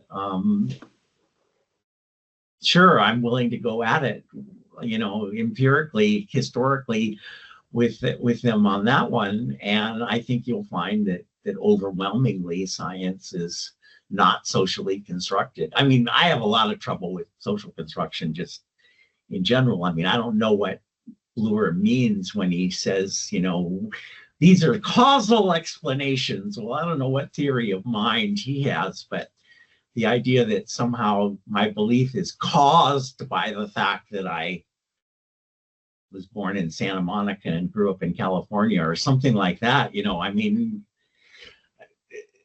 we don't have anything like a theory like that could be a cause. But anyway, all we have is these kind of just those stories that, well, you know, he's a Marxist, so he must believe this, or he's a, you know, he grew up in a patriarchal society, so he must believe this, or something like that. That's the kind of explanations they have.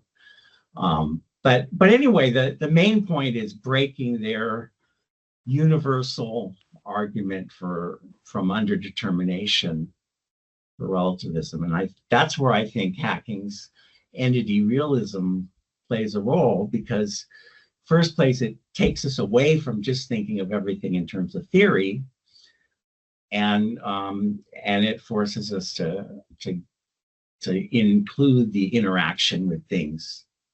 So I hope that's helpful. Thanks very much. Very helpful. All right, Jamie, Yeah. we got about 5 minutes. Yeah. You did. Sorry, I pulled the old man move. Yeah, okay. Thanks so much for your talk. My initial question was basically the same as Luca's, except it wouldn't have been worded as nicely. So I'll move into the second. I like just more of a more of a comment. Is that like, from what I remember, at least from Hacking styles of reasoning, like putting him in the kind of pragmatist tradition, or like putting him in dialogue with the Sellers-Brandom kind of thing, it might be like a little bit of a stretch. Whereas, like, you know, one figure who he did engage with more substantively, who like fits into your story perfectly, is Feyerabend.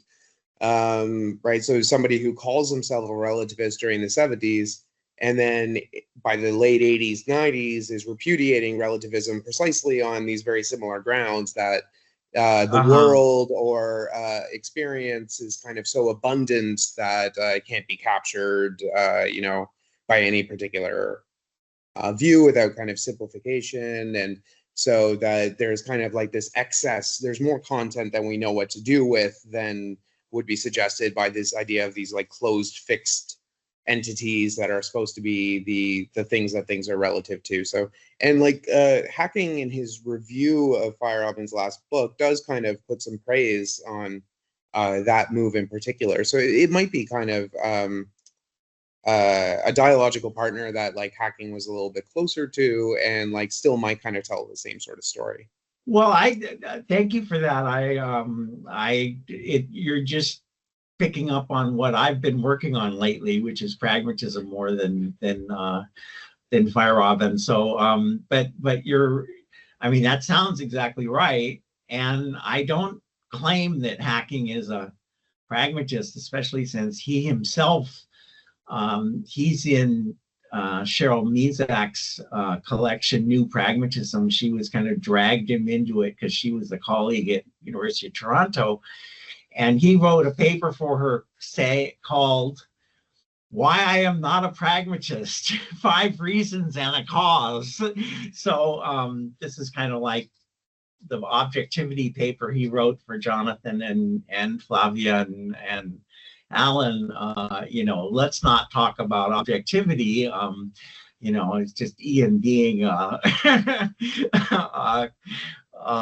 of I don't know, obstreperous or something, but no, he doesn't. He makes a valid point that he wasn't influenced by pragmatism. He grew up in the Cambridge tradition.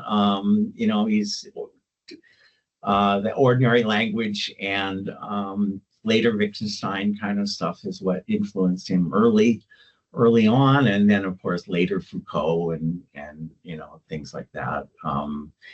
He's got a very eclectic. As our last paper on Pascal's wager shows. It reminds us, how broad ranging and eclectic his work is. So but no, I don't claim him as a pragmatist at all. I'm just saying there is a parallel though, because and it's not only pragmatists. Lots of people have used the argument that that we don't build everything into our frame of reference, whatever you want to call it. That's my general term for paradigm, style, whatever. Because you have people like Poincaré saying, when criticizing an extension of his conventionalism, and Leroy, Edouard Leroy, claimed that science facts are conventional for science. And Poincaré comes back and says, well, we formulate the language in which we express facts, but we don't create facts. We just express the language. And it's too linguistic, the way he put it, but it's the same point. You have the framework that sets up the questions, the what could be true or false, according, the way Hacking puts it, and something else answers that, which you might describe as the world or interaction with things or something like that. So all right, I'm cutting you off there, David, because I know once we're talking about Poincaré, you could go on forever. So let's give David it could go on forever. Yes, forever. It's true. Thank you.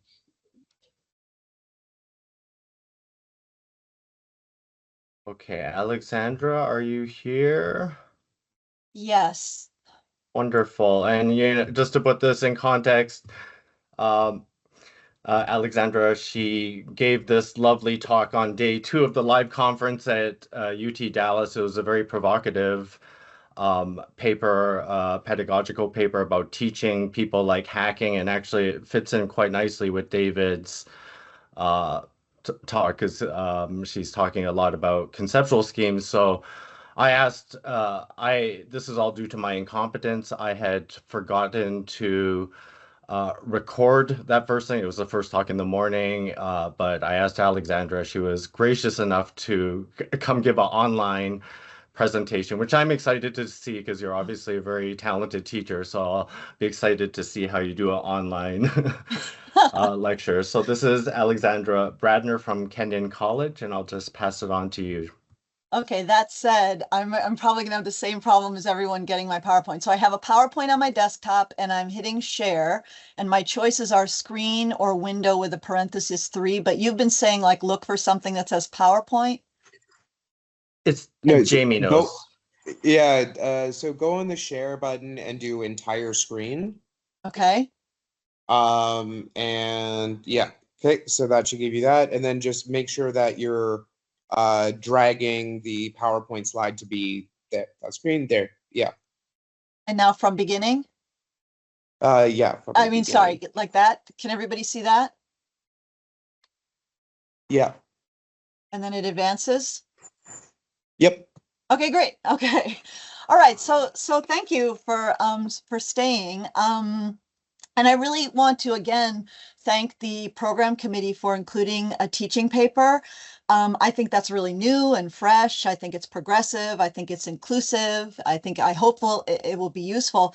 But I actually think, you know, via Ludwig Fleck, that it's important and underappreciated aspect of social epistemology, in the sense that the way in which we digest messy journal information into vademecums for other colleagues and things like the Stanford Encyclopedia and the things that we choose to teach. This is actually how knowledge gets created socially.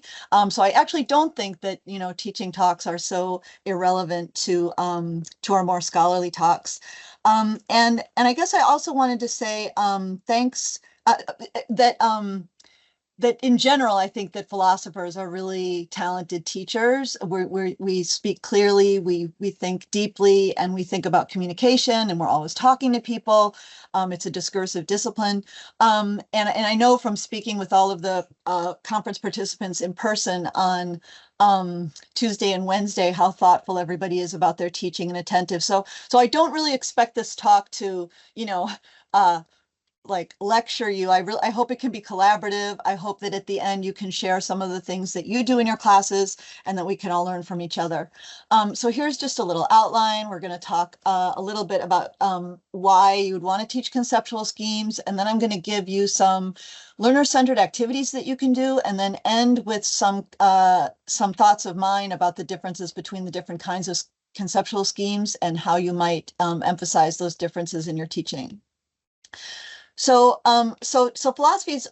teaching philosophy has always been about transmitting content, developing skills like writing and close reading and communication. And it's also had this, you know, living the examined life element, the idea that we're improving lives through philosophy as a way of life, helping students to think about the good life. But I think during COVID, we learned that our teaching really is also about coaching, playing the motivational role. That ended up being almost more important than content transmission. And when we lost the teachers, we saw that we lost that motivation on the part of students. So I think that as AI takes over content transmission, designing syllabi, lecturing, explaining difficult texts, our job as professors is going to shift even more radically away from the sage on the stage model, where you are lecturing to your students, and it's going to become more on the ground, more tailored to individual students and their needs, and in smaller settings, etc. And these are all the things that the computer won't be able to do. So if in general we are generating content as scholars, and we're explicating that content in our lectures, and then we are also doing this sort of more coaching, meeting learners where they live task, I think that through AI, we're going to actually lose the explicating content task. We're not going to have to so much explain the readings, and we're going to be left with these two remaining roles where we are generating content, where we're doing the uploading and instead of the downloading, and where we're doing the coaching part, we're doing the motivational part, we're meeting learners where they live and using learner-centered pedagogies.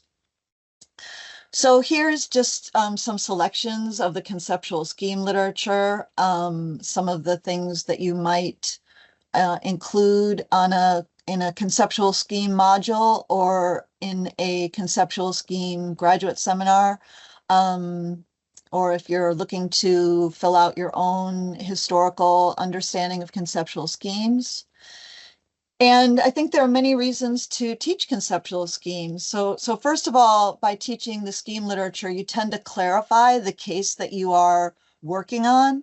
And that typically leads to a real increased sense of understanding and aha moment. So when you are teaching Kuhn to STEM students, they it really blows their mind when you teach Nozick and Rawls to liberal progressive students, and they understand that more historical notion of fairness. It really blows their mind. So you get this really nice teaching aha moment from doing the conceptual scheme literature. And I think it then demonstrates the utility of philosophy. It helps people to understand why philosophy is interesting, why you'd want to study it. It introduces metaphilosophy to the philosophy students. It introduces postmodernity to everyone. If you get engaged in the debate as to whether conceptual schemes are relativistic or not. And then it leaves students with a lesson that they can apply in other academic disciplines. So there are lots of places where you might include a conceptual scheme unit or module. The most typical and obvious one would be in a philosophy of science class. You could do that at the 200 level. 200 level philosophy of science classes tend to be cognate courses where you're trying to draw students from other disciplines into the philosophy department so that they'll take second courses like maybe philosophy of mind or epistemology, fill out those upper level courses so they're not just your 3 philosophy majors, but include students from other disciplines. So anyway, a 200 level course in philosophy of science can be a nice way to shuttle students into the upper level courses. You can also teach philosophy of science, of course, at the 300 level as a more sophisticated area course for majors, helping them to get ready for graduate school. And sometimes that 300 level class will also draw the more ambitious STEM students. If they're not protecting their med school GPAs, they might take your 300 level course. But even in intro, I think it's important to think about teaching conceptual scheme literature. You can absolutely do the outlines of Kuhn in an introductory course, and it tends to be really provocative and interesting to students. And it also encourages them to take philosophy of science as their next course. It's an obvious for philosophy of biology when you're doing design and natural selection. It works well in medical ethics and bioethics. I do justice and care as 2 different conceptual schemes in bioethics.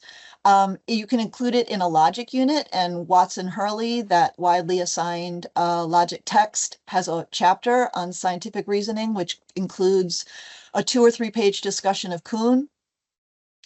Of course, you can do it in a metaethics course. That's an important place to do a little bit of philosophy of science literature on relativism because it really sharpens up the metaethical discussions of moral anti-realism.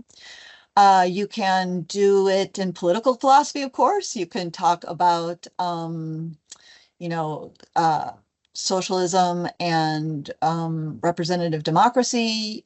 You can talk about market economies versus economies that have less transactional notions of value. So it's a great thing to do in political philosophy. Moral psychology and thinking about the disciplinary distinctions between philosophy and psychology and the focus on normative questions in philosophy and more causal empirical questions in psychology. It's a nice place to talk about conceptual schemes. And then, of course, you can do a graduate pro seminar on this. So when I was in graduate school, Northwestern didn't have comps. They had a pro seminar. And what they would do would be to take a historical trope like Pyrrhonian skepticism or like the transcendental argument or like the conceptual scheme, and then follow that trope through a series of historical instantiations. And it's sort of a fascinating way for graduate students to think about these different tropes and the way that they come up in different eras of philosophy, the way they continue to come up. So in philosophy of science in particular, there's a problem that you run into when teaching Kuhn or Hacking or any of the philosophers of science, which is that the students don't know the science. So in philosophy of science, you tend to get a mix of science students and philosophy students, and the science students don't know the philosophy and the philosophy students don't know the science.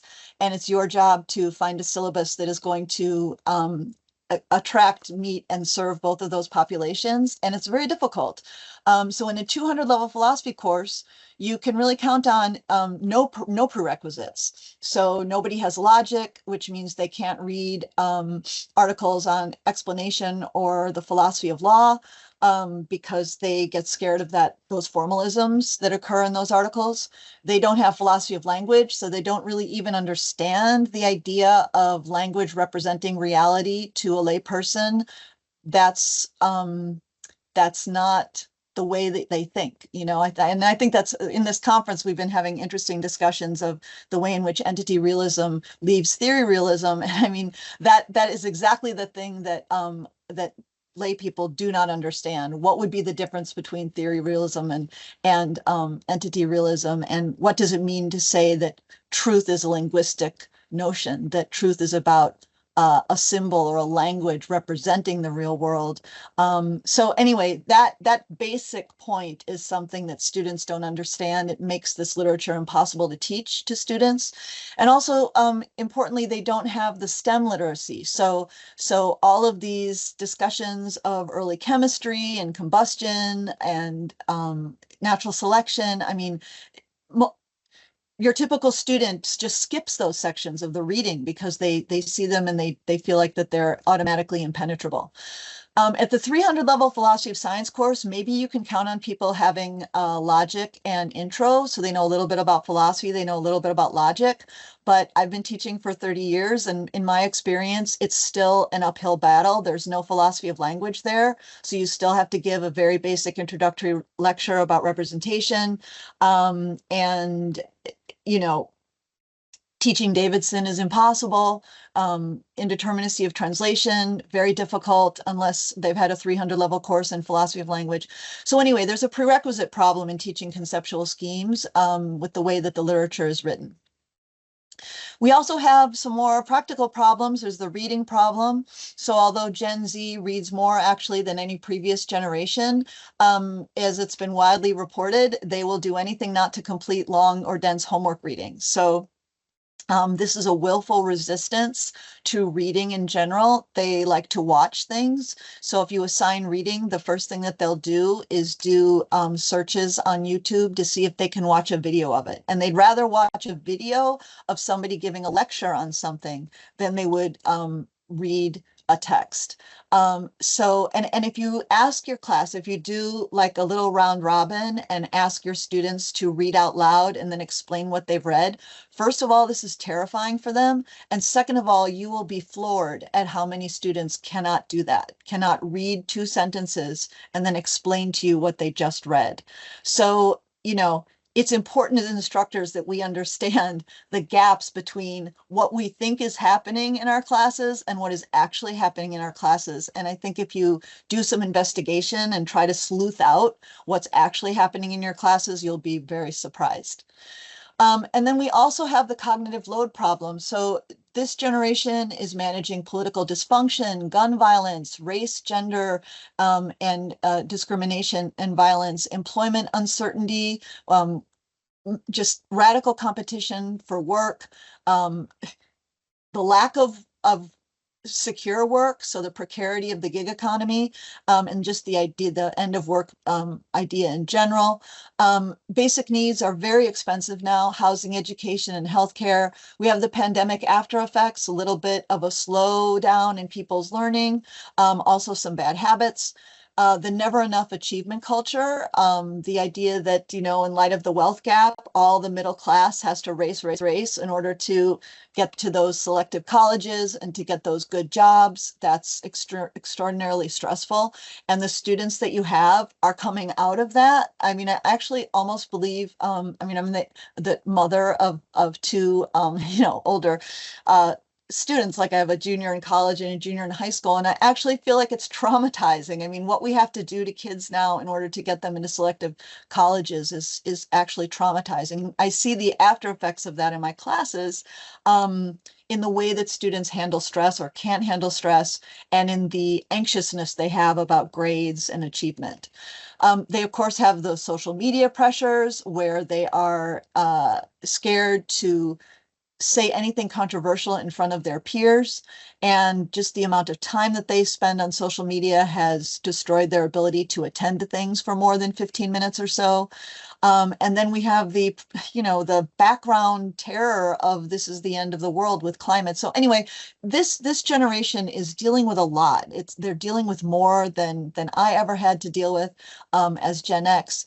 And I really think that because of that, they need extra care and attention from us. So the teaching part of our job has to become more important right now. That's where the need is. That's where the urgency is. It's not in esoteric projects that make us more prominent in the discipline. It's in serving the needs of this generation that really needs our help. So I think we should stretch ourselves. I think we should stretch ourselves to reach them. So I was just teaching philosophy of love this semester, and we're doing the Phaedrus and the Symposium and all the readings on love. And, of course, for Plato, it's very important that, it all starts with love. It starts with motivation. So it's only the beautiful young boy that is arousing the feelings and excitement of Socrates that makes it even possible for Socrates to ascend to the forms, to go after the forms. And this is a nice quote about what happens when Socrates is looking at the young boy, and Socrates feels these feathers just like bursting through his skin and starting to sort of carry him into philosophy. And similarly, we have a quote here from Frankfurt talking about the essence of boredom and what it takes to deliver a student out of boredom and into philosophy, into finding an interest in something that doesn't seem directly vocational. And this, of course, is in the discussion of whether you love something because it's valuable or whether you value something because you love it. And Frankfurt's on the latter side, the idea being that, like, you're going to value philosophy because you love it. So the love has to come first. So how do we get our students to love philosophy? And I would argue it's in engaging them. So this isn't a lecture generation. And, maybe your very best students will pay attention to your lectures because you have a cult of personality and they want to show you that they're really smart and they want to be just like you. But for most of the students, and it's our job to teach all the students, not just 20% of the students, for most of the students, you have to reach out to them and you have to explain to them what's lovable about philosophy. So some of these things can help. I don't do these things every class. I actually do lecture a fair amount. And I think that the lecture is what drew us all into academia, hearing those amazing lectures by incredibly erudite people with all of the examples and all of the tidiness and all of the sort of evocative ideas. I mean, so lectures can be inspiring, but for most people in this generation, without that kind of attention span and without that desire to go to graduate school in philosophy, you have to think of different ways to get them engaged. So here are a couple of ideas, and hopefully I can hear more about what your ideas are. So in class like intro or in those 200 level Phil size, start with a sports analogy to conceptual schemes. So we'll watch a video of Simone Biles, a video of LeBron James doing these incredible, just amazing feats. And then I'll ask them who's better, Simone Biles or LeBron James. And this just generates just a war, a lot of energy, a lot of passionate discussion. And you see on the left there Loudon's elements of a paradigm. And when you sort of lay it all out, they start to see, okay, these are very different sports. You've got individual athletes versus teams. You've got a rating task versus a ranking task. You have some of the same words like quickness, strength, agility, but agility in gymnastics means something very different than agility in basketball. So it just sort of gets their, it gets them in the right spirit of the conceptual scheme literature. This is a jigsaw. This is something else you can do. And this is I love this activity because it creates accountability, and it also doesn't require that the students have completed the homework. Now, of course, you want your students to complete the homework, and I think that reading quizzes can be a great way to do that. But if you want to make sure that everyone can participate from the beginning in a non-punitive way, you can do a jigsaw. So the way that you start this is you divide them into groups, and you give everybody a number and a letter. So their number, everyone has to an individual would have the number 1A, that means they're in number group 1, they're in letter group A. So you start by putting everyone in their number groups, and you give them each group a passage to read. And you can use this in any class where there are 4 or 5 different things that you want to teach. So, I mean, I use this activity in almost every class. I do it probably 2 or 3 times a semester. I don't do it all the time. But for example, in this situation, you could do 4 kinds of conceptual scheme. You know, you could do Hacking, Kuhn, Paul, Quine, or something. You could do 4 examples of one kind of scheme. You could do 4 examples of paradigm shift. You could do 4 elements of a single kind of scheme. So 4 elements of a paradigm, like the ontology, the equipment, the methods. So you're giving them a reading on 4 different things. Each group reads a different 3-paragraph reading. Then the goal of that initial group, it's a support group. Everyone is working together collaboratively to come up with a lesson plan that they're then going to teach the second stage group. So, again, no fear. This is not terrifying. This is supportive. They've read it. They're going to talk about it. They're going to come up with a lesson plan. Then you change everybody from their number groups to their letter groups. And you'll see the letter groups then have 1 person from each of the teaching groups, from each of the first stage number groups. And now they just go around one at a time, and 1A gives the lesson from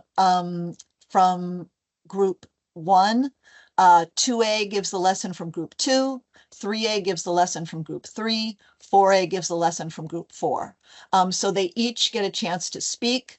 No lurkers.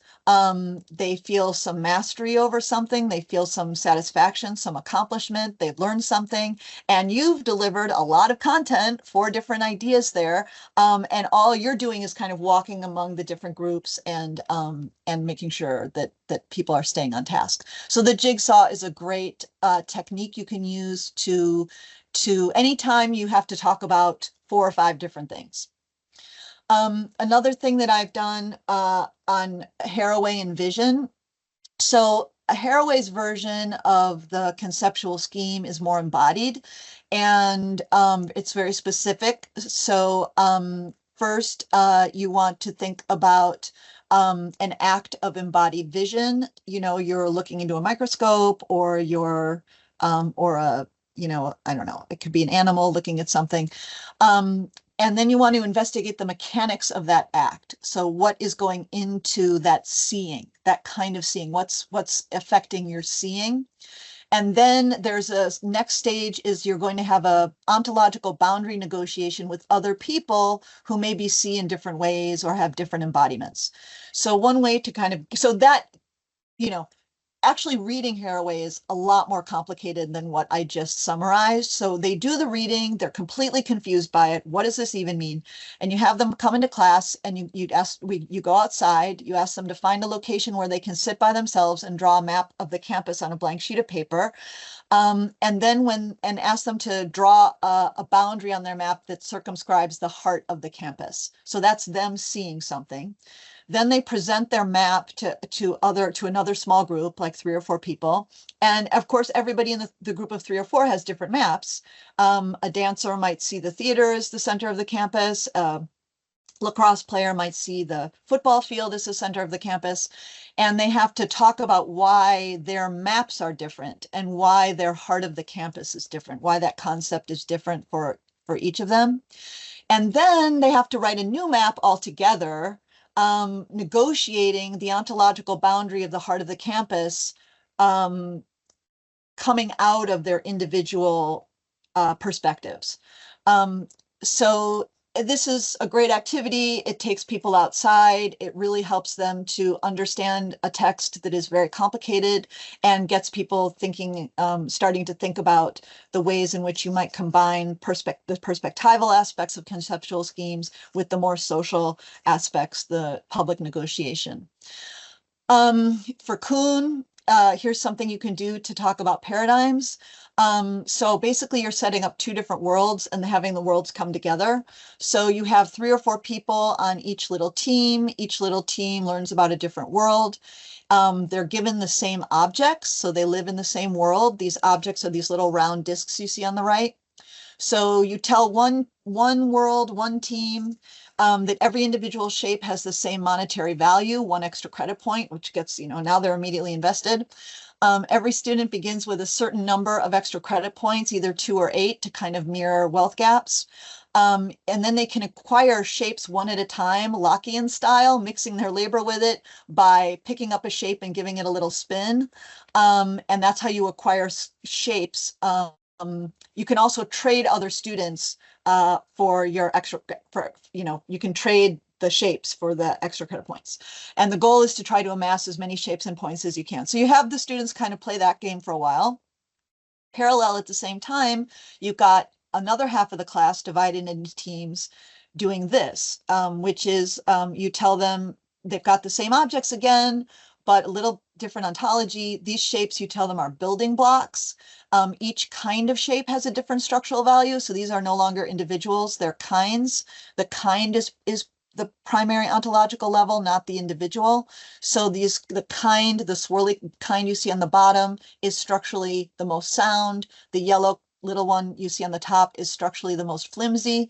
And you tell them that their job is to collaboratively build a stable structure and that the shapes are freely available. You give them abundance of shapes. They don't have to compete for shapes. So these are 2 different worlds that these students are living in. And then, of course, you put the worlds together. You tell them that they can't speak to each other and they have to, negotiate. And again, it's fun. It's a lot of chaos. And then they have to talk about why they couldn't communicate, why the worlds were incommensurable. A simpler thing you can do is assign 2 students to go find an example of a conceptual scheme, an example of a paradigm, example of a style of reasoning. They do that as kind of a research project, and then they present their work to you in a 20-minute oral exam, 10 minutes to present, 10 minutes to question them. This gets beyond ChatGPT, which is great. It also, the reason why I do it in teams is so that they're not terrified. And then if you're interested in oral exams in general, I have a YouTube video online on doing this in logic, having students give oral exams for proofs in logic. So I found, so again, the struggle here is you're trying to find ways to introduce this literature that don't use examples from science that the students won't read and can't understand. So here are some, the cases in bold are the ones that I routinely use that work really well for me. And then these are other cases here that I've tried. Some cases work better for some philosophers. One of the nice things that these activities do is to get students to complicate their initial understanding of relativism. They all are sort of naturally relativists, but they haven't really thought about what that means, and they haven't really thought about different kinds of relativism, and these kinds of conceptual scheme activities can begin that conversation. This is something on the moral side. This is a handout that I've modified. It's a handout. I think I initially found it online.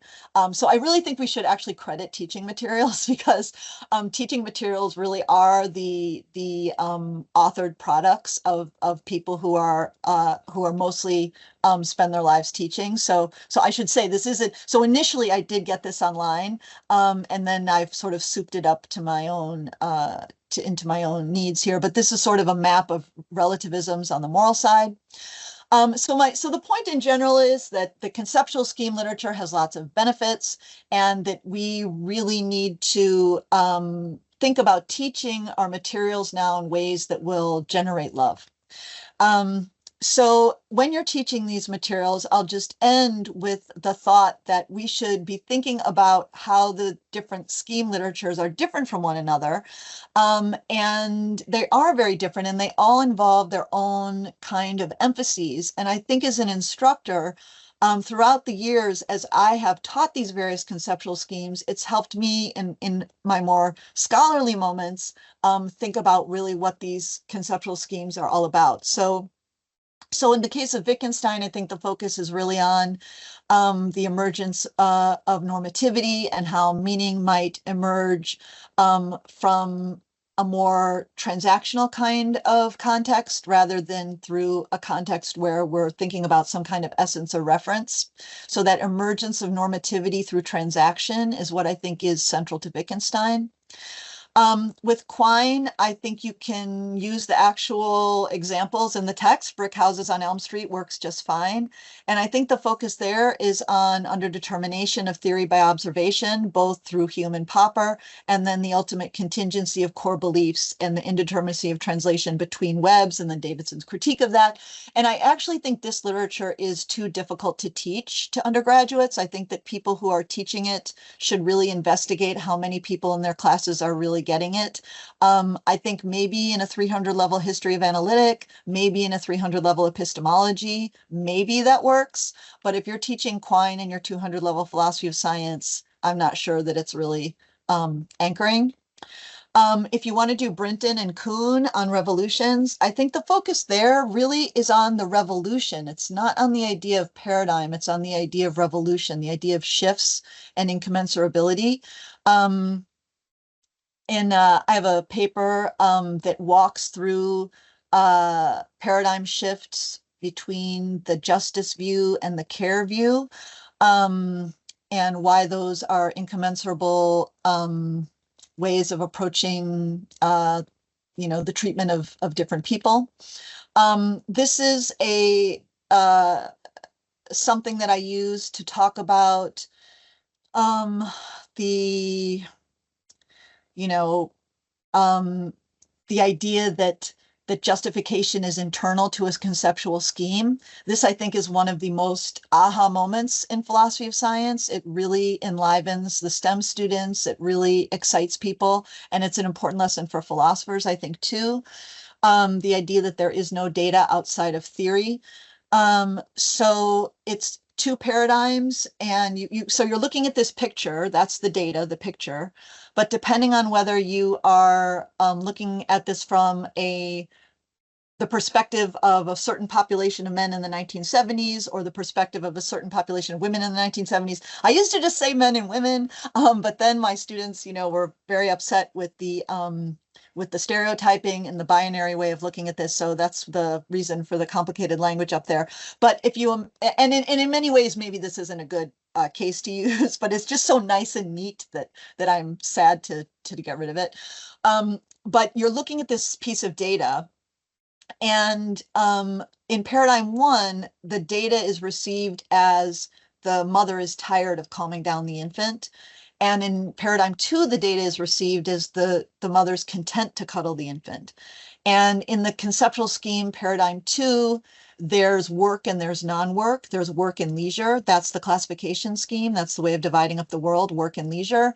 In paradigm one, there's no leisure. There's never any leisure. There's baby work, cleaning work, relationship work. So you can see how the same data in the different conceptual schemes would lead to two completely different theories and would justify them both. It's just a nice, neat way to get at the idea of internal justification.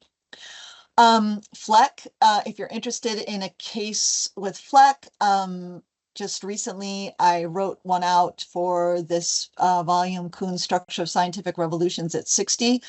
Fleck, the thing you want to focus on is actually, it's really the scientific communication. So I think the core of Fleck's idea is the idea that knowledge emerges from the digesting of messy journal science. So you have scholars, producing all of these little points that are not necessarily connected, and it's just a mess. And then you have somebody come and write a Stanford Encyclopedia article, and all of a sudden, oh, there's a narrative there, there's a story, there's a trajectory, and then that gets taught, and then that's where the normativity sort of comes out in the way that students are scolded for not getting that lesson right. So the rightness of knowledge comes from the teaching environment and the condensation of the journal science that occurs when you're writing what's called a vademecum or something for other scholars. So anyway, I think that's the point of the Fleck story. Here's some, I don't know, passages that sort of get at that. I don't know. And then with Paul, I mean, there's a question here whether this is like the transformative experience thing is interestingly different from all this other conceptual scheme literature and philosophy of science and epistemology. I think what this adds is the idea of the subject. So what you want to emphasize when you're doing transformative experiences is the way in which you as a subject can't model certain impossible experiences until you live them, until you live as a vampire, until you live as a parent. You just can't think about those things. And that's important because epistemically, you need the right kind of information to predict how you're going to respond. And then morally, it should be the case that your own values and preferences should matter to your decisions. So this conceptual scheme literature is really getting us to think about subjectivity in the way in which Kuhn and the others never have before. Okay, so hacking, the focus for us. So I think this focus for hacking is on self-authentication. And this was maybe emphasized maybe in Ritchie's talk, but I really agree with that the core to the style idea is self-authentication and also the production of not necessarily novelties. Hacking says novelties, but really what he means is possibility spaces. So really new possibility spaces. So these are what I take to be the features of styles, but really Hacking himself says that it's the last two that are really they're not necessary in sufficient conditions, although I do think he says somewhere that introducing novelties is necessary, but I think the last two really hit at the core of what a style is. So so here's the Paracelsus example, and it sort of shows us how, so if you're a historian of science, what you need to do to sort of do your work is that you need to think about the kinds of things first that the scientists are taking to be true or false, and then you need to find the methods that they're employing to solve those problems, and then that's how you're sort of uncovering a style. These are the examples of style. So when I'm teaching styles of reasoning, I think the best way through to it is through disciplinary differences. Students understand that. They're taking classes in philosophy, they're taking classes in literature, they're taking classes in biology. They know what it is to pursue a question within a discipline.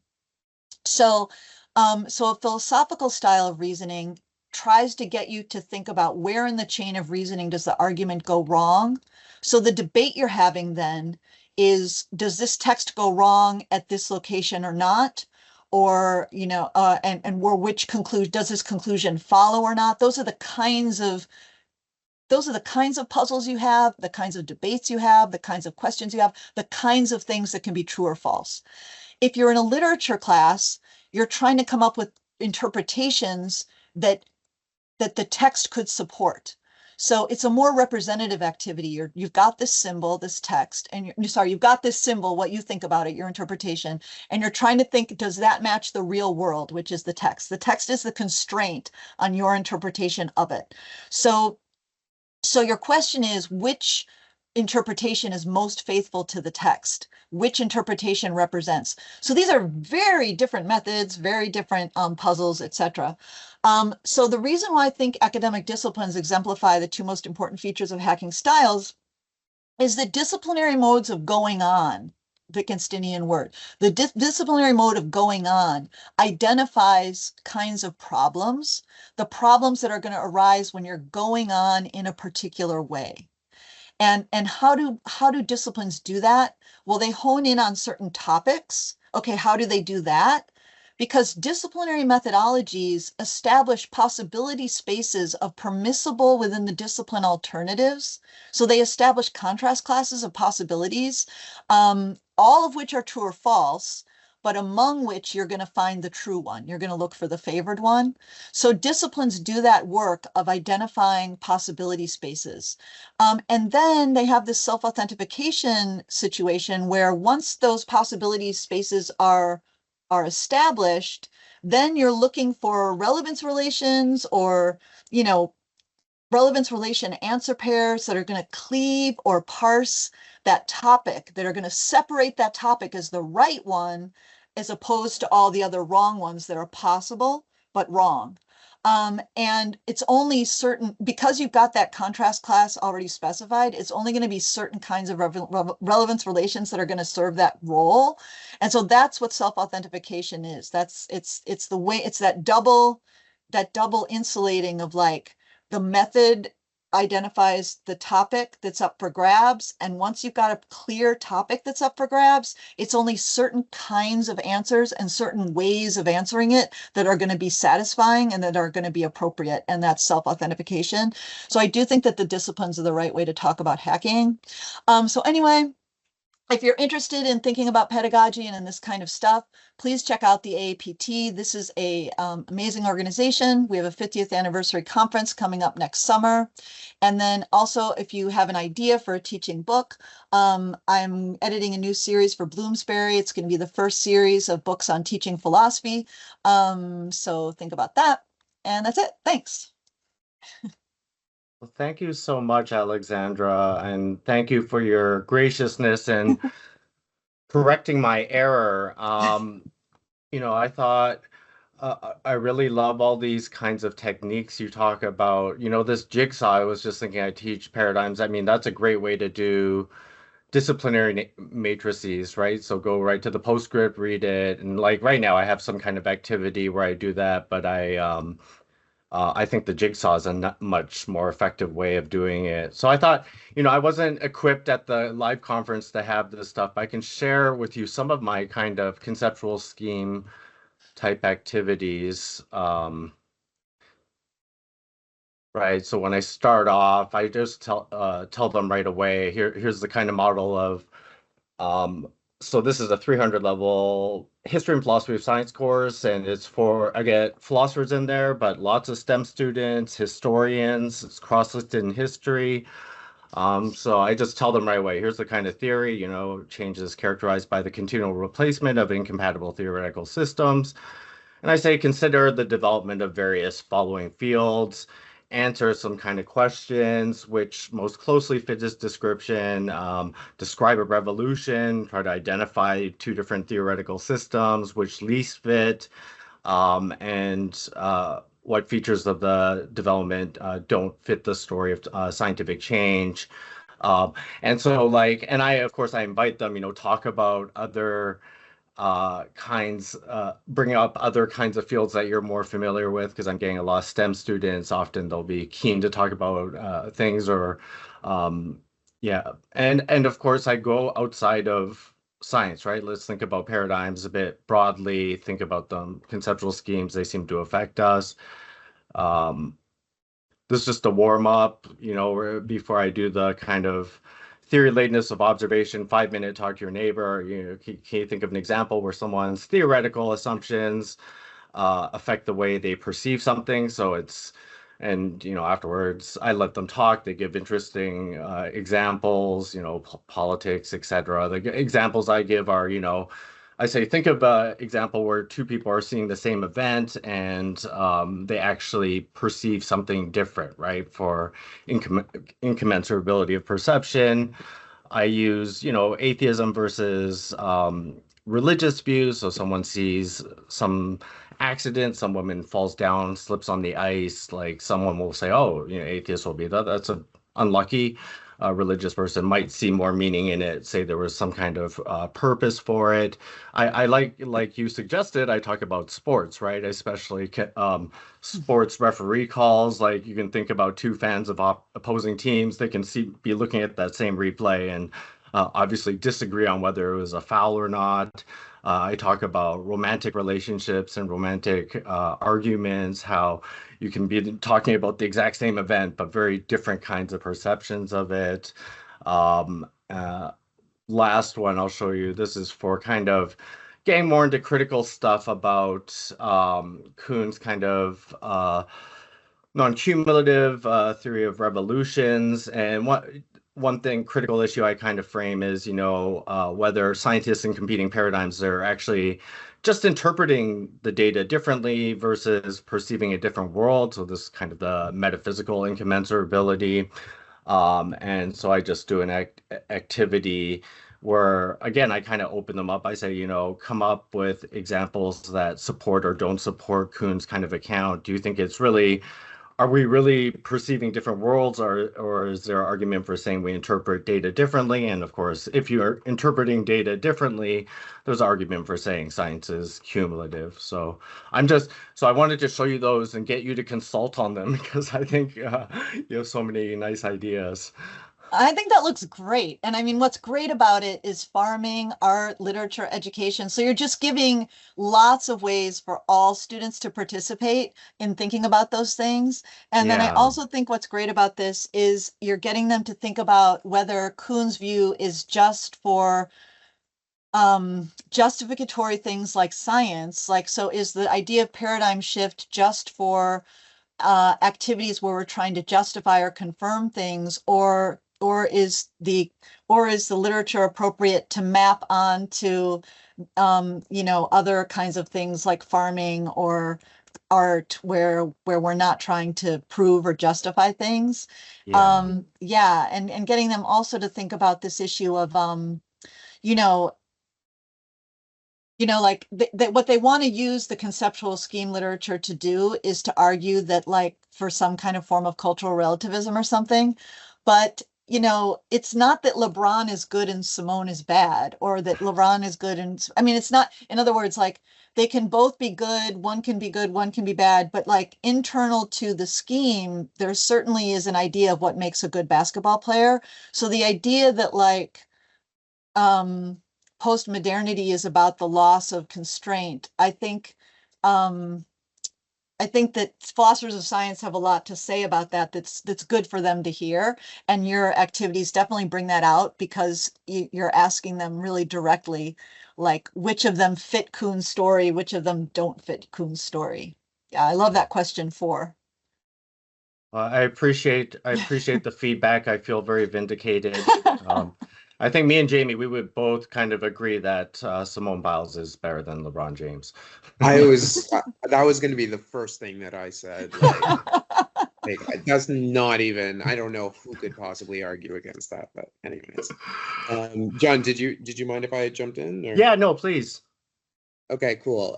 So thank you so much. It was really lovely. I mean, such a rich talk, so it's lovely to hear it twice. And also with the online option, getting a chance to actually directly ask a question.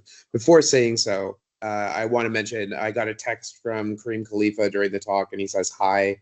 He was just singing your praises up and down the last couple of days, sort of thing. So I think it was meaningful to him. Kareem was my student in grad school. I wrote his letter of recommendation for grad school. Yeah, he told me. That makes me feel really old, but it makes me feel so happy. Like, it's been so fun to watch Kareem's career, and like, yeah. So yeah, he was an undergrad in my, I don't even know what it was, but Hume's theory of induction was that's going to be my dying claim to fame, that I taught Kareem Hume's theory of induction.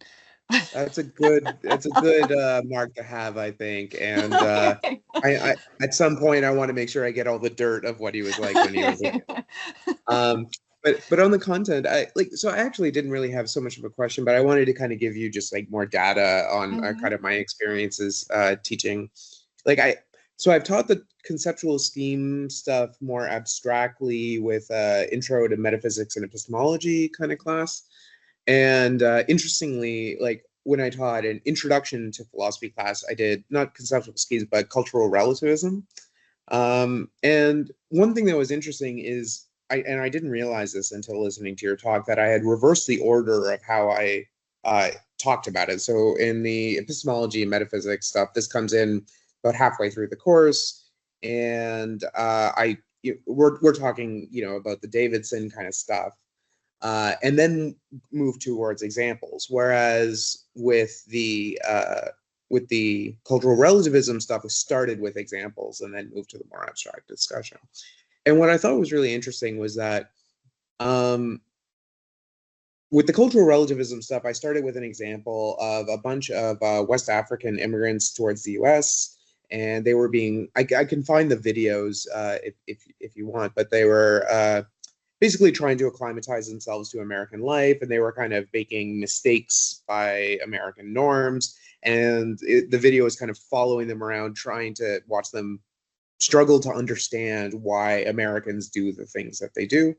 And the dialogical partners there were Ruth Benedict and Mary Midgley, and the Midgley view that like there's no such thing as like relativism. It's really just these incredibly porous boundaries that can kind of get penetrated just through talking about things. And I found that when I started with the example, the Midgley view that there's kind of no individual units by which you can kind of like talk about justification and stuff like that seems so obvious to the students, to the point where I had a hard time getting the relativist a fair hearing. Whereas the exact opposite happened when I started with the more abstract stuff. So when I was teaching the conceptual schemes, and then I used different examples, I don't remember what they were, but I found that when they were trying to apply them, it was much more about like, how do we get the example to squeeze into this kind of relativism, or like this kind of conceptual scheme type discussion kind of stuff. So I thought it was really interesting how like students related to individual case studies, which I try to use like lots of case studies that are maybe more familiar to them, and they related to them totally differently depending on the order. Now, that data is kind of messy because like one of them was a summer course at the University of Toronto, the other one was for this tiny transition college in West Coast. You know, very different schools and students there too. So that was one thing that kind of came up when I was thinking about conceptual schemes. With Kuhn in particular, like I just had this flashback of when I was first taught Kuhn, and we did a puzzle.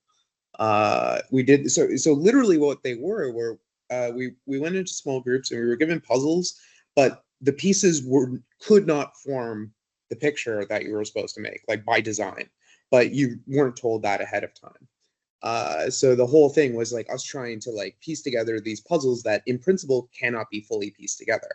And then there was questions about like, you know, who kind of gave up on this early, and like why, you know, what led one person to give up on it, what led one person to be like, no, we just need to keep, you know, rearranging these pieces and stuff like that. And I still remember that was 15 years ago or something like that. So yeah, so sorry, I don't really have a question out of all that. Yeah, That no, was just those kind of are like great. my experience. Yeah, those are great. So first on the puzzle, it's so, because that's interesting, because it definitely gets out the idea of like, well, when I can't solve it, I'm just going to wait for someone to die, or I'm just going to try something totally new to get published or something. But it would be also interesting to have two different groups take two different puzzles and mix up the pieces half and half and give them to one group and then another group, and like have them like struggle it out. But then like I don't know, I'd have to think more about it. I don't think they would like trade or anything, but the idea that once you do have the puzzle, the pieces lock fit. So the goal fits with the method, fits with the equipment, fits with the training, fits with the, you know, so like all of Kuhn's ideas about the way in which the parts of the paradigm, the aspects of the paradigm are all working in concert to make it, to create those exemplars and make it simple. And it's sort of the coherence and simplicity of it that keeps it alive, and the lack of coherence and simplicity that leads to its death. So that activity gets out the second part, the idea of the lack of coherence leads to its death, like the remainder of these like unfinishable puzzles leads to its death. But it would be cool if we could think about a second part of that activity to get at the other part, which is that if you get a puzzle that works and fits together, you feel very hesitant to wreck it, like there's like an incentive to kind of keep those pieces together because now you've got it fitting, Yeah. Yeah. Oh, sorry. Oh, and then on the first thing you said, that's totally fascinating about the reverse there between the starting with the abstract and starting with the local. When I'm doing a super simple relativism class, I use something from the New York Times from the it's written by Carol Rovain, but it's about her experience meeting a woman who had a family very early and at the request of her parents. And Carol Rovain is like, I never cared what my parents thought. I never had kids. I became a professional working woman. I think I have all the details of this right. I might not. I'm sorry if I don't. But anyway, it's this article. And basically, it's all this incommensurability about how they can't understand each other. One looks evil to the other one. How could you disappoint your parents? How could you care about what your parents think? Or don't you have any individual, self-determination? And then at the end, she's like, but after we talked for a while, we found out we had the same values. And as soon as the students read that, they're like, exactly what you said. I had the same experience. They're like, oh, right, they have the same values. So in the cultural relativism case, as soon as the inability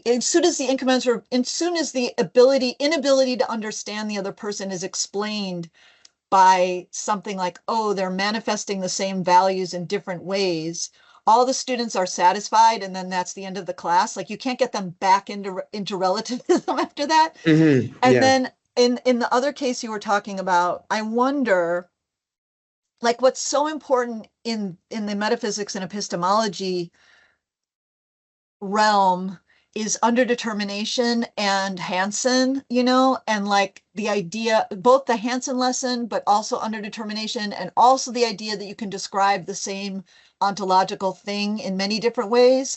So like that lesson never gets taught in the moral case. You only have it leading up to the Davidson and the Quine. You're talking about like induction and falsification and auxiliary hypotheses and everything. And so I think that's why in the epistemological case, they're more ready to accept true incommensurability because they've ingested that lesson that yes, there might be a real world out there, but justification occurs in language. And once you're describing some part of the world, you're describing it in a particular way. And that's what makes it possible to use that claim as a premise in an argument, or I don't know. Anyway, I'm wondering if there's something about if there's the reason why you encountered what you've encountered and I've encountered the same thing is because in the M&E case, you're starting with all of these lessons about language, scheme and content, about language in the world, and they buy that. And then once they sort of buy that, then things seem really like, whoa, like there's a lot of slipperiness when two people encounter the same thing. You can see why they would remain in different worlds. Whereas in the moral case, they never get any of that preliminary education in, good men, etc. Yeah. Yeah. No, so that sounds eminently plausible.